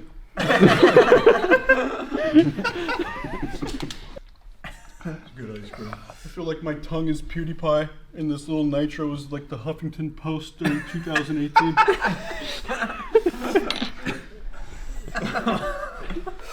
Yeah. I started doing the yawn, ironically. He's going to make it in your I hope content it continues now. after we leave. Yeah. Yeah. I've never actually just felt dumbfounded in my life where I'm like, I don't know how to interact, and I have no idea what to do right now. I feel overwhelmed. Make a metaphor, Matt. It helps. Make a metaphor. It feels good. Yeah, talk about how bad Thor Dark World was. Make a metaphor, but don't get into the meta universe. It fucking sucks down there. There. That went fucking fire. It's finally coming down. That was not nearly as bad as I thought It wasn't as bad as Psycho Serum, but that was still really bad. If you took the entire thing, it's definitely super bad. Yeah. We do have Psycho Serum here if we want to let them compare. Oh my god. Would you do Psycho Serum? Nope. Yeah, there we go. Alright, you want to take us out, Charlie? Or yeah, Charlie's? take us out, Charlie. Take us out, Charlie. Alright, guys. I just want to say thanks for watching. This was one of the best get-togethers. One of the biggest just parties I've ever had. I can't believe the union and the unity. Great Charlie burps. We got little fucking bears. We got Drew. Hey. Oh, yeah. Hey, Drew. When I don't look, I don't know who's talking. Well, Charlie's talking. Yeah. So. Yeah. Thanks for watching, guys, and I think that's about it for today. Yeah. Yep. Yeah. Yeah. Not too long ago, I embarked on a holy crusade to improve my pathetic tolerance to spicy foods. I made a video where I was biting into hot peppers, and ever since then, I'm constantly asked by people if I've kept up my training regimen, my CrossFit for spice tolerance improvement, those exercises, and the answer's been no for a while. And I'm sorry to say this, but I have completely reverted back to the tongue of a 4-year-old boy. I damn near black out from pain if I eat something that even had a jalapeno on it at one point in its life. Jalapenos beat the shit out of my ass, and I realize that this is extremely pussyish, so I've decided to once again get back to training and combat this pussiness before it spreads to other things, like who knows, soon maybe gluten will be spicy for me. So luckily, voiceover Pete invited me onto his show, Hot Seat with Pete, and it's like Hot Ones, you know, spicy sauces on really cold, shitty wings, and it was fun. I enjoyed it, and I did pretty well, all things considered, so I'm going to show you some of that. If you want to see the full episode with me and Pete sitting down and suffering, you can find it on his YouTube channel here. Let's get into this so I can show you how strong I am. Good to see you. Good to meet you, man. Hey, everybody. Welcome to the next series of Hot Seat with Pete, and today's guest, Critikal, also known as... Charlie, yeah, real name's Charlie. A lot more casual. Also known as Moist Critikal. Moist Critikal as well, yeah. Also known as... Big Moist, Mr. 6.5-inch Wiener. A lot of different names on the internet. I didn't know that. Waiting, let's go ahead and jump in with our first one here. We'll go on the easy side. Sounds great. Yeehaw. You might not know this, Pete, but before coming out here, I used the restroom to hype myself up in the mirror, like a high schooler asking his prom date out. This is a bro moment, you know. This is a big moment for me. This is easy. I'm sure it's easy. It really is. You're okay.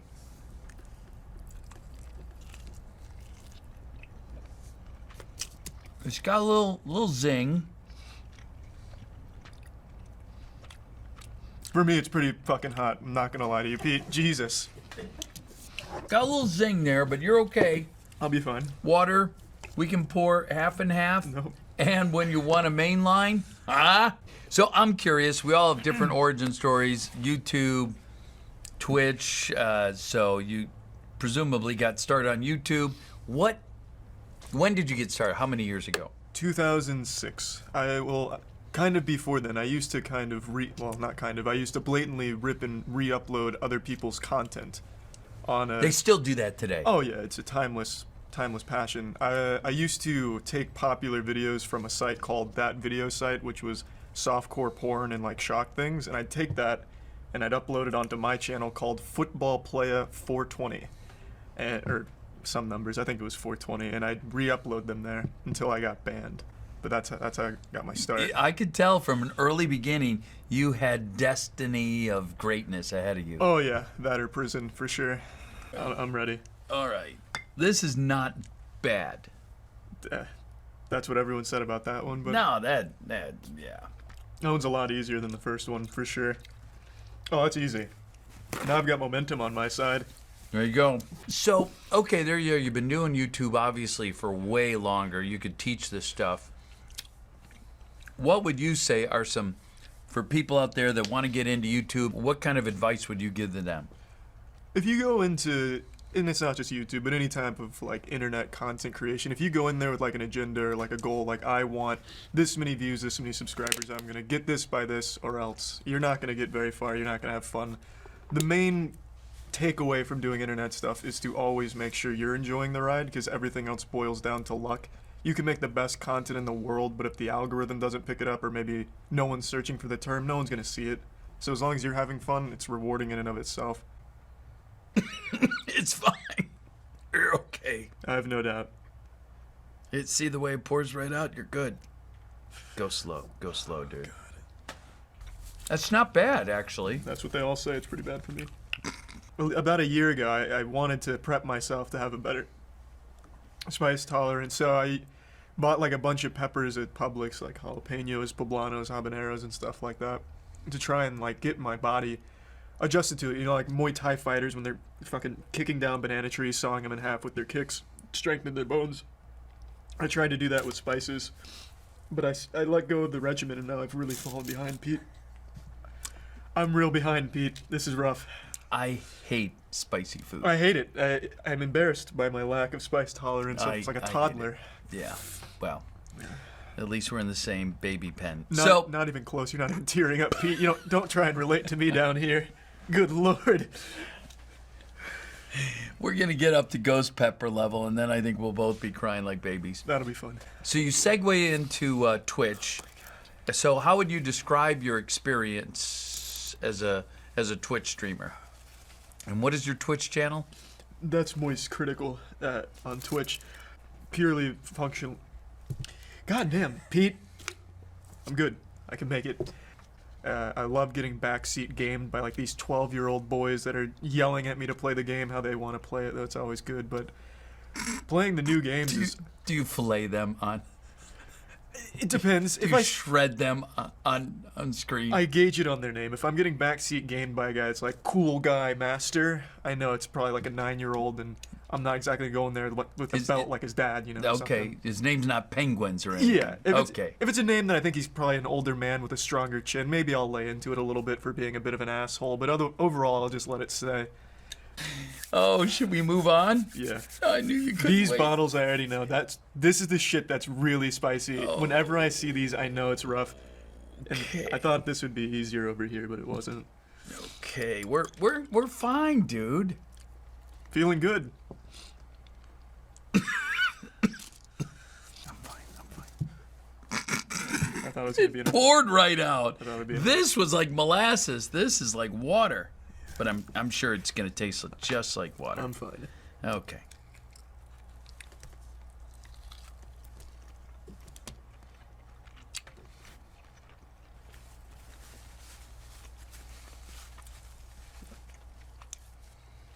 That's the easiest one yet. It really is.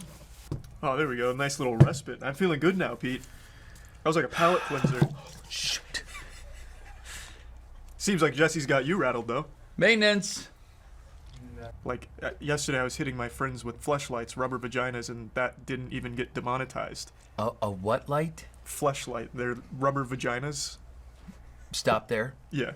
Okay. That's pretty much the gist of it, but they Yeah? stretch really far. It's like Indiana Jones's lasso. I don't want a picture of that in my And that mind. did not even get demonetized, Pete. Yeah? No. I'll put a healthy amount on there. I'm really in it to win it now, Pete. I've got confidence. You see that? This is a confident quarterback now. En fuego. I won't tell you what that means, but something about death.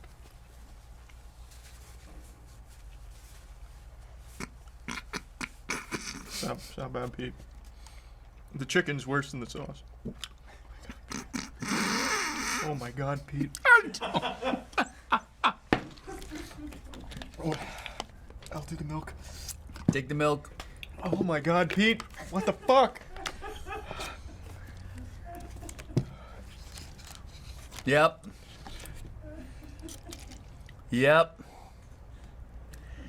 That makes this so much more appetizing for me right now. Yep. Oh my God, Pete.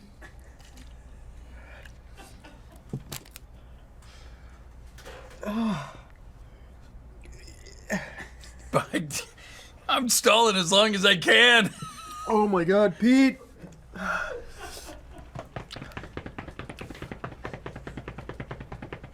Piece of cake, dude. Dude, super fucking easy, Pete. Oh my God.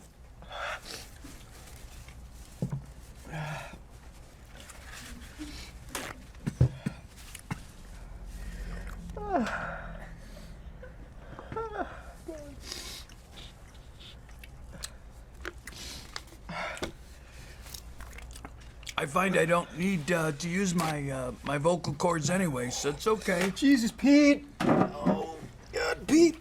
Pete, I want to fire a question at you while I'm still able to. I know this may be a sore spot, but I'm gonna mention Voldemort. He who wishes to not be named. Yes. You've been far too kind to Fiverr for what they did to you. Mm. Would you like to insult them? Mm-mm. It's worth a try. Nah. And, Is that ice cream? Yeah. Oh, that's so sweet. Yeah. That is so sweet. Thank you. It is sweet.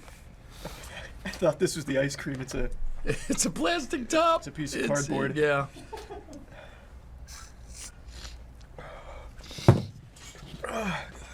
Whipped cream's a close second. I'm so glad we've had this bro moment. Oh yeah, we're bonding over this one. I'm not gonna deny it. Yeah. It's a big moment for me, Pete. That's probably the hottest thing I've ever tried. Well, I'm afraid of the next one. I mean, I imagine they use the same ingredients. Yes. God knows what. Poison, rat poison, scorpion poison, python poison. I mean... All right, I'm taking it real slow. I'll follow your lead this time. You don't mind? I won't be offended.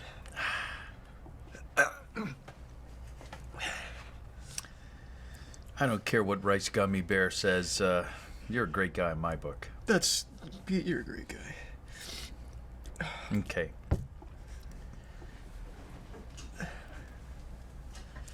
I'm gonna get you if this kills me.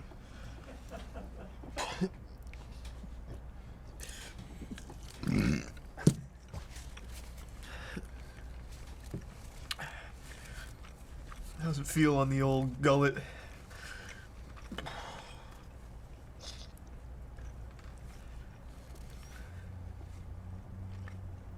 Okay. Which was worse? Oh, this one. That's good then. Yep.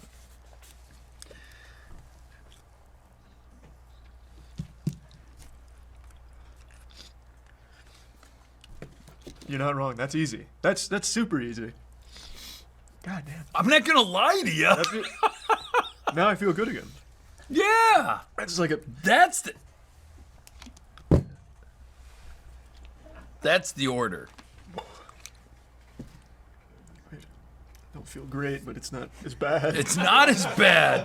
The En Fuego is the killer. She's coming on a little strong there, don't you think, though, Pete? Or just me?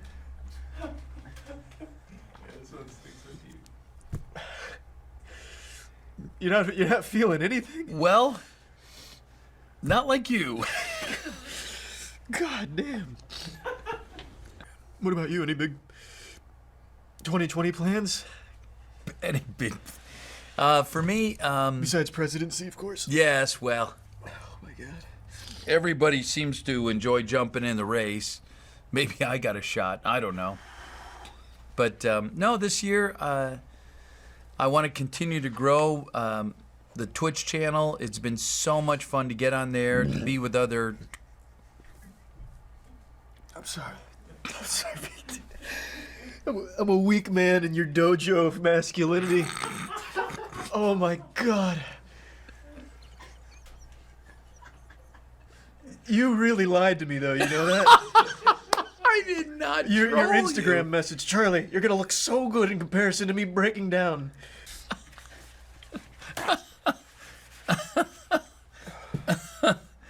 Oh, my little Padawan. Yeah, 2020, you're right. I'd like to still attend a TwitchCon, a Minecon maybe, that sort of thing. Usually pretty stoic. This has kind of broken me down a little bit to like my bare primordial sense to cry out for mama's teat or something. Like I'm going full infancy here. Like I'm tearing up, snot nose. I don't think anybody notices that. Well, you want to go for round 2? Honestly, I kind of do. I want to see you break down. I don't know what'll do it to you, but something's got to give.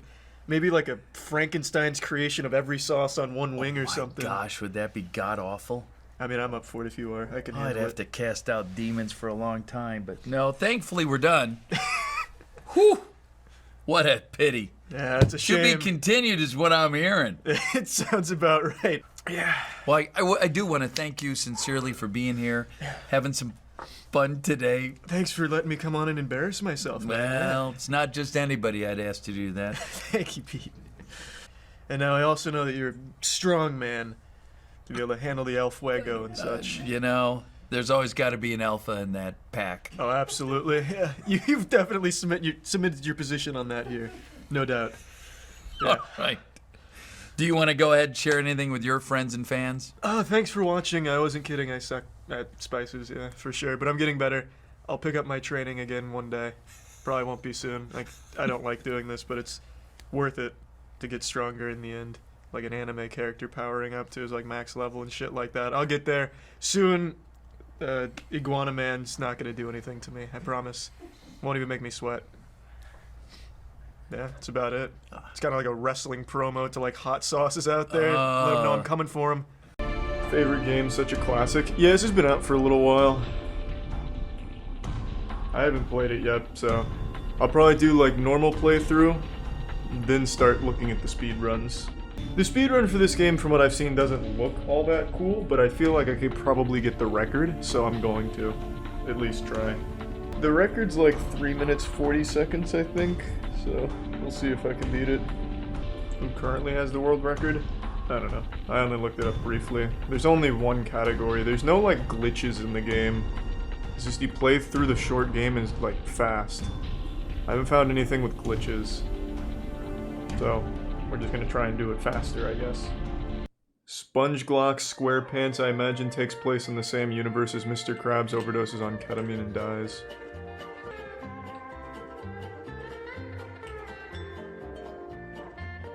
Oh, nice. Oh, wow! That's definitely some deviant art right there. I'm not gonna shoot. Alright, I'll shoot Gary. I don't think anything's gonna happen, though. Oh.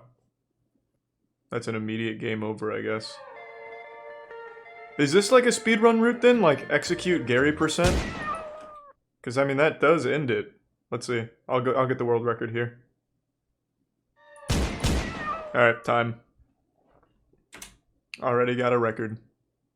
I'll just make up routes as I go.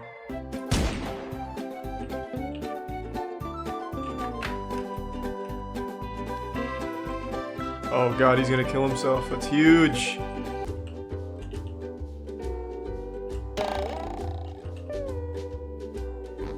Classic. He was always one of my favorite characters in SpongeBob. I think in the speedrun you start by talking to Mr. Krabs.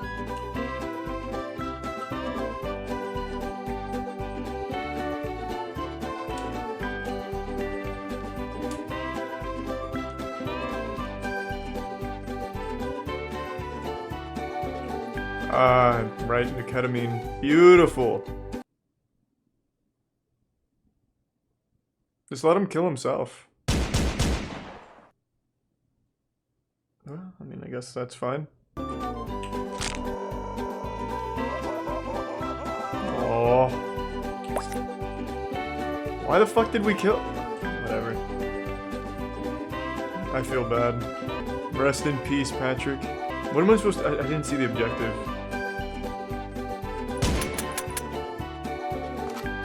Alright, this guy's a tank.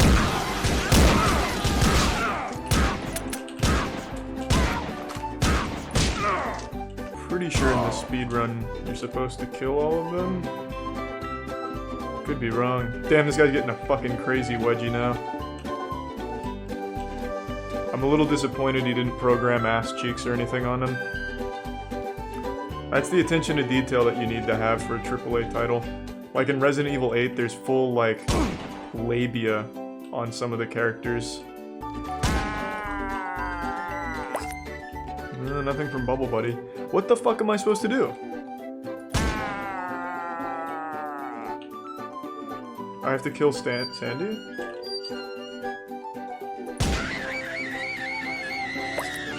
No, I don't think that was right. Yeah, let me just reset. I wasn't paying attention to the objectives. After collecting the drug money from Patrick, I forgot what I was supposed to do next. What? This didn't reset?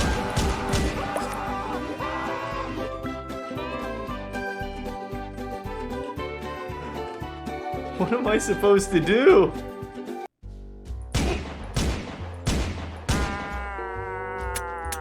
Man, some of them just eat bullets. Okay. Well, now that I've killed Mr. Krabs, what the fuck is gonna happen?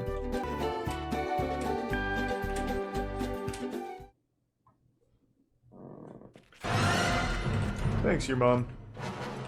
I know how to fight this. I saw this in the speedrun. I remember.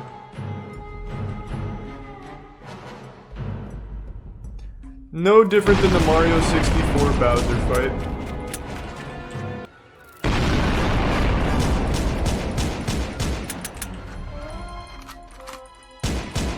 There we go. Pretty clean final Mr. Krabs phase there. Had to resort to the AGDQ safe strats in order to squeak it out after a botched phase 1, but we're good. We still got it. He's not even bunny hopping, I'm not impressed. Ooh, but the Bubble Buddy Goomba stomp, pretty clean.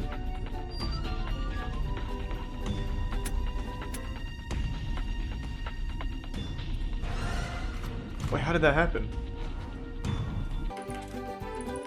Oh, I accidentally just kept hitting E like an idiot without thinking. It's alright, it's alright. First run, it's gonna be a bit sloppy.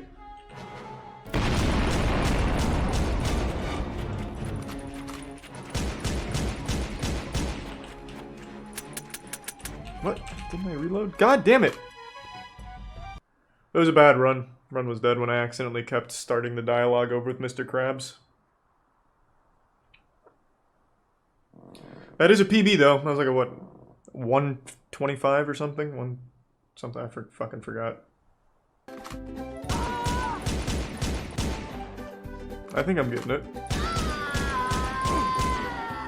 This is definitely faster. That was so fast! And Jesus Christ. Magician coming in. Fucking wizard here. That's me spamming it significantly slower.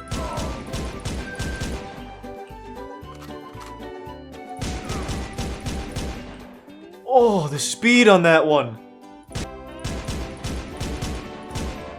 I still don't really... Like, it feels... I'm doing, like, the same tempo, but I'm getting different results. I feel like a crazy person.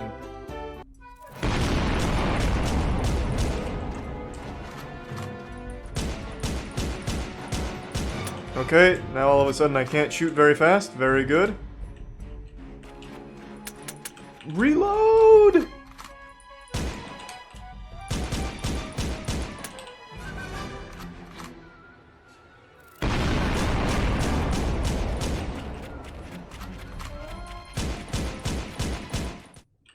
I cannot get this two-phase. I felt like I was firing so fast in Bikini Bottom, but on Mr. Krabs' true final form Galactus, I am unable to, like, get the double shots to work. Thanks to Tier 1. Hey, that's the developer. Thanks to the Tier 1, Morris.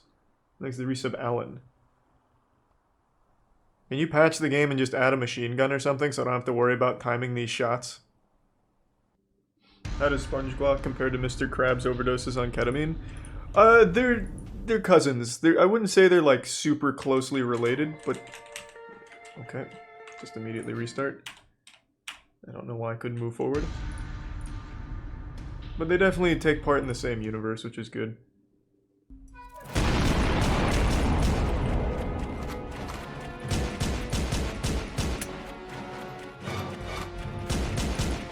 Definitely the best I've done so far on that.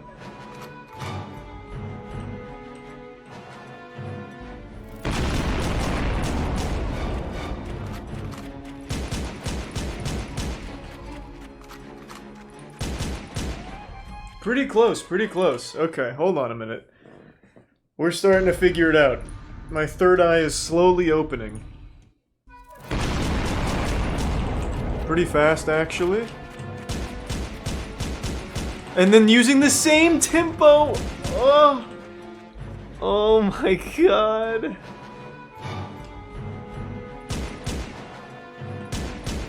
Like, this doesn't make any sense. This is making me so sad. It looks so easy, except the fucking shooting. I just don't know what to do. I haven't changed tempo. Like, I'm doing the exact same count in my head for every click, but my speed on every single one of these reloads is completely different.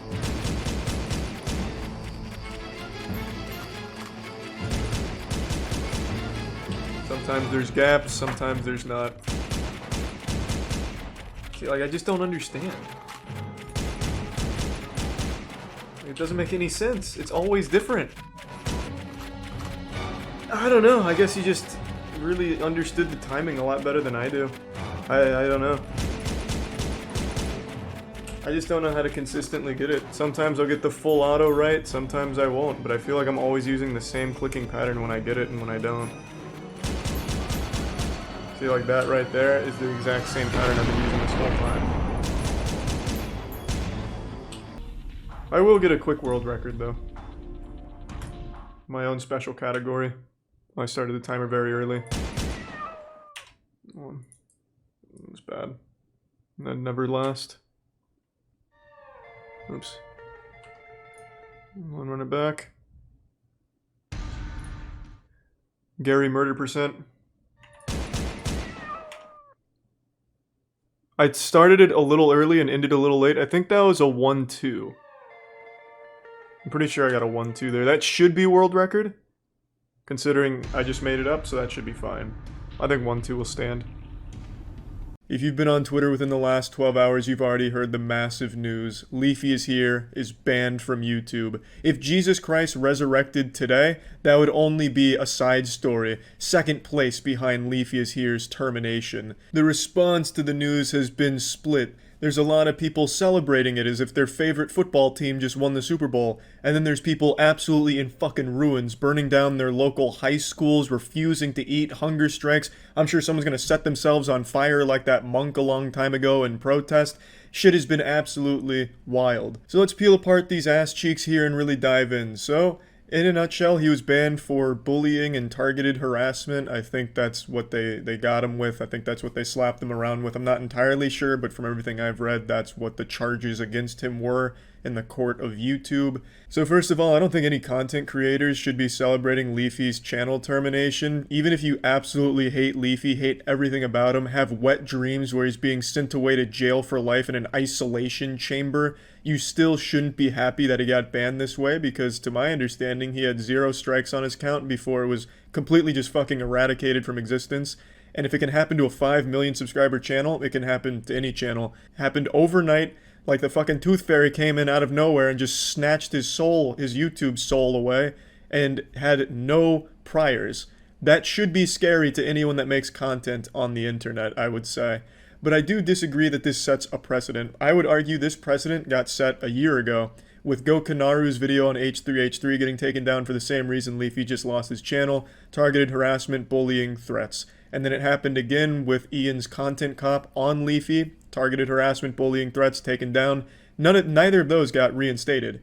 Those stayed down. I would say that's when the precedent was set. YouTube showed that it's kind of Weenie Hut Jr. when it comes to anything it views as a potential targeted harassment campaign or threat against a creator. Now, to be fair, I understand this is a bit of a special case with Leafy in particular because he made 12 fucking videos milking Pokimane. I don't mean like actually like grabbing on her nipples and like milking her, lactating. I mean he milked this fucking controversy that he started on Pokimane. He had 12 videos insulting Pokimane in the title, laughing at her in the title, using degrading thumbnails to insult her, and I understand the content of all 12 of those videos wasn't solely focused on Pokimane. They were mainly like financial rants and shit like that, but still having 12 videos all insulting Pokimane in the title and thumbnail, that's viewed as harassment by YouTube. And to be fair, that's literally textbook harassment. Of his last 15 videos, 12 of them were on Pokimane. Only 3 videos that I can remember, I can't double check, but I think I remember it was only 3 videos in 2 months weren't talking shit on Pokimane in the title and thumbnail. So I think it's pretty obvious why YouTube viewed that as a harassment campaign. But what's surprising to me, and probably everyone else, is the fact that they didn't issue just one strike for this whole ordeal, the whole Pokimane thing. They issued individual strikes for each offense. And even if they only used half of his Pokimane videos, that's still 6 strikes all at once. If they used a third, that's 4 strikes. If they used a fourth, that's 3 strikes. All of them terminate his account. And that's pretty fucking wild. He went so far above and beyond the norm when it comes to milking internet drama that he made it impossible for himself to survive this new harassment policy they implemented.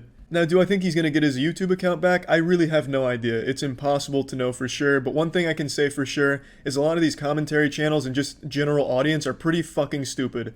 There's a lot of people accusing Pokimane and Ethan of getting Leafy's channel taken down. Ethan because he had a recent animation in one of Leafy's videos where Ethan's wife kills herself by jumping off a cliff or something, which again falls into that category of the threats thing that YouTube doesn't like that they got Gokanaru for. But I can tell you right now, Pokimane and Ethan had absolutely no fucking hand in that whatsoever. Now, I'm not their lawyer or anything, I'm not going to be like their Saul Goodman or anything, but I can say with a high level of certainty that there is not a single YouTube creator, not T-Series, not PewDiePie, that can go to YouTube and tell them how to enforce rules on their platform. They don't take any of that seriously. There is nobody that can go to YouTube and say, I want action taken against this and that, and YouTube would listen. That just doesn't happen. And I can say that with confidence because with our company, Human Media Group, we actually have a direct line to YouTube now.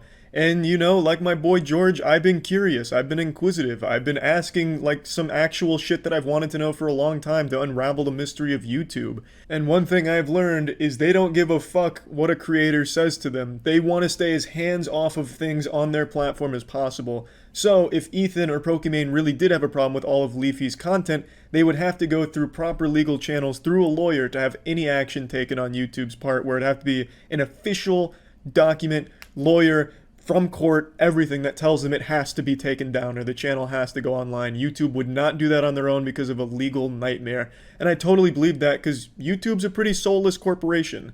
They're not going to really give a fuck who's coming at them asking them to take down or, you know, be the hall monitor for YouTube drama. They don't give a fuck about that. They want to stay everything as hands-off as possible and as automated as possible. So I'm pretty confident when I say no YouTube content creator has ever had a role to play in a channel being taken down like LeafyIsHere unless it was through proper legal means and like a lawsuit, which I don't think happened overnight. You might as well just start accusing the Boogeyman of being the one that took down Leafy or Slenderman or something. It'd make about as much sense as saying Ethan or Pokimane had that power. Now, just to kind of circle back on why I think content creators are dumb to celebrate Leafy's termination, well, it's because, yeah, while Leafy's was a pretty extreme case where there was so many videos targeting one person, the fact that YouTube took action this quickly without warning is a scary thing to see going forward, because maybe the definition of harassment starts to get a little more vague and a little more blurred, and you don't really know what starts to classify as harassment or targeted threats or bullying or whatever, and that's when it becomes very muddy.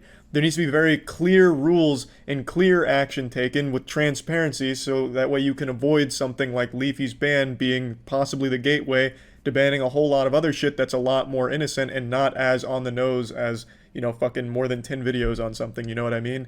Now, do I think his channel needed to be taken down? No, I don't think so. I never support censorship in any of its forms. I think you guys know that about me. I think that's just a super fucking slippery slope.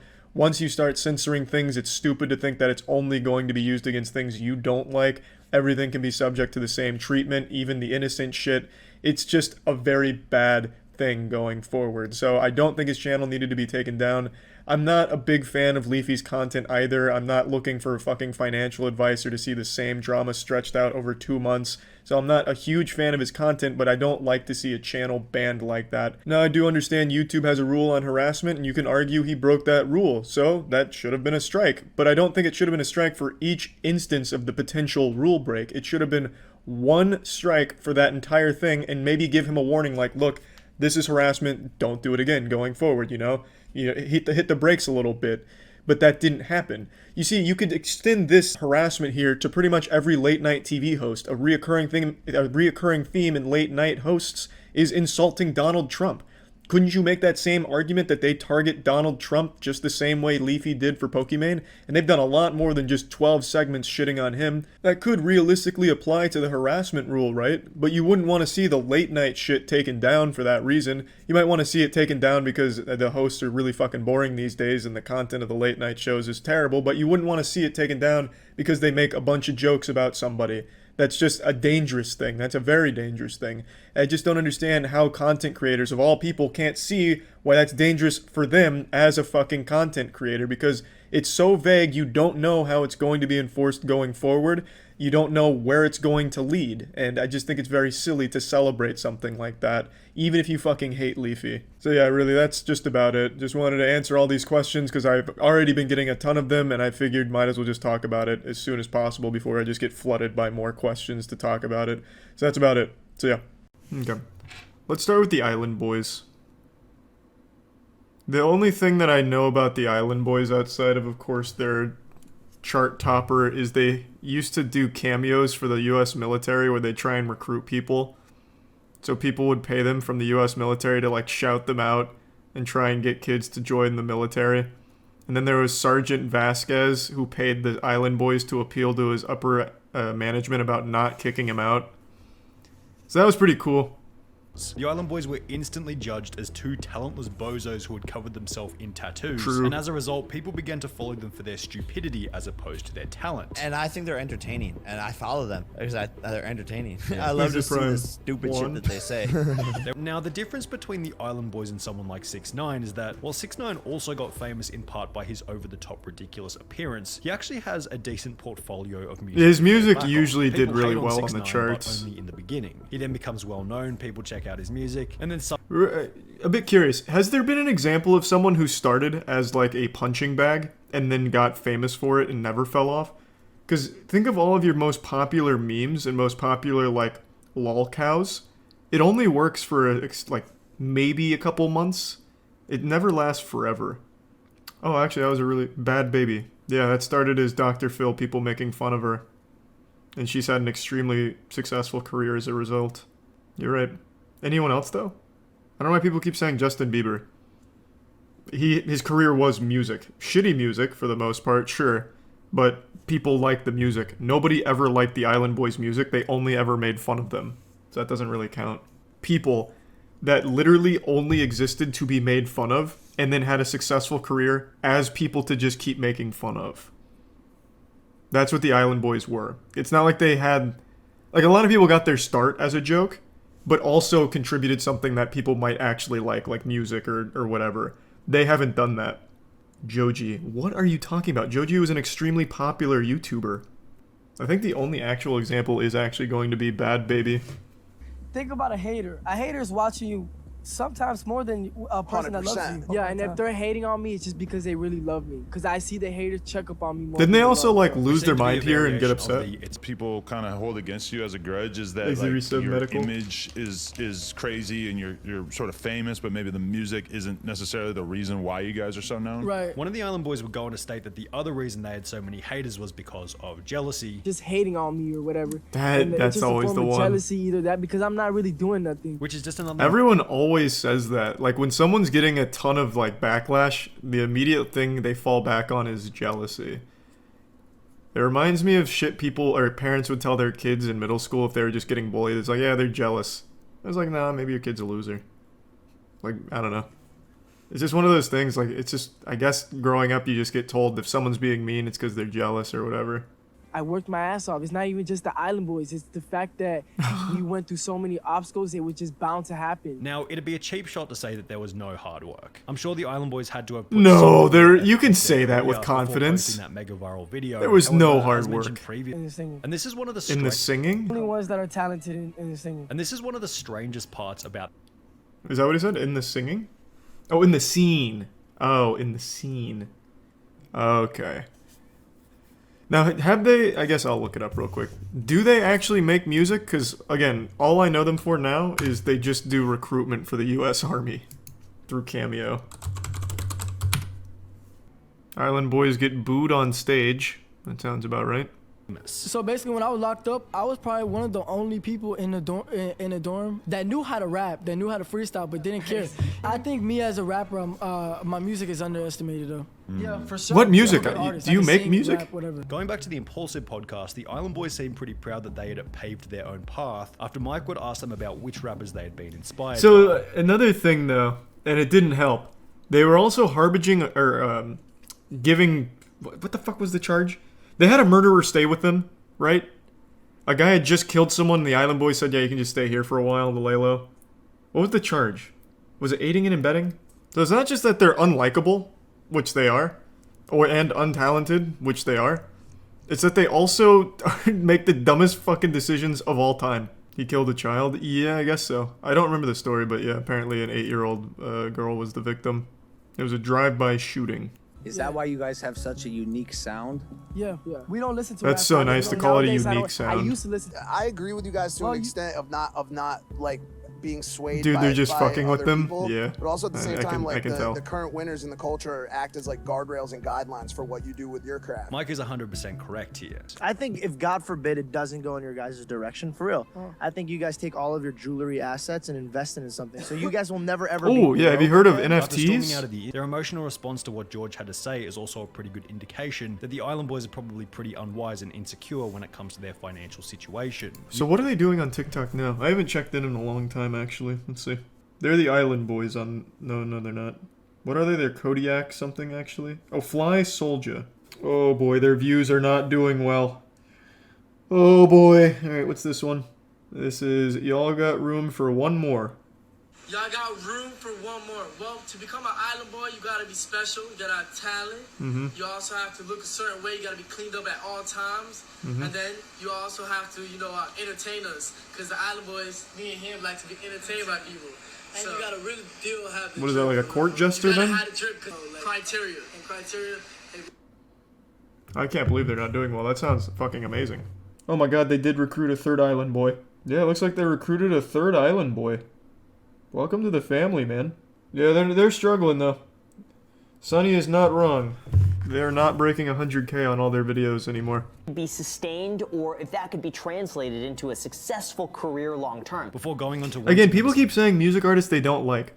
People unironically listen to someone like Lil Pump. No one unironically listens to the Island Boys. That's the difference. Lil Pump was a joke. People made fun of him, but then he kept making music that some people liked. Now, do I agree with him? No, I think they are objectively wrong with their opinion. If you like Lil Pump, you just know that you are wrong. And you make me sick. But people do like it. Nobody listens to the Island Boys. That's the difference. They don't even make music, from what it seems like. It seems like they just sit in a jacuzzi and ask people to join the Island Boys. Possible. I doubt he's making any new money like how Island Boys are. We are successful and happy in life. Which would be followed. Also, a little heads up, I don't think the Island Boys have much money to begin with. Just as a quick peruse through their TikTok, it seems like the only money they make is when the US Army hires them to do a cameo for recruitment. And you can't really monetize TikTok. The creator fund, I think, pays out, what is it, $1,000 per like 20 million views or something? It's something absurd. And they're not getting 20 million views a month. So I don't think that they're pulling that kind of money. I could be wrong, though. It's been a long time since I looked up the TikTok creator fund. All I know is that it's not very good. It's a little better than the YouTube Shorts creator fund, but not by much. Charlie, you're wrong. Bro, I have a channel that has shorts on it. You know how much money that makes a month on just shorts?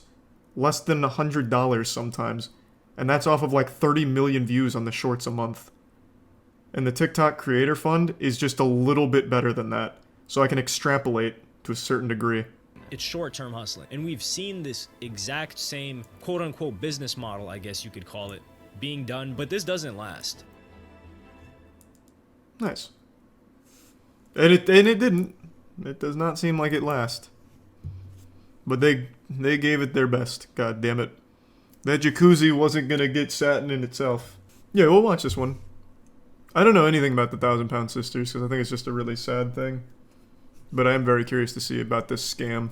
Yesterday, Tammy went into the hospital. She has pneumonia and she can't breathe. I set up a GoFundMe account. If y'all can donate a penny, The Slayton sisters would turn their entire audience against them through controversy after controversy, peaking with one of the most ambitious scandals in YouTube history, a GoFundMe for Tammy Slayton's funeral, who had an That is bold. However, that is very bold. Known more about these two sisters prior to the beginning of their channel, each of these controversies could have been easily predicted. So when they first began their channel, they were liked. The sisters built an audience through their strong family bond, positive attitude, and ability to laugh at their own shortcomings. We need to lose weight to become skinny. We don't care if you don't like us, we're fat and we love it. They weren't exactly the sharpest tools in the I've show. never heard them People speak. appreciated They sound their like the Kanker authenticity. sisters. Hey, I'm fat, I'm fat. And the fact that they were kind of doing YouTube for themselves. It didn't seem like they were trying to impress anyone. Love when a girl isn't afraid to be herself. I applaud you. Thanks for Finally, resub, Gamer a real Clown. person doing a review. Love it. Keep them coming. However, when examining the video's thumbnail and No. dislike ratio, it was pretty obvious that it had gone viral as a result of people watching to laugh at their physical appearances. So does mine.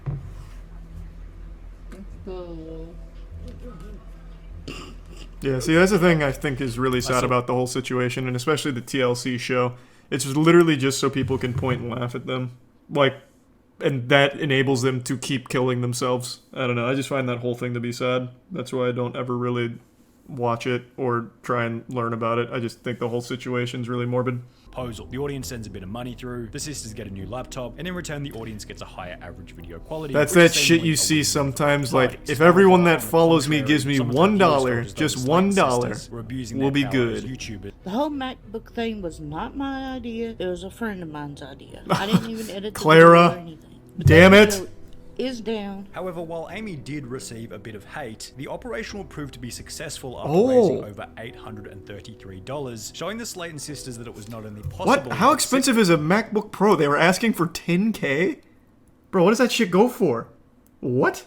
The other problem the Slayton sisters encountered after growing an audience was that they could now be held accountable for the stories that they shared throughout their videos. Think about a situation in which she had adopted a German Shepherd rescue dog before leaving it in a camper van on a hot summer's day. Now, What? Amy would state that The camper has AC in it, and we only put him in there for like 30 minutes. And who are y'all to judge me? However, when Amy would then reveal that the dog had gone crazy inside and smashed the air conditioning unit just to get out, her audience assumed that maybe the AC wasn't on and that the dog was Yeah, going it probably crazy wasn't because on. it had been overheating inside. This theory would be supported further after Jesus Amy revealed that the Christ. dog had bit. However, with the bite mark being so severe and Amy taking the dog to the pound, whilst using the wording that the dog was no longer with her, the audience assumed that Amy had taken the dog to the pound to have it put down, resulting in the popular opinion Well, that Amy was fuck a her. horrible abuser. I can't Jesus imagine this Christ. woman owning a German Shepherd. Shepherds need tons of activity both physically and mentally. She couldn't even take care of herself, let alone I such see why a lot of strong people and do not like intelligent them. breed. This sentiment will become even worse when, at a later date, Well, Tammy now will I feel upload a video absolutely no talking sympathy about the for her. celebration of her birthday at a gaming arcade, mentioning in passing that she felt sorry for their other dog, Littlebit, who had been left in the hot car whilst they were inside playing games. Oh my I feel god. bad for a little bit because she sat outside in the hot car while we were having fun. But I did, while we were at getting something to eat, I did get a little bit some ice water. So I thought about her, at least. Amy said I was going to get her some water. Wow. What a selfish, disgusting bunch of people these three are. Poor What an little dog. absolute I'm piece of surprised shit. LittleBit is still. Amy would find herself in yet another controversy after going on a date with a 19-year-old autistic kid at a local McDonald's. Y'all know that I had the worst night ever Friday, and it was a horrible night. It started off good. We met each other. Well, it wasn't the first time we met. Don't think that. I'm not that type of person. As mentioned, in the beginning the date seemed to have been going well, What to the the extent that fuck? Amy and her date decided So I was giving him a hickey, and he Oh. was like, quit biting me, and I'm like, I'm not biting you. Oh, this man." is worse than Amy Schumer talking about her vagina. Oh my god. Oh.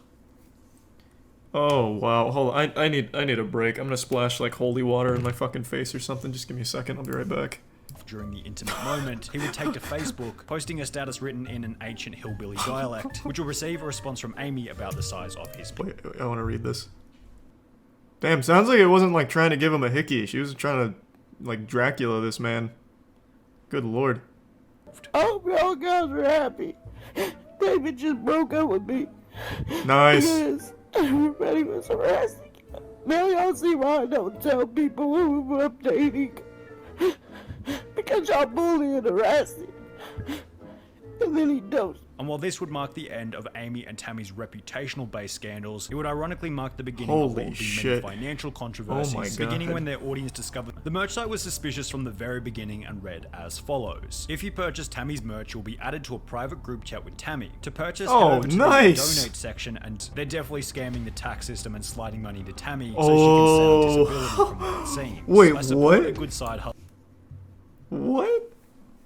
Bro, that's kind of big brain for Tammy. That's very interesting. That is not her idea. Someone must have actually like told her about that shit. That's kind of smart. Because it doesn't count as income at that point. This feels like a way to scam the IRS somehow. I didn't sell anything. Yeah, exactly. It got worse when fans would come to realize that the sisters hadn't been paying the artists who had completed the designs for the merch. However, this still doesn't make it the most notorious controversy in the Slayton sisters' history, bringing us to the infamous funeral scam. This is what we got the When cliff notes Tammy, on who was earlier. the heavier of the two sisters, fell over in the bathroom before waking up the following day without the ability to breathe. Told me I had pneumonia and I was gonna have to stay in the hospital. Whilst in the hospital, Tammy's condition would worsen, leading her to pass out for 3.5 weeks whilst on life support, during which Amy would begin the GoFundMe. And this was all to Amy's fake? credit, it probably was pretty scary having your overweight, unhealthy sister on life support. So all of that for happened, she 3 just didn't weeks. die. However, to begin planning Her coffin is gonna cost them more because they have to triple the size of the coffin. whilst mentioning that Tammy was on a medical card, however, the amount of money it provided would not be enough. Is that a real thing? I mean, I guess it has to be, right?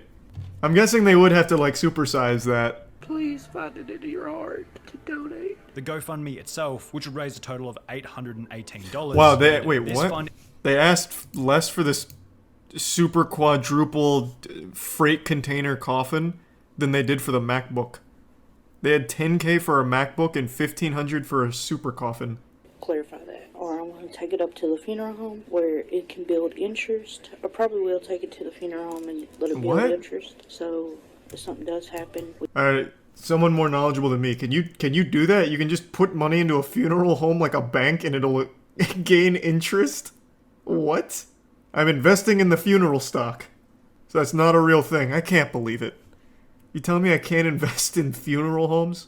So when it was confirmed that there was no funeral, a new question had been created. Where had the money gone? I gave it to my mother, who paid bills. However, when her audience would ask her to prove it, she'd state that it was her mother's responsibility to provide the receipts. My mom is trying to find the receipts. I know I've been wrong. I should not throw I'll check it out, receipts man. away. But in my Let's see head, some I wasn't best thinking, boy. well, these receipts may come to bite me in the ass. You know, I wasn't thinking that. It was a simple mistake. However, if the GoFundMe had been done online, then surely she was using internet banking. Why couldn't she provide a screenshot of the bank transfer to her mother? Medical bill Yeah, receipts these two don't are like seem just something actual you pieces just of roll shit. away. Most interesting part about the whole ordeal is that while That's most alright, disgraced YouTubers simply fade into obscurity That's as a the Prime years go Mirage. by, the Slayton sisters have managed to remain relevant after rolling their public image into a TLC show titled 1,000 Pound Sisters, on which Amy has since lost over 100 pounds, has gotten married, had a baby, and is looking healthy compared to her early days on YouTube. Wow. Unfortunately, the same can't be said for Tammy, whose continual weight gain underpins much of the show's entertainment factor. The show just had its third season with well over 1 million viewers per episode. Wow. Whoa. I didn't expect that ending. That kind of caught me off guard. Jesus Christ. Well, yeah, I don't feel as bad for them now after learning about them, like, killing dogs, basically. Neglecting them, putting them in hot cars. So it's hard to find sympathy for where they're at right now. And the scamming, of course. But the dog thing in particular made me very sad. Hello and welcome to my Grease dojo. Most likely when you look at me you see an alpha male, a very intimidating specimen that encapsulates everything it means to be a masculine man in today's climate. But, just like Qui-Gon Jinn says, there's always a bigger fish. Today I'm going to show you what a real alpha looks like. It looks like something straight off of a Greek god statue. Looks like something you'd only read about in the Bible. Basically what God wanted when he created men, but something went awry in the formula and we were left with only one true chosen alpha. And this alpha lives where all great men do, on TikTok. So join me as we take a look at the only alpha left in the world. Hopefully you're wearing pants you don't mind getting a little wet, panties you don't mind getting a little sodden, because you're going to need the disclaimer, because you're not dealing with just a man. You're dealing with the alpha. My bitch got a body like Alba. What up, dog? I'm the alpha. So you better watch out, bruh. And that goes for anyone around us. You beta male cuck, I bet you're shaking right now just even looking, gazing upon the ethereal presence of the alpha. Oh, but wait, what's that, swag lord? You think you can Gangnam Style with his girl? Well, he's gonna repeat the message to you again. Since you clearly didn't understand the first time, you must have some kind of beta male force field that's blocking common sense and not recognizing threats when you see them. So, Alpha's gonna break it down for you again. My bitch got a body like Alba. What up, dog? I'm the alpha. So you better watch out, bruh. And that goes for anyone around us. He's beating your ass like a fucking drum, huh? You should've just listened to him the first time. He was very nice about it the first time, simply getting his girl away from you and informing you, hey, he's the alpha, so you better watch out, bruh. But then you came back, stepped on his toes again, and he had to beat the fuck out of you. Should've gotten the hint the first time. He shouldn't have to repeat himself. That's your fault. The reason you're spitting up blood right now in the emergency room with your butthole feeling a little sore, well, it's because you went near the alpha's girl. You should know better, and he warned you, and then he had to get a little aggressive. Just cause I fuck you, that don't mean I trust you, I don't. You got some high hopes. I don't know if this account is real or a joke, but I scrolled back to the inception of this dirty diaper of an account, and I didn't see any indication that they made it as like a satire account. From everything I can tell, he genuinely thinks he's the fucking alpha, and she pretends like she thinks he's the alpha. I don't know if I necessarily agree that he's like the ultimate alpha. I definitely think there's men that out-masculine this guy, such as like a Henry Cavill, but hey, maybe, you know, this guy's a close second. If you have only ever seen men at a Reddit meetup, this guy could very well be the alpha of that group. So yeah, that's fair.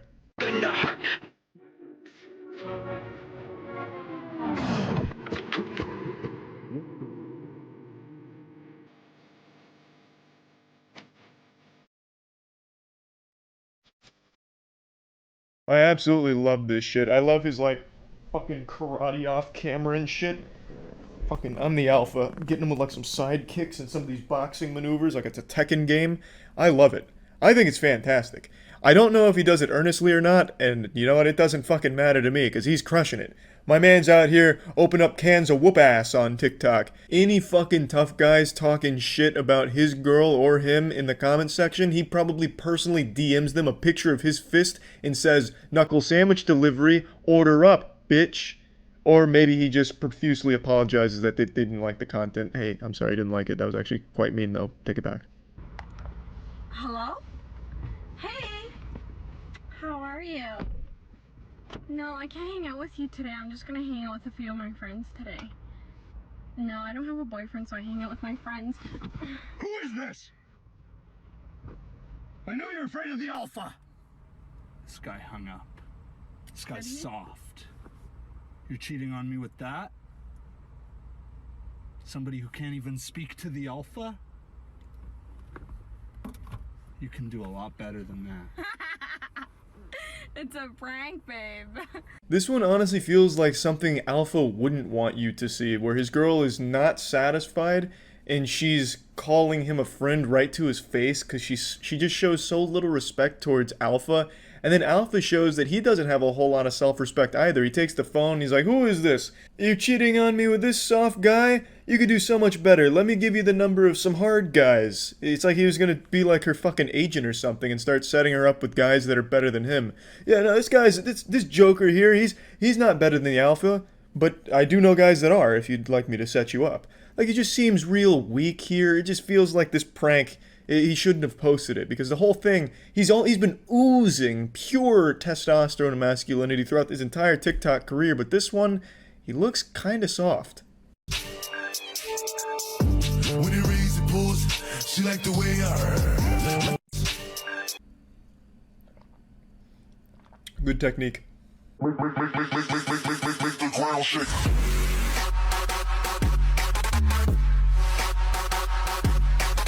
Biker boy alpha male checking in now. This is when he's in his final form, his perfect cell evolution here. I would love to know the body count of this man. The amount of people he has beaten up off camera on TikTok is astounding. Half of the fucking videos on this page are him just throwing fucking haymakers right off a camera. I am wondering who the fuck is getting beat up over there and how many people. Because this guy's piling up corpses out here.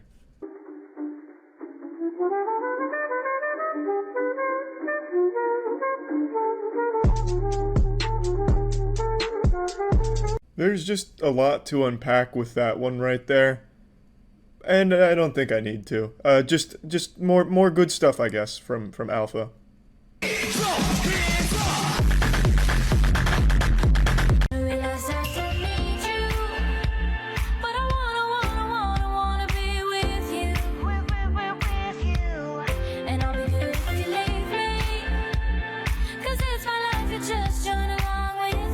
I was gonna put some makeup on myself with like a black eye, bruises and cuts all over my face, pretending like he just like beat me up or something, but it just wasn't worth the effort. Me doing that would be more effort than these two have ever put into anything they've ever fucking done on TikTok, and it just didn't seem worth it. But I do love the storyline here, the narrative they've constructed. So she was with Alpha, and then she got tired of Alpha. She said, you know what, I just want a beta male, a nice guy beta male, and then she turns to that guy, and it turns out he's trying to fucking kidnap her and strangle her. And then Alpha comes to the rescue, saves her, beats his ass, and then beats my ass. I was just watching. Okay, baby, so then we're gonna go like this. 1, 2, and then we're gonna turn it, and then 1. Do you see that? Okay, stop. I can't even see your face. Diana, what are you doing? Diana, stop. Why are you calling me Diana? Because that's your name. No, but I like baby. Now, unfortunately, I'm gonna have to hit you with the cold water. Most of the content I was showing you was Alpha's older content, where I believe he was more of a man. His recent, 10 posts are all about baby talk, and why baby talk is good. And you can see the dark spiral that's happening to the Alpha familia here on TikTok. I don't necessarily agree with the baby talk position being like an alpha thing, but I'm not like this, primordial alpha like he is, so I guess maybe I'm just not knowledgeable enough on the topic. So I googled it, and it said that baby voices are healthy. Don't be a meanie, don't hurting my feelings. So this is 4 reasons why baby talk is good. So come here, baby. So number 1 is you get attached. You get attached to your partner. Number 2 is it gets you what you want. That's true. Number 3, when she does it, I just want to protect her. And number 4, I really like it. And whatever the alpha likes goes. If you don't like it, Well, you can't argue with those points. Pretty bulletproof, watertight, and honestly, the only point that matters is that Alpha likes it. And if the Alpha likes it, then we're fucking idiots for not liking it. So, honestly, that's a problem for us, for people that don't like the baby talk. If the Alpha likes it, that means it is an objectively good thing. But yeah, anyway, that's about it. So yeah. When you think of a hero, the first thing that pops in your head is probably like Spider-Man or Iron Man or something. But for me, when I think of a hero, I think of anyone who has to work in retail, food service, reservations, any job where you have to interact with a customer. Those are the real heroes. I have always said and always will say that any job that requires you to interact with customers is an absolute nightmare. Hell on earth. You're constantly experiencing the worst humanity has to offer every single day. Swallowing rusty nails would be less painful. And I think that's something that everyone on this planet can agree on, that rude customers are the lowest of the low. I have more respect for cockroaches than I do some douchebag that's melting down in public, yelling at an employee over something they had no control over in the first place. It is one of my biggest pet peeve. In fact, I'd say it's probably my biggest pet peeve. I hate that shit. And today there was a video that was going pretty viral on TikTok about a guy who posted his own meltdown at GameStop, and it is so embarrassing I couldn't help but just talk about it a little bit today. Let me show you it. Hey, what's going on, man? How you doing? Listen, I'm recording you just because I've had the hardest time returning this. So if you tell me no, I'm gonna go ahead and sue GameStop. I see this shit all the time. If you don't help me fix this problem that is my fault, I'm going to sue the entire company. Well, what do you expect them to do? Start groveling like, oh no, please, don't sue the company. Oh no, oh goodness gracious, oh please, anything but that, shaking their fist. I'll do anything to fix it. Oh god, just let me rectify this situation. Like, why do you expect the employee to give a fuck if you sue the company? Why is this GameStop employee all of a sudden gonna try and defend the company, the corporation, like, oh no, you will not. I will not allow you to besmirch the good name of GameStop like this. I will fix your problem immediately, now that you've threatened legal action. Like, they have no say-so in the corporation. You know, this guy isn't John GameStop here. Like, he doesn't care. Who the fuck cares? I just can't wrap my head around this, like, 4-year-old thought process here. If I go after the company, surely the employee is now going to be able to magically fix my issue. It's not their company. They don't care. They're just an employee of it. It's not like they're married to it. It's not, you know, they don't care. They shouldn't care.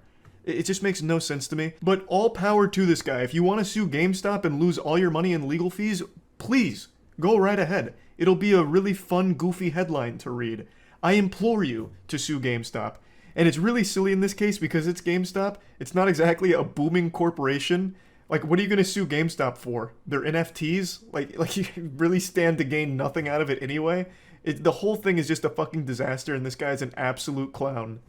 You know, you have nothing to do with this. I just need somebody to tell me no on video so I can go ahead and sue GameStop. A brief moment of self-awareness where he acknowledges that the employee had nothing to do with this situation, but then still continues to make a big scene out of it. Jesus Christ, it's so painful. I'd rather teabag a barrel of plutonium. I'm just trying to get my money back here. I bought the PS5 bundle, and then they made me buy a whole bundle, which isn't even on my receipt. I didn't sign no contract under you guys' policy. It's just unopened things are returnable. They didn't pass the receipt? Yeah, go ahead. I think you were in here even when I bought it. So yeah, I got pressured into buying a bundle. I didn't even want it. So I got 3 games and the charging case. I kept the controller there. You got pressured into buying a bundle, and now you regret it. What do you mean you got pressured into buying a bundle? What, did the employees throw you against the lockers like it was football hazing? And take the goddamn credit card out of your wallet to make this purchase? What the fuck do you mean you got pressured into buying a PS5? Were you just sitting there trembling like, oh my god, they're talking about a bundle. Fuck, I'm gonna have to do it. Sweat pouring down your face. You like 8 years old? You come in here acting like a big man, but your issue makes it seem like you're just a big baby. Like, what the fuck, man? Jesus. And the whole issue is super stupid anyway, because when you buy a PS5, you get games with it. It's bundled up.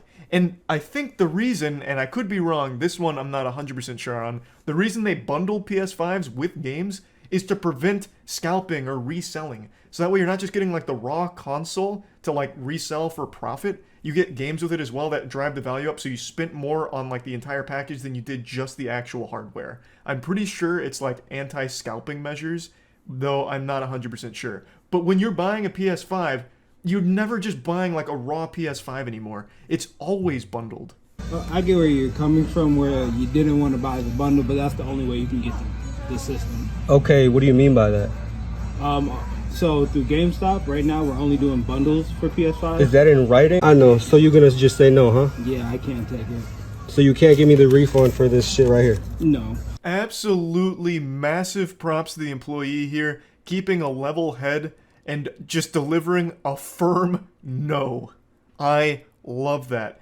Lays out the facts. The only way you get the system is with a bundle. Not much I can do for you there, champ. You made a decision that you regret, and I can't help you. But stop blaming us. It's your fault. You're dumb, not us. Like, okay, when's your manager working so I can come and fuck with him? Because I'm going to definitely come fuck with him. It should be tomorrow. Tomorrow? What's his shift? He should be in the morning. Alright, and what's his name? I just come and, I'm just going to come fuck shit up. Like I'm telling you, I'm not fucking around. The guy who got pressured into buying a PS5 apparently is going to come make another big scene to the manager of the GameStop. How embarrassing. And this happens every single time. The customer is the one recording this. It blows my mind how every single time there's an event like this, it's always the biggest asshole that's recording it thinking they're right. He posted this in full confidence thinking that TikTok would be on his side. But instead, all they did was steam his ham. They fucking slam dunked this guy across all of TikTok and on YouTube. I saw Jamari made a video about this as well. This guy's just become an absolute laughingstock, and it was entirely avoidable multiple ways. A, not making a big hoopla about you making a bad decision financially that you regret. Your fault. Take responsibility. Nothing GameStop can do for you here. And 2, not filming it yourself. You could have just not filmed it. And then 3, if you had the compulsive desire to film it, you couldn't fight the urge just scratching at your neck like, oh, I'm being an asshole and I gotta film it. Yes. Okay. Even after filming it, you could have just not posted it. Like, there were 3 ways of avoiding yourself being an absolute joke on the internet, and somehow all 3 of those filters you went right through. Impressive. This is, yeah, you guys are trying to upsell motherfuckers. I could have paid 800 on StockX if that was the motherfucking case. But you're just getting the system off. I don't want no fucking Ratchet and Clank. Are you kidding me? You know what this is, bro. No, like, I pay $800 for some bullshit. Like, say if like you wanted different games, like you legit like. Can you give me in-store credit for all this? Let me stop you right there, big guy. You do not want in-store credit at GameStop. They will give you like $15 for this entire PS5. It'll be $15 and like 5 toothpicks. In-store credit is the last thing you should be haggling for here. It is not worth it at all. No, y'all trying to play me. It's a brand new game and I'm here to return them. Saying y'all. Y'all GameStop, and you represent GameStop. You ain't got no name tag or shirt, but you GameStop. So that's why I'm saying y'all. Yeah, if you don't want to represent it, then quit. I work. Ah, yes, the classic. You work at GameStop, which means you are GameStop. So all of my problems are your problems. It's I don't even know where to start with what just happened there. Telling him to quit if he doesn't rep GameStop. What does that mean? What are you talking about? This guy is giving you all the answers to your questions and you're still mad at him. It's your fault. You signed the receipt. You didn't have to pay $800 for the bundle if you didn't want to. You not only signed the receipt, you walked out of there and you went home, you marinated on it, and then you came back and made a big scene about it. Like, it's your fault. It's not this guy's fault. Telling him to quit his job if he's not there to, like, fight for GameStop tooth and nail is so silly. Oh, I can't stand, like, customers like this. These videos just always boil my blood. And I've never even worked in like the customer service industries or anything like that, but my heart absolutely breaks for the people that have. It seems so miserable. And seeing customers in real life, like you see the worst fucking people. It's so aggravating. So yeah, I just wanted to talk about this a bit since the video was floating around, and that's really about it. See ya. It's only been a couple days since I made the video talking about how EDP445's trying to make a comeback online with his Instagram account and live streaming on every obscure video sharing service imaginable. I swear to God, this guy would start streaming on AIM Instant Messenger if he could. I wouldn't be surprised if he hopped on as a full-time Omegle streamer and just tried to haggle people for money to tell them why the Eagles will win the Super Bowl and also send them pictures of his poop in his toilet. He is finding every possible means of broadcasting himself online in order to try and reclaim his former glory pre-cupcake incident. I'll briefly speedrun his lore again. I think most people already know. More people know about the EDP445 story than Hamlet, but just in case, he was busted last year in a Chris Hansen-style operation where he was fully caught trying to have sexual relations with someone he believed to be a child, and he tried to defend himself by saying, no, look, you got it wrong, you stupid assholes. Actually, I was just here for a cupcake, which is how the whole cupcake meme started.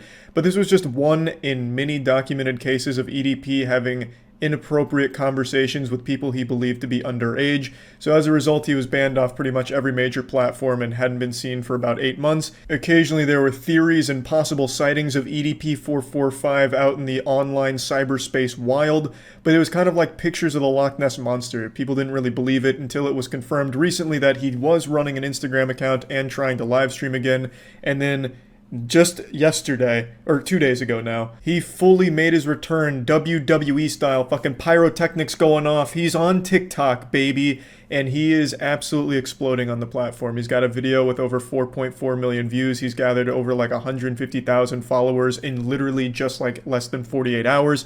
He's been going viral there. I keep seeing the comment of when the world didn't need him most, he came back, and that's super true. but EDP445 is like a natural disaster. For as long as cupcakes exist in this dimension, EDP445 will also exist too. On TikTok, he's getting tons of support from people welcoming him back with open arms and open asses. They couldn't be more excited. They're just wishing him the best and super happy that he finally returned to take his crown back, king.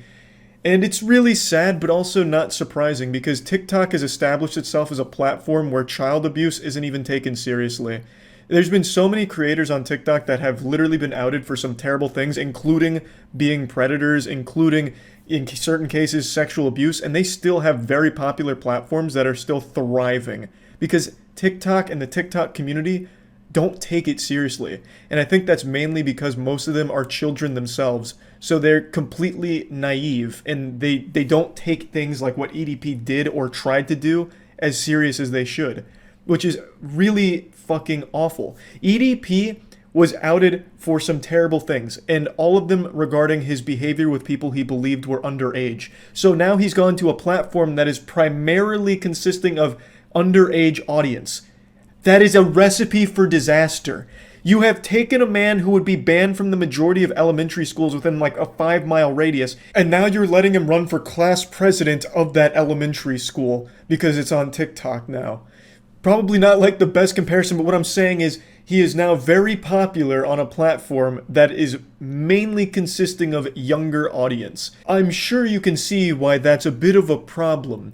Now, EDP, mainly the content he's made on TikTok is Super Bowl related because it had the most virality to it, since the Super Bowl is always highly watched and on TikTok highly discussed. So his channel grew a lot then. And he also made a video about me, which I'll show you quickly. I had to mute the audio because of DMCA issues, but you're really not missing much here. Basically, the words here pretty much describe what's going on.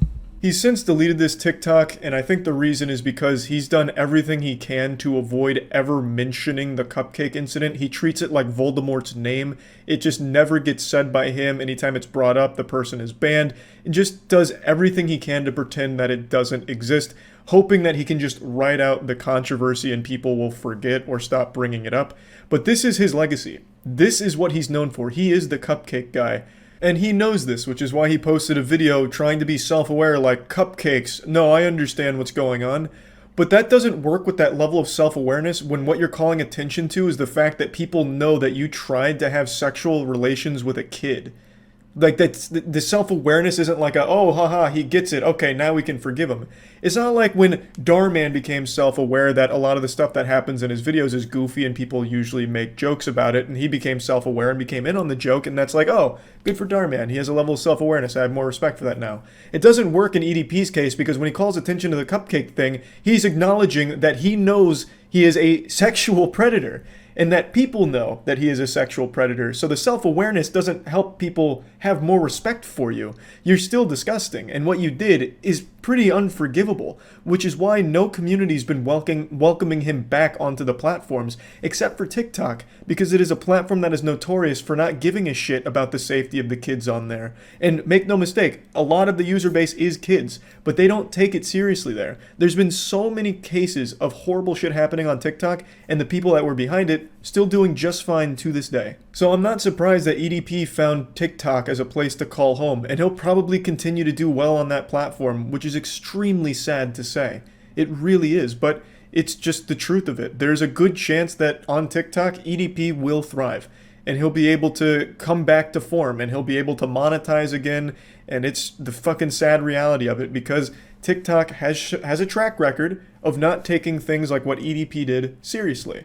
And you can see it in his comment section. Like I mentioned, there's a lot of people that are writing on EDP's dick right now, like, yep, this is the good stuff. Finally, EDP's back. Thank you, TikTok. EDP, let's go, EDP for life. You can see it.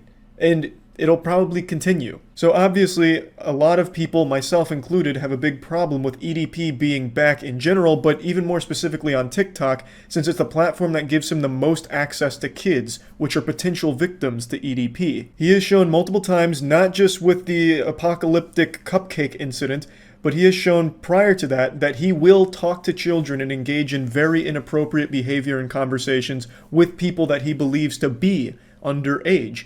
So now that he's on a platform that's primarily in that demographic, there's obviously a huge conflict here. So yeah, just wanted to give a whole update on this situation. A lot of people brought this to my attention and definitely thought it was something that needed to be talked about. So yeah, that's really about it. So yeah. So I didn't have a pair of scissors, which is why this is like so primitive here and like caveman-ish, like a Neanderthal ripping it out. I can't trim the shit on the back. Ah! Oh! Oh! All right.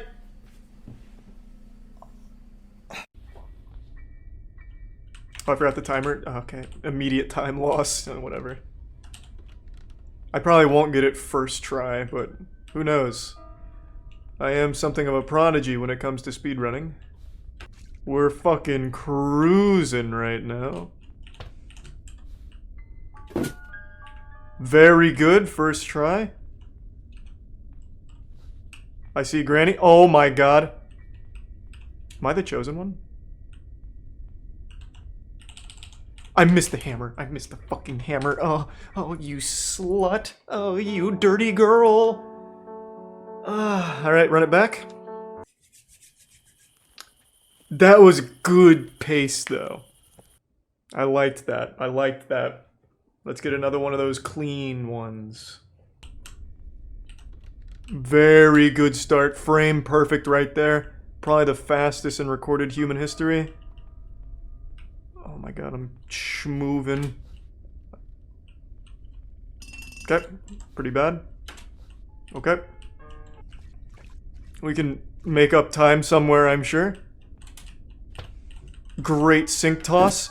First try. Oh no. And Granny's coming. She's gonna end my run. Oh god. Oh! Whoa! Get fucked! Nerd! Old bitch! Clutch. Hammer! Oh my god, we're in it. We're actually in it. No, I'm stuck! Break it. Got it. Plank. I forgot to do the board downstairs! No! Okay. AGDQ safe strats. Threw it too far, hold on. First try. Big wiggle, big wiggle. We're already through. Oh my god. Oh my god. This is it! This is it! Where'd the melon go? Got it, rolled far. It's fine. Time loss, but we're good. Come on, baby. Come on, baby. Yeah, yeah, yeah, yeah, yeah. Oh, yeah. Toss it. Bad toss. Good toss.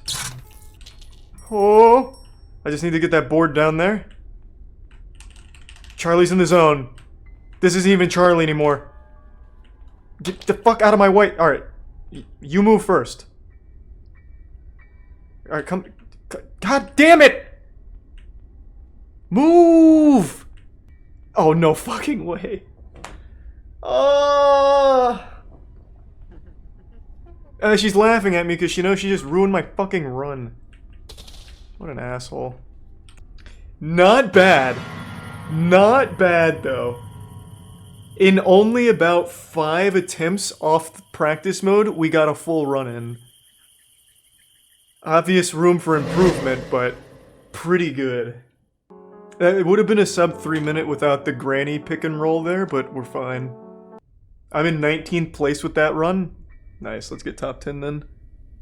Because I can easily improve that. And there it is. And there it is, just like that. Some say Charles doesn't even feel pressure. Oh, this is looking real nice.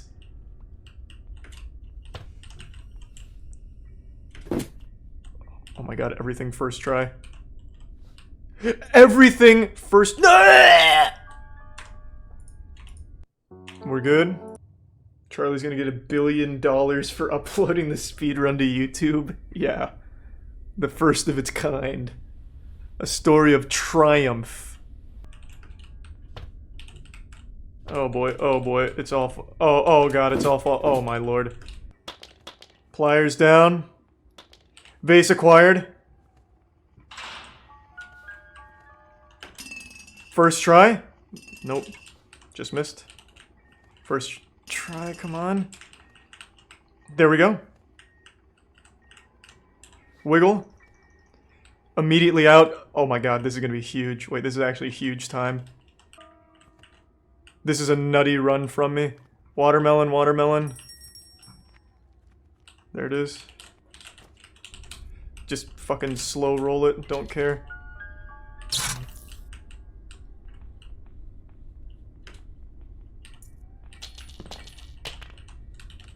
Granny's here, doesn't matter. As long as she doesn't block. As long as she doesn't block, it's good.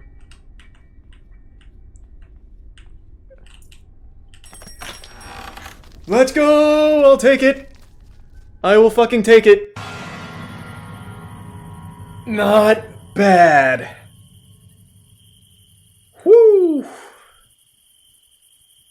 Shaved a minute off of my PB on that. Pretty smooth. Obviously a few things went wrong there, but overall, pretty clean. That's 14th place. Good, good, good, good.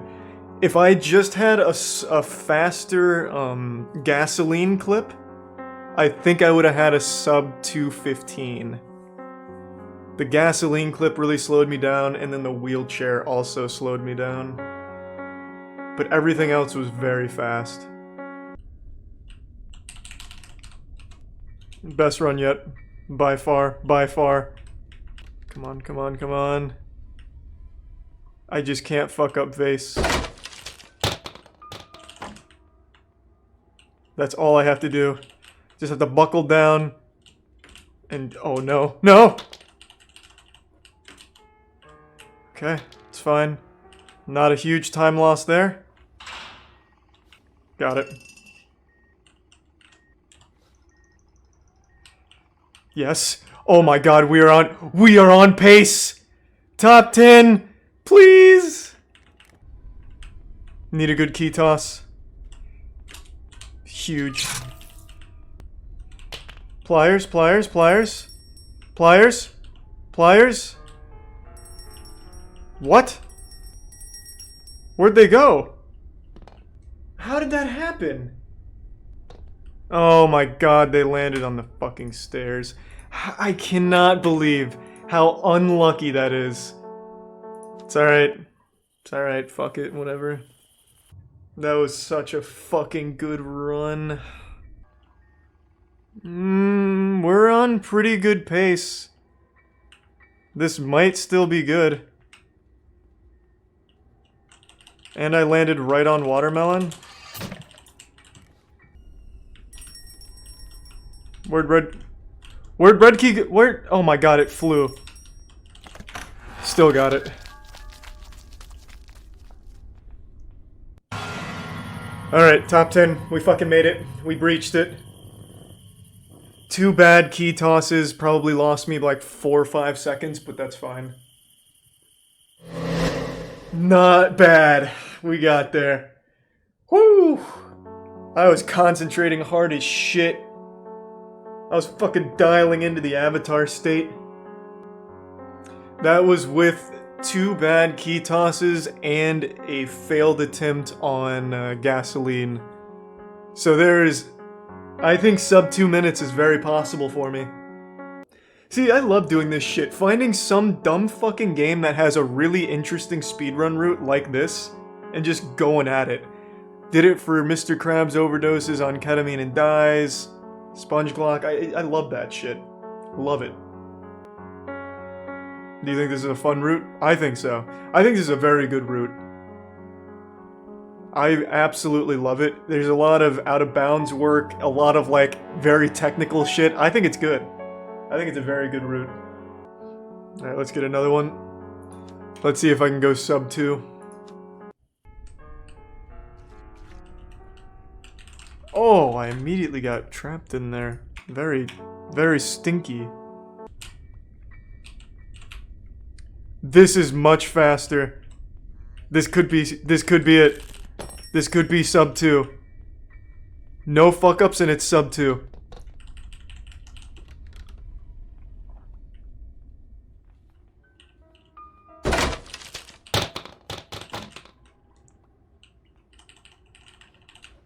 Give me good plier toss. How? How did she get here in time? That's just very bad RNG. That is absolute trash RNG. Unlucky. Unfucking lucky. Granny protecting the record. Yeah, it does seem that way. That is just truly unlucky. This is actually incredible fucking time right now. What the fuck is this pace? Please. Oh my god. Come on. No bullshit.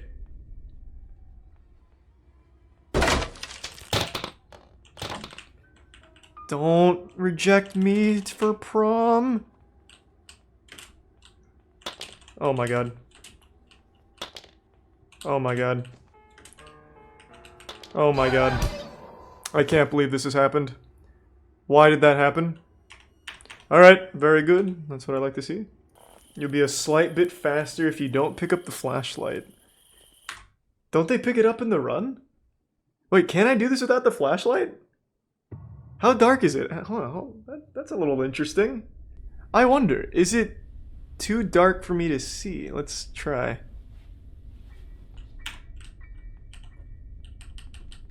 Yep, I can't see a fucking thing. It's been a while since my last good run. I'm overdue. Okay, but it wasn't this one. Man, what is going on? I am really messing up.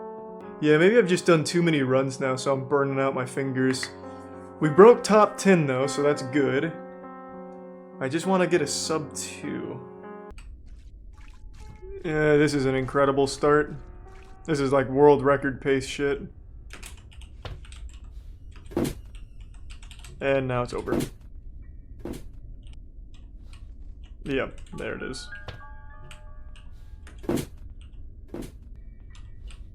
Like, I don't understand gasoline here. It makes no sense. I am not changing anything. This is where he is in the video. This is where I've been the whole time. Just go right against it. Look at the corner. Stand back. And then just sometimes it works, sometimes it doesn't. I really don't understand. Everything else about this run was super fucking clean. Oops.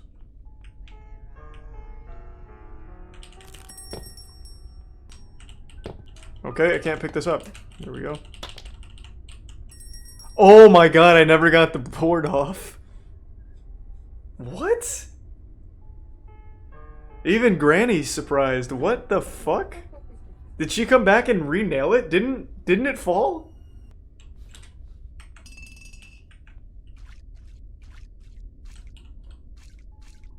That was extremely fast. No hammer, huh? No hammer, huh? Didn't want to give me that hammer, I guess. What a good run. What a good run wasted.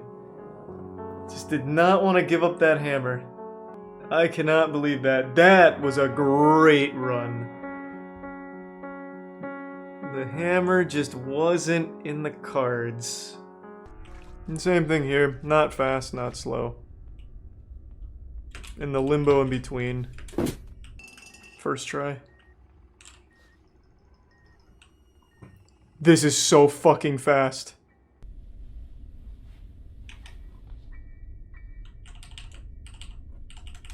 Alright, here I come.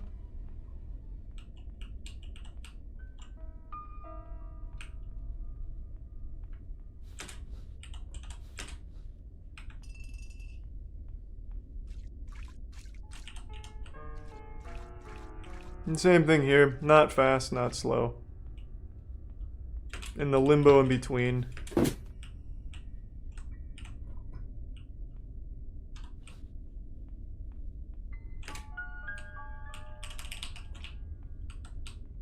This is extremely fast, though.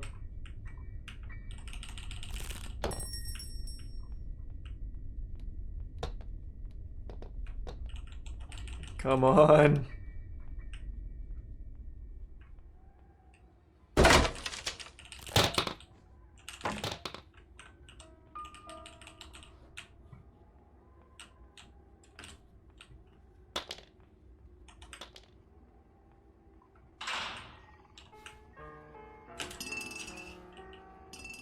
first try. This is so fucking fast. Sub 2, please. Let's go. Watermelon, watermelon, watermelon.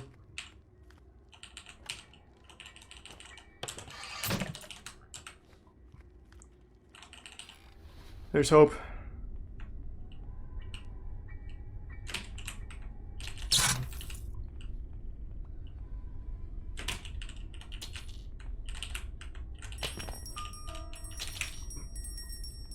No, it's not gonna be sub 2. I don't have time. I don't have time.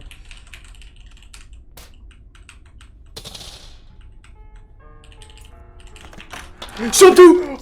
Oh! Let's fucking go! What a clutch! What a fucking clutch! That was big! Alright, fuck yeah! Damn, I had to work my ass off for that. We fucking got it. Alright, that's what I'm fucking talking about. It's actually a little less because I start timer early. So it's like a 1:58.9 to get technical. But hey, that's still great. So we got the sub 2. I really wonder what the maximum potential for this route is, because it's definitely slower. But I don't even see where I could have improved that much. That was really clean. Yeah, like, I feel like you could only shave off maybe 2 or 3 seconds on this route. If I want to really get competitive, I'd have to do the more dangerous one. 73% doubts? Oh, you fucking assholes. What do you mean? That was, like I said, that was literally going to be the last run I did before going to bed. Last full run, that is. I didn't want to, like, keep, like, scavenging for a sub 2. Alright, well, that was good. We got it. That was the goal I set for myself, and we fucking blasted it. We spent 4 hours-ish speedrunning Granny, and we cracked top 10 global speedrun on it. That's pretty good. Can't be mad about that. This Twitch streamer hasn't cleaned his room since 2005. Oh my god. Yeah, this one's like a landfill. Hours of content. Oh my god. When You're you not gonna had be the able to do green this in screen, one I night. could hear heaps of trash when you walked out. That So- used to be mac and cheese. He doesn't look that old. How has he not cleaned his room since 2005? Like, he'd be living at his parents' house for sure.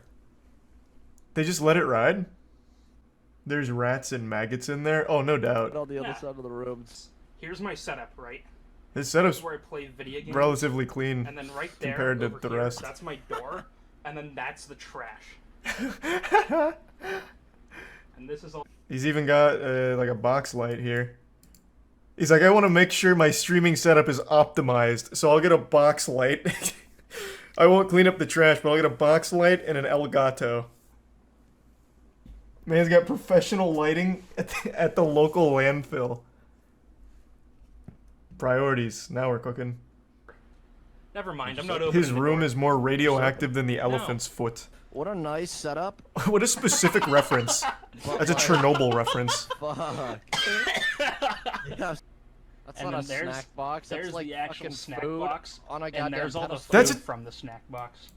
So he had the snack box is a fishing tackle box here. So he fucking filled a fishing tackle box full of snacks, ate most of the snacks, and then buried it like pirate's treasure. Oh wow! Look at all the MRE packaging. Yeah. What he eats MREs? Oh my god! Wait, that's amazing. Yeah. Why? Why MREs? What the fuck what is happening? Is he like a government operative by the U.S. military to see how messy one man can be for 14 years? Oh come on, dude! You just started. Let's go. I just Keep going. Keep going. He's This is a good friend. Whoever's in this call right now is a great friend. There's a piss bottle, Dad. It's fucking compacted like fucking sandstone, dude. It's like fucking sandstone. I had reached up under that shit. Oh my god. I won't put it in the Miscord. Miscord's scary. So why? I don't get it. Why is he choking now? He lives in this. He has lived in this for 14 years. Why all of a sudden now is he repulsed by it and choking and coughing? Did he give himself black lung like Zoolander? Like now he just has like permanently scarred lungs or something? Oh, because he's stirring it up?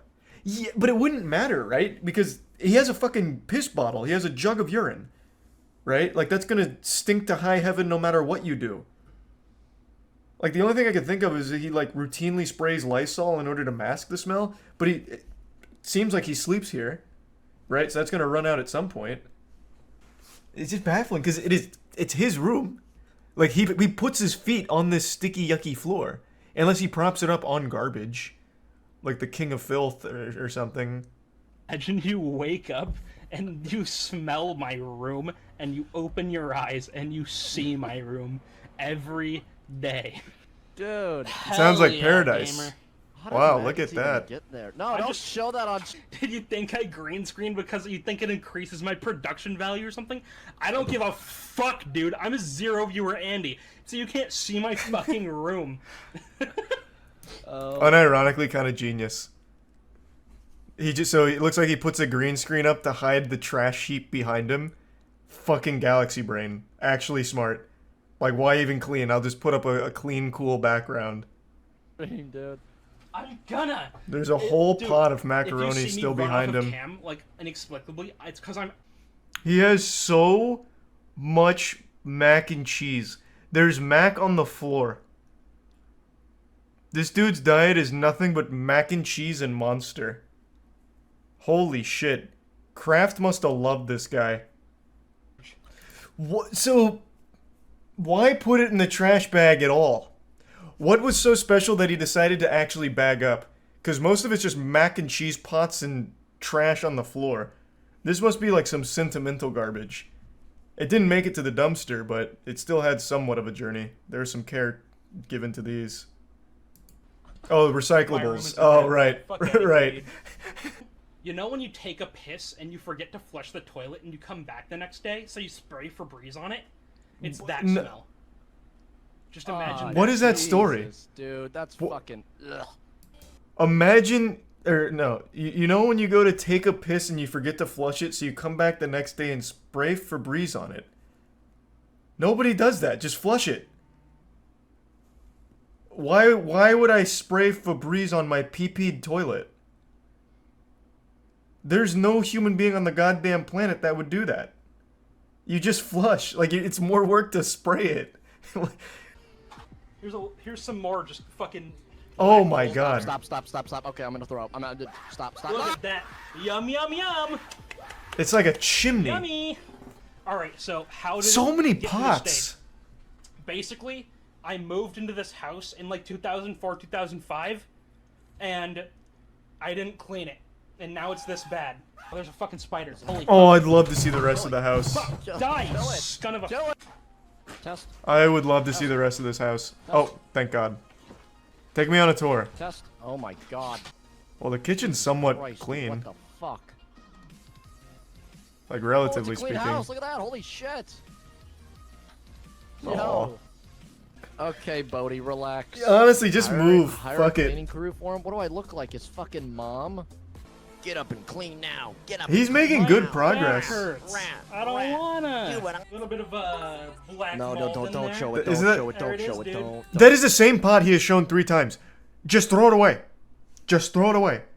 This man keeps picking up this pot and setting it back down. Just throw it away. Don't.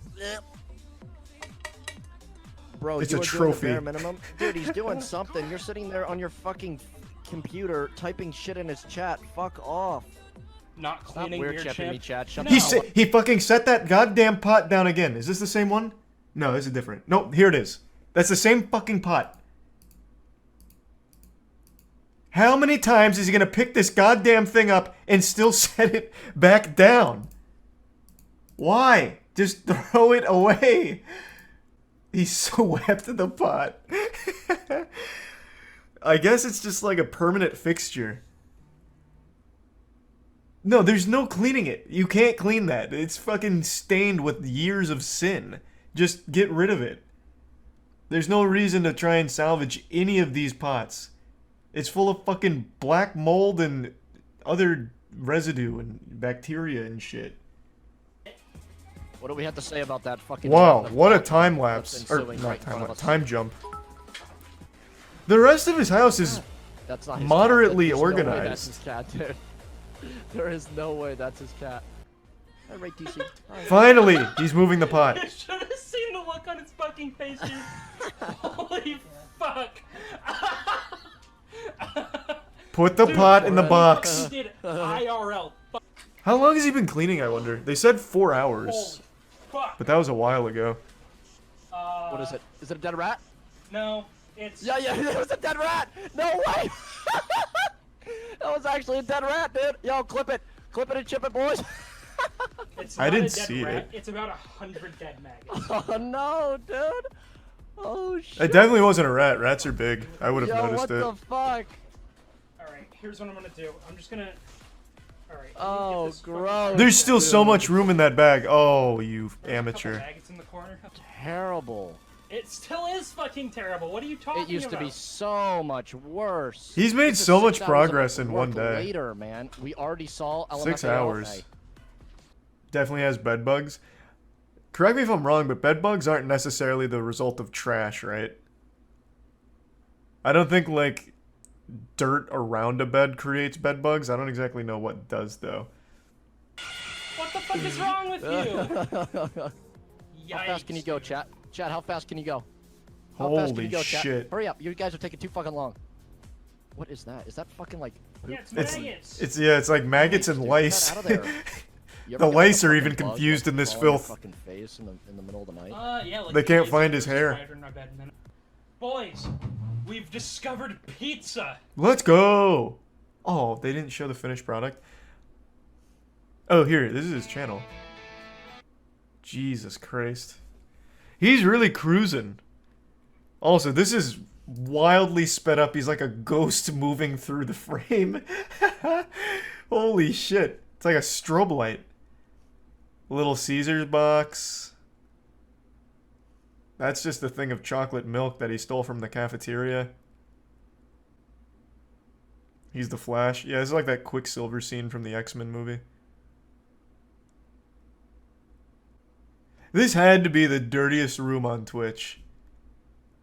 Bar none. Like, nothing else even comes close.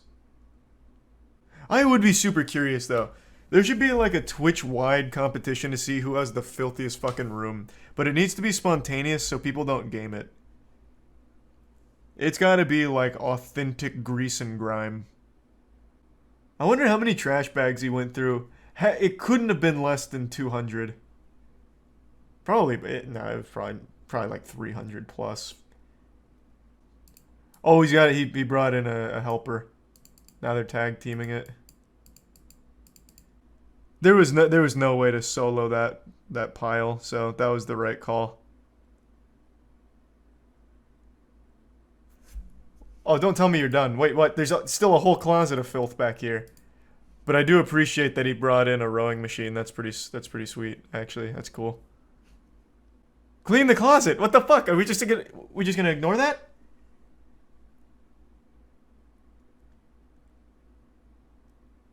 Oh, that's gonna bother me if you don't clean it. I'm gonna be if you don't clean that. You are right next to it. I'm gonna be upset if you don't clean that. Come on, Junior. Oh my God, he's just gonna let it ride. At least shut the fucking door. Oh my lord, just Christ, out of sight, out of mind. He came all this way. Oh, here we go. There we go. Okay, much better. Much better. Yeah, he was like 95% of the way there and then called it quits for a minute. He took like a whole week off. Alright, now I'm satisfied.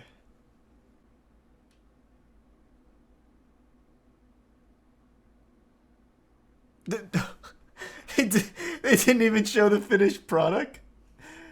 What? Alright. I'll use my imagination. They really did do a great job, though. Hopefully it stayed clean. What was his name? Jägermeister? Let's see. Oh, wow. We'll never know. His last stream was 4 years ago. Wait, that can't be. The math doesn't even check out. This whole experience was 3 years ago. I'm assuming it just doesn't save the VODs. His description is, I'm the trash man. Nice. How is that possible? This is... I don't get it. This is less than a year. How could it have accumulated this much filth? I don't get it. What the fuck went wrong? Probably COVID. Bro, it is January 8th, 2020.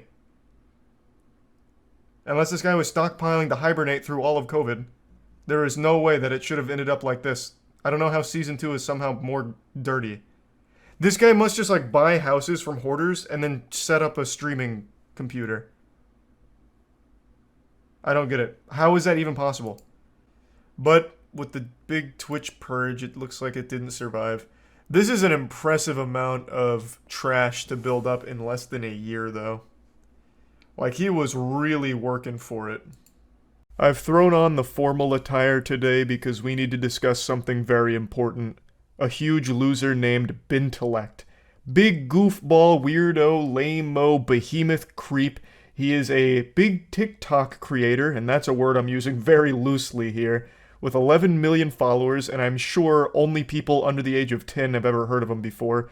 What he's become known for over the years is looking at tweets or comments, reading them out, and then going, hehehe, yeah.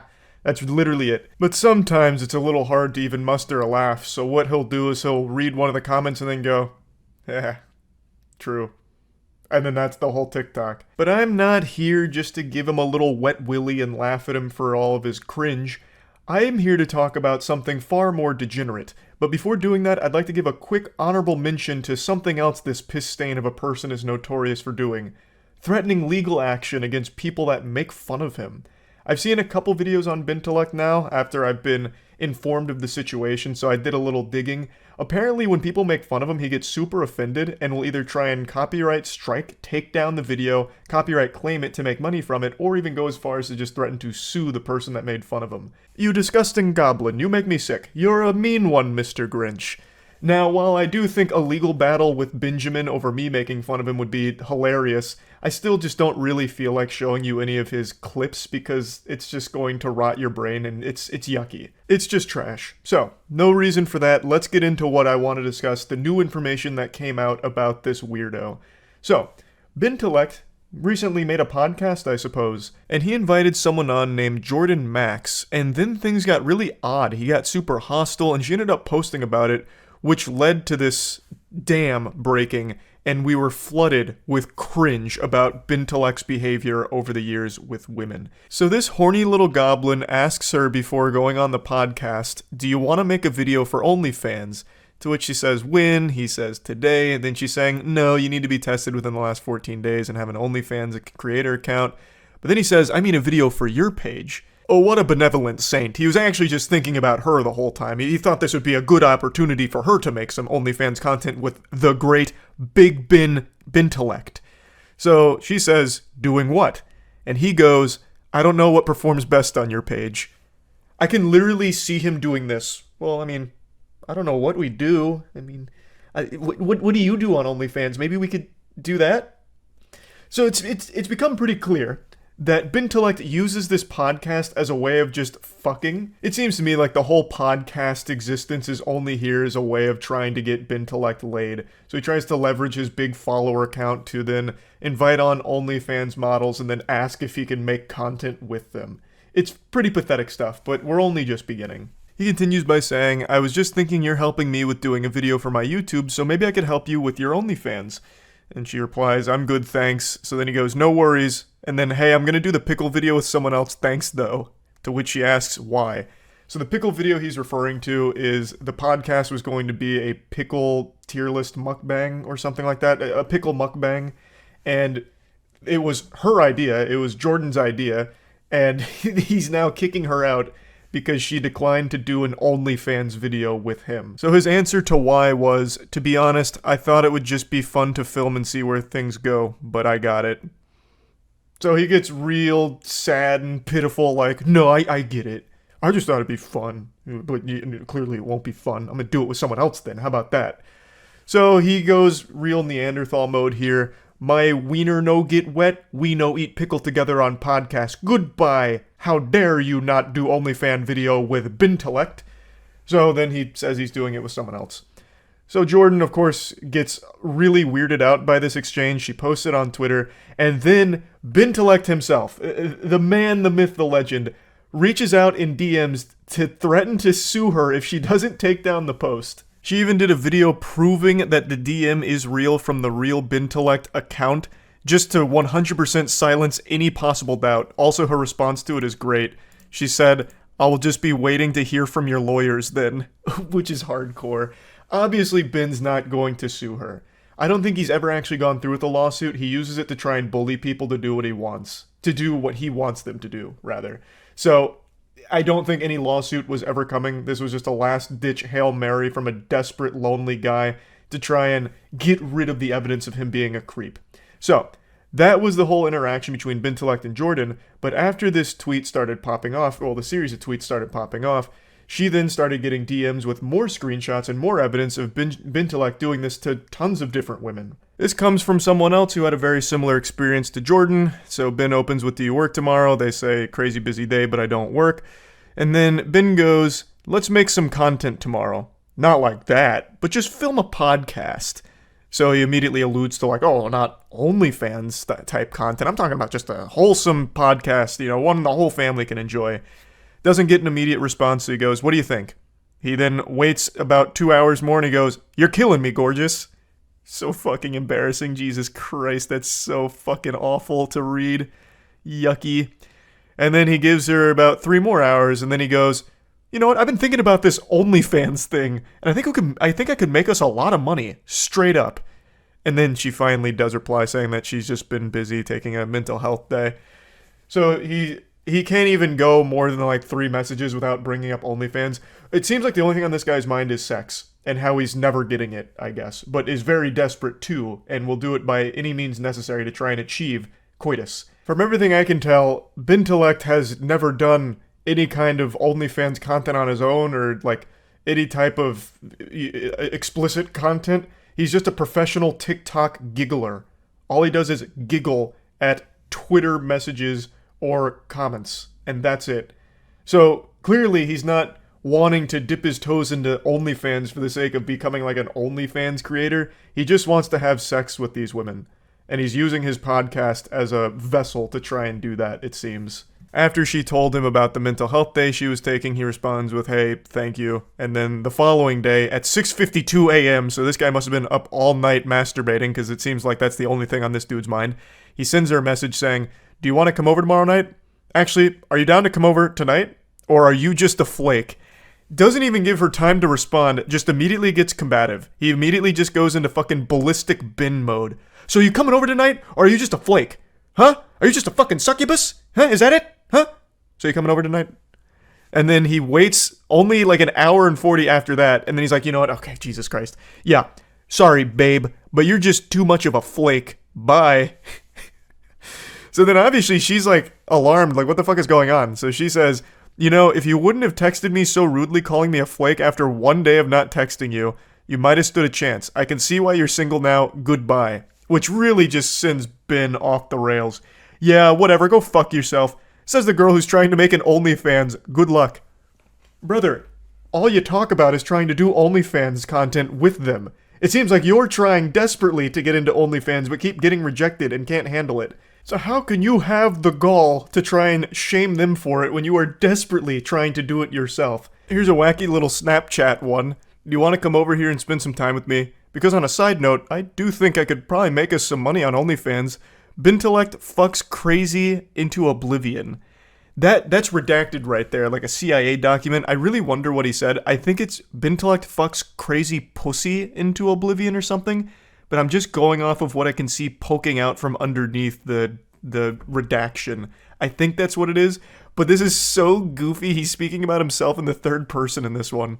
And then he even tries bribery. "If you come over, I'll give you $1,000. I just really want you." And they respond, "I'm good right now. Don't try to bribe me with money. That's weird." And then he's like, "Yeah, no, that is weird, but I want to see you." This one's a lot more vintage Ben. So this was a different kind of relationship these two had, as opposed to just the podcast OnlyFans hustle he keeps trying to run. So they start by saying, I guess it's just not meant to be. Ben says, facts, no hard feelings, but yeah, it ain't working. So then they part ways, or so it would seem. Ben has a couple of parting words here. He says, for your future self, if you're going to turn around on a guy and say, hey, I'm not down for friends with benefits shit, just say that before you go through all the bullshit. Boring as fuck. Not my problem that you turned around and quit drinking because you're an alcoholic and now pass out at 8 p.m. Fucking peace out, bitch. So Ben really, he went crazy. Ben lost it. This man, he was punching pillows, sending these texts with tears in his eyes, and he got real nasty. They respond to it saying that they're far from an alcoholic, and then Ben just keeps going crazier saying, no, you're an alcoholic, and you're full of shit. And then he's like, anyway, I'm done. I just had to say that because you're full of shit. They respond saying that they weren't interested in being with Ben, and he should have taken the hint a while ago, but then Ben he goes absolutely berserk again. She says that she's wasting people's time and that she needs to just shut up and go to bed. And then she says, it sounds like you need some anger management help, which is a very fair assessment. I think he desperately needs some assistance with this anger management. And then Ben tries to flip this shit around like, how dare you? Are you kidding me? So he goes, be careful who you say that to, Maria, because there are people who really need help with that. So Ben lets out a gasp. That's super disrespectful to say that to somebody, and also a very basic-ass bitch thing to say. Benjamin, it's a very fair thing to say here. It's not disrespectful. You legitimately need some help. It very much seems like you do. So then he goes, there's a reason you've been single for this many years, and it's because no one wants you, and no one cares about you. You're full of shit. Basic, boring loser. He just goes on and even has this little monologue here that ends with him saying, God help any guy that you gets involved with that loose pussy because you're just lame. Mic drop ho. This guy just typed out mic drop ho. He just typed that out. He's over 30 years old. I think he's like 34 years old or something like that. I already forgot. This is a 30-something-year-old man, and he just typed out mic drop ho. To which she responds, I'm sure your TikTok fans will love the way you talk to women when I post these screenshots. And then he's like, you know what? Good luck. I stand by every single word that I just said to you. So, did he stand by every single word that he said? Let's look at his initial apology, which he deleted pretty shortly after posting it, and then also hid replies on. Let's look at his first apology. I've recently been accused of some heinous actions and would like the opportunity to share my disgust at these accusations. I'm a firm believer in the rights and equality of all humans, including women. If that's not the biggest red flag immediately, I don't know what else is. I stand by the rights for all humans, and that does include women. Those creatures. I am including them in that statement because that's the kind of angel I am. It makes it sound like he's drawing a distinction between women and every other human on the planet, like they're a totally separate species that aren't included in humanity. What an absolute incomprehensible weirdo. I grew up in a home with 3 sisters and no brothers, so I learned very early on the importance, power, love, and abilities women have. They deserve to be cherished and uplifted and treated with respect, and that's how I live my life. I do not condone the statements or accusations that have suddenly been hoisted upon me, and I hope to speak to anyone who feels they have been wronged. He's actually going with I have sisters. I can't hate women. I have sisters. No, I have 3 sisters. You guys don't understand. I could never do this to women. Like, you're misunderstanding. These are all baseless accusations. I have 3 sisters. I legitimately cannot be mean to women. And not only do I have 3 sisters, but my mother is also a woman.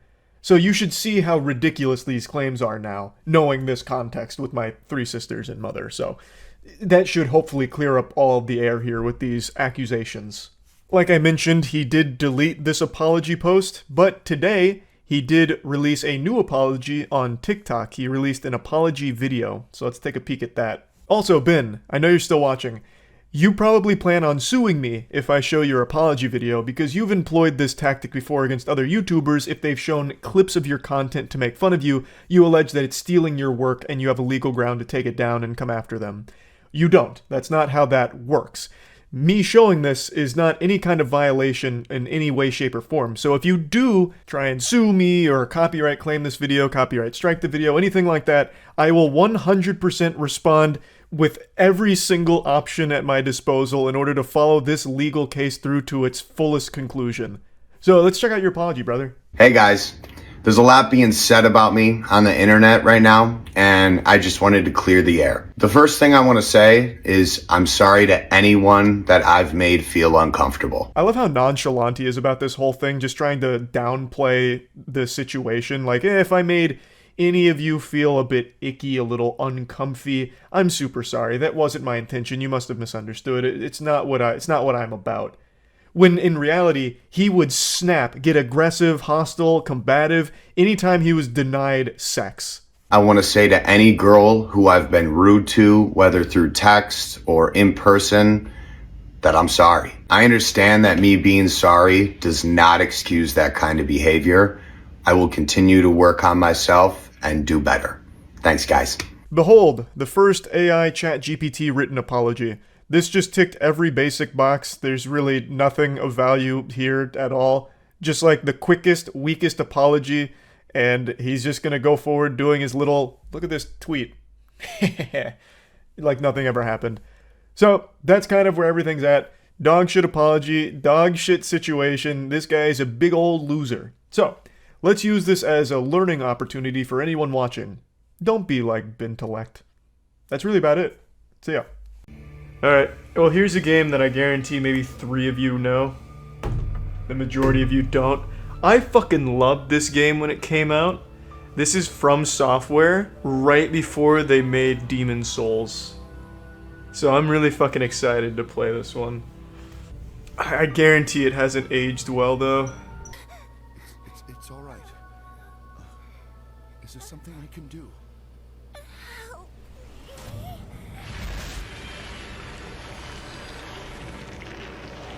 I don't remember anything about this game.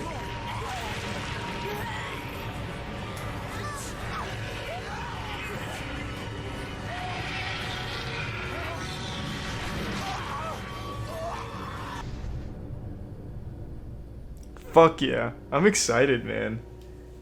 Now, I know the ninja in this game looks like fucking Booster Gold, like the world's most rejected superhero. 2,000 dead in the last 24 hours. Tonight, Tokyo is under attack. So we called in the ninjas, naturally. Who better to defend the city than a crew of ninjas? This is the moment you've been trained for. Whatever. I'll see you kids on the ground. Spoiler alert, I remember him being a bad guy. I think. I don't know, I could be wrong, I'm actually not sure. Here.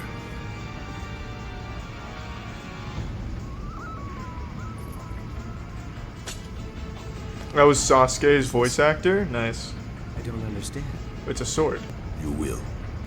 Yo, wake up! You're gonna miss your drop! Who is that? Is that Cyborg? Move on, Kudo's not gonna leave any of those maggot bags for you to kill.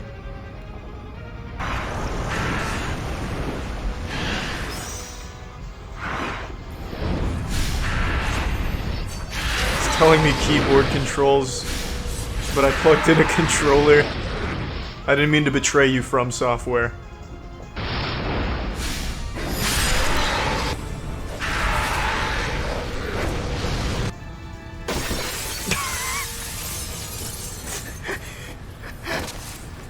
I'm ready to fuck some bitches now.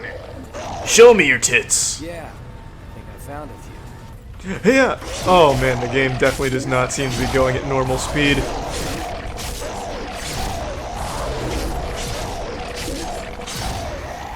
Yeah, hold on. So this is Ninja Gaiden, but bad. Bad? The fuck do you mean? This dude in a Halloween costume is a ninja. How could this be bad? Oh, hey, that fixed it, I think. Oh, baby! Someone mod the guy that said to change the FPS cap. That man deserves to be modded.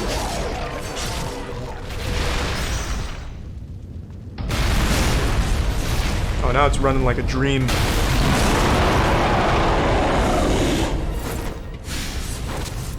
Whoa, Andy, are you reading this? Can you believe people are playing Devil May Cry 5 in 2019 instead of Ninja Blade? God damn it. Slightly lower. Alright. Yeah, I'll turn it down just a bit. Actually, I kinda wanna turn the music off and just get voice acting and effects. Let's do that. He's one shot. Oh, I guess I can't lose.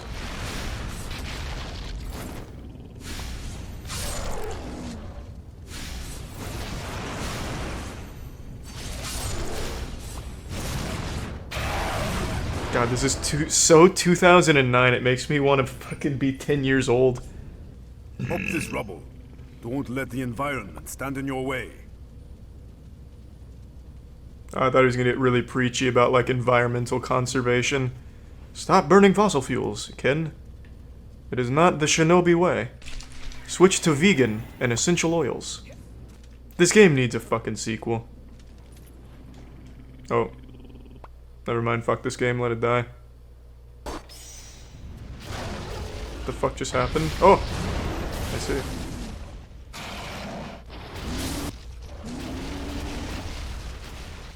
Quickly! We must go after it! Oh! I've got it again! Got it by its ghost! Oh! How high can I go doing this, I wonder? I have a glitch in mind. Hold on, I have an idea. I'm already gonna start looking for speedrunning strats in a game no one's thought about in 10 years. The beast is getting away! Hurry! This is like how I used to play with my action figures as a kid. Oh shit. Yep, I actually looked up the speedrun before downloading the game. To blow out the flame. And certainly there's a more practical manner of doing that, as opposed to throwing a shuriken really fast. No music makes the dialogue lose its impact. Disagree. This makes the game much better.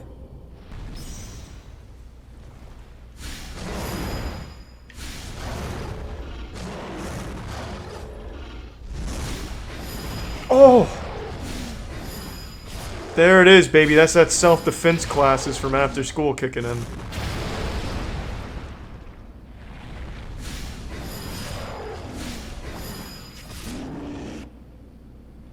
Eat this!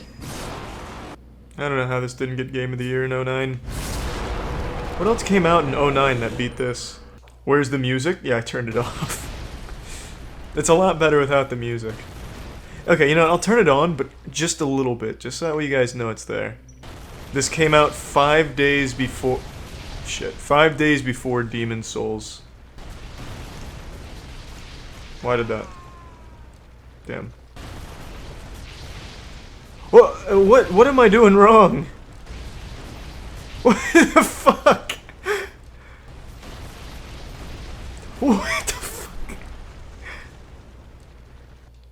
This might be impossible. Okay, I have a plan. I can't wall run that. I can't wall run that. This is the blight town of Ninja Blade. Oh, there we go, I got it. I don't know what was different that time. Use these! Jesus, good arm.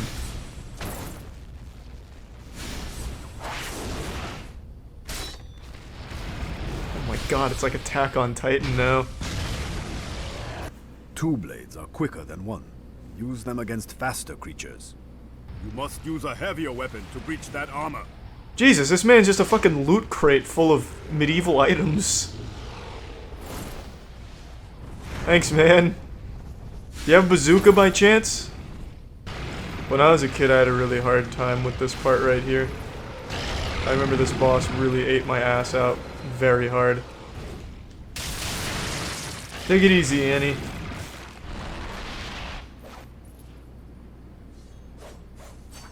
I don't know what's happened. He's been shot by a paralyzing beam somewhere. Oh no. Oh no. Fuck you guys for wanting the music on it. Ruined it. It ruined it! You guys ruined it. Yep, it's gone. Oh, hey! I fixed it.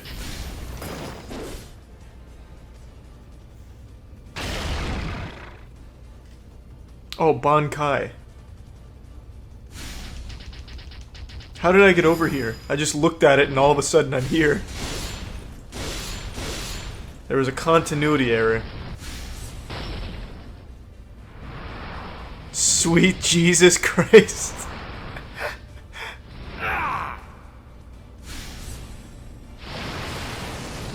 What happened to video games, man? Why don't we get more shit like this?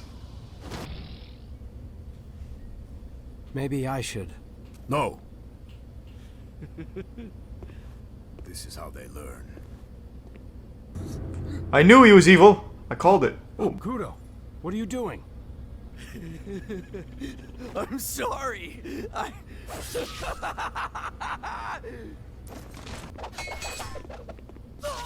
Classic.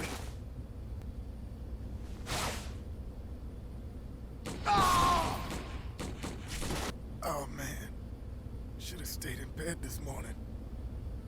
Think of what you can accomplish. What do you mean? What's the opportunity? You haven't even pitched this to me. If this was Shark Tank, you'd get booed off immediately. You haven't told me the idea.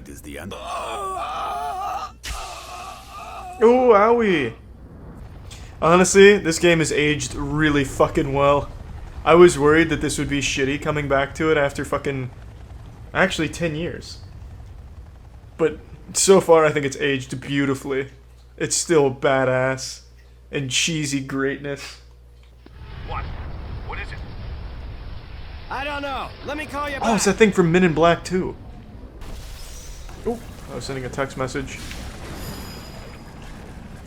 Sorry, Chief. I gotta deal with something real quick.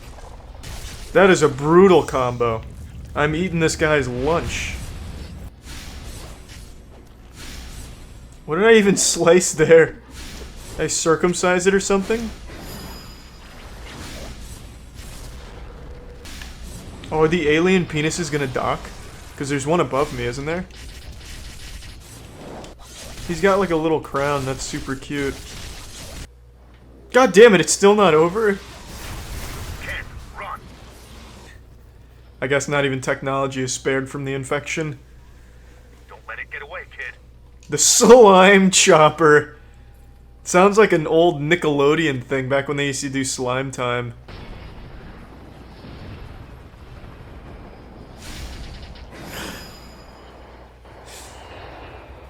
Gonna have to kickflip this missile back at the slime chopper. It's the shinobi way. Ugh, can. Oh, into the hard flip. Oh shit, hold on, I missed my manual. The combo is ruined. There we go. Shredding some gnarly airwaves. God, it's fucking beautiful. There we go. See, I've got the hang of it now. I've mastered the mechanics of movement. How is this thing still alive? Am I still in mission 2? Christ, this is a long game. Plague Snail's a pretty cool name. Yeah, these snail mechanics are rough. So close, thank God. First try.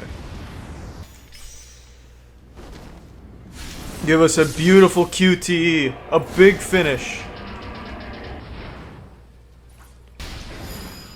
Thanks for the 100 fire ice.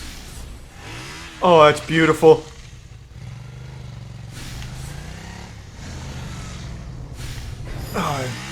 Oh yeah. I'm about to cum in my pants.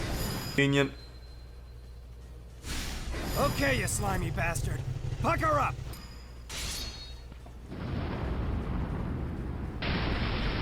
Of course. Oh god, not another turret mission. Or maybe Tokyo Station. I see them. Stay with them. Oh, figure out where they're headed. No, I can stay with him as long as we can keep teleporting to him like this. There we go. Yeah, it is a long fucking tunnel. Hopefully there's no more static turret segments in the entire game. They were dangerous enough before their mutation. It's kind of cute. The dad's giving a piggyback ride to his daughter. No, God, no! No! Son of a bitch. Oh, no, thank God. I'm so glad I don't have to do turret shit anymore.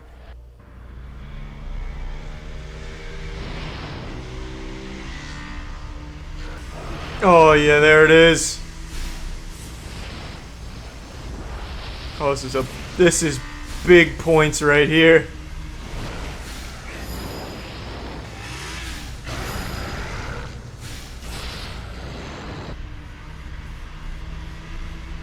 God, that's fucking cool. I mean, that was super unnecessary. The thing was dead. But that's like a cool finisher, too. The Queen Mother said you're tough. He's still got glasses on, he's still a nerd. You know, when I played this when I was younger, I never realized just how little combat there is. It mainly is just QTEs and watching. Damn it. Go. Finish the mission. This pest.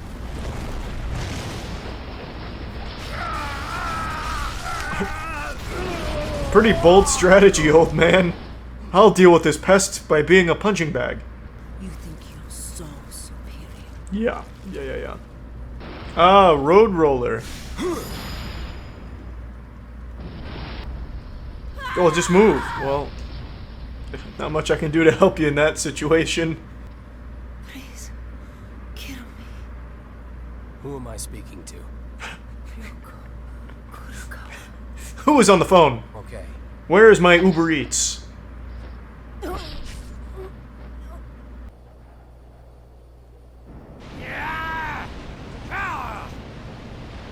Oh.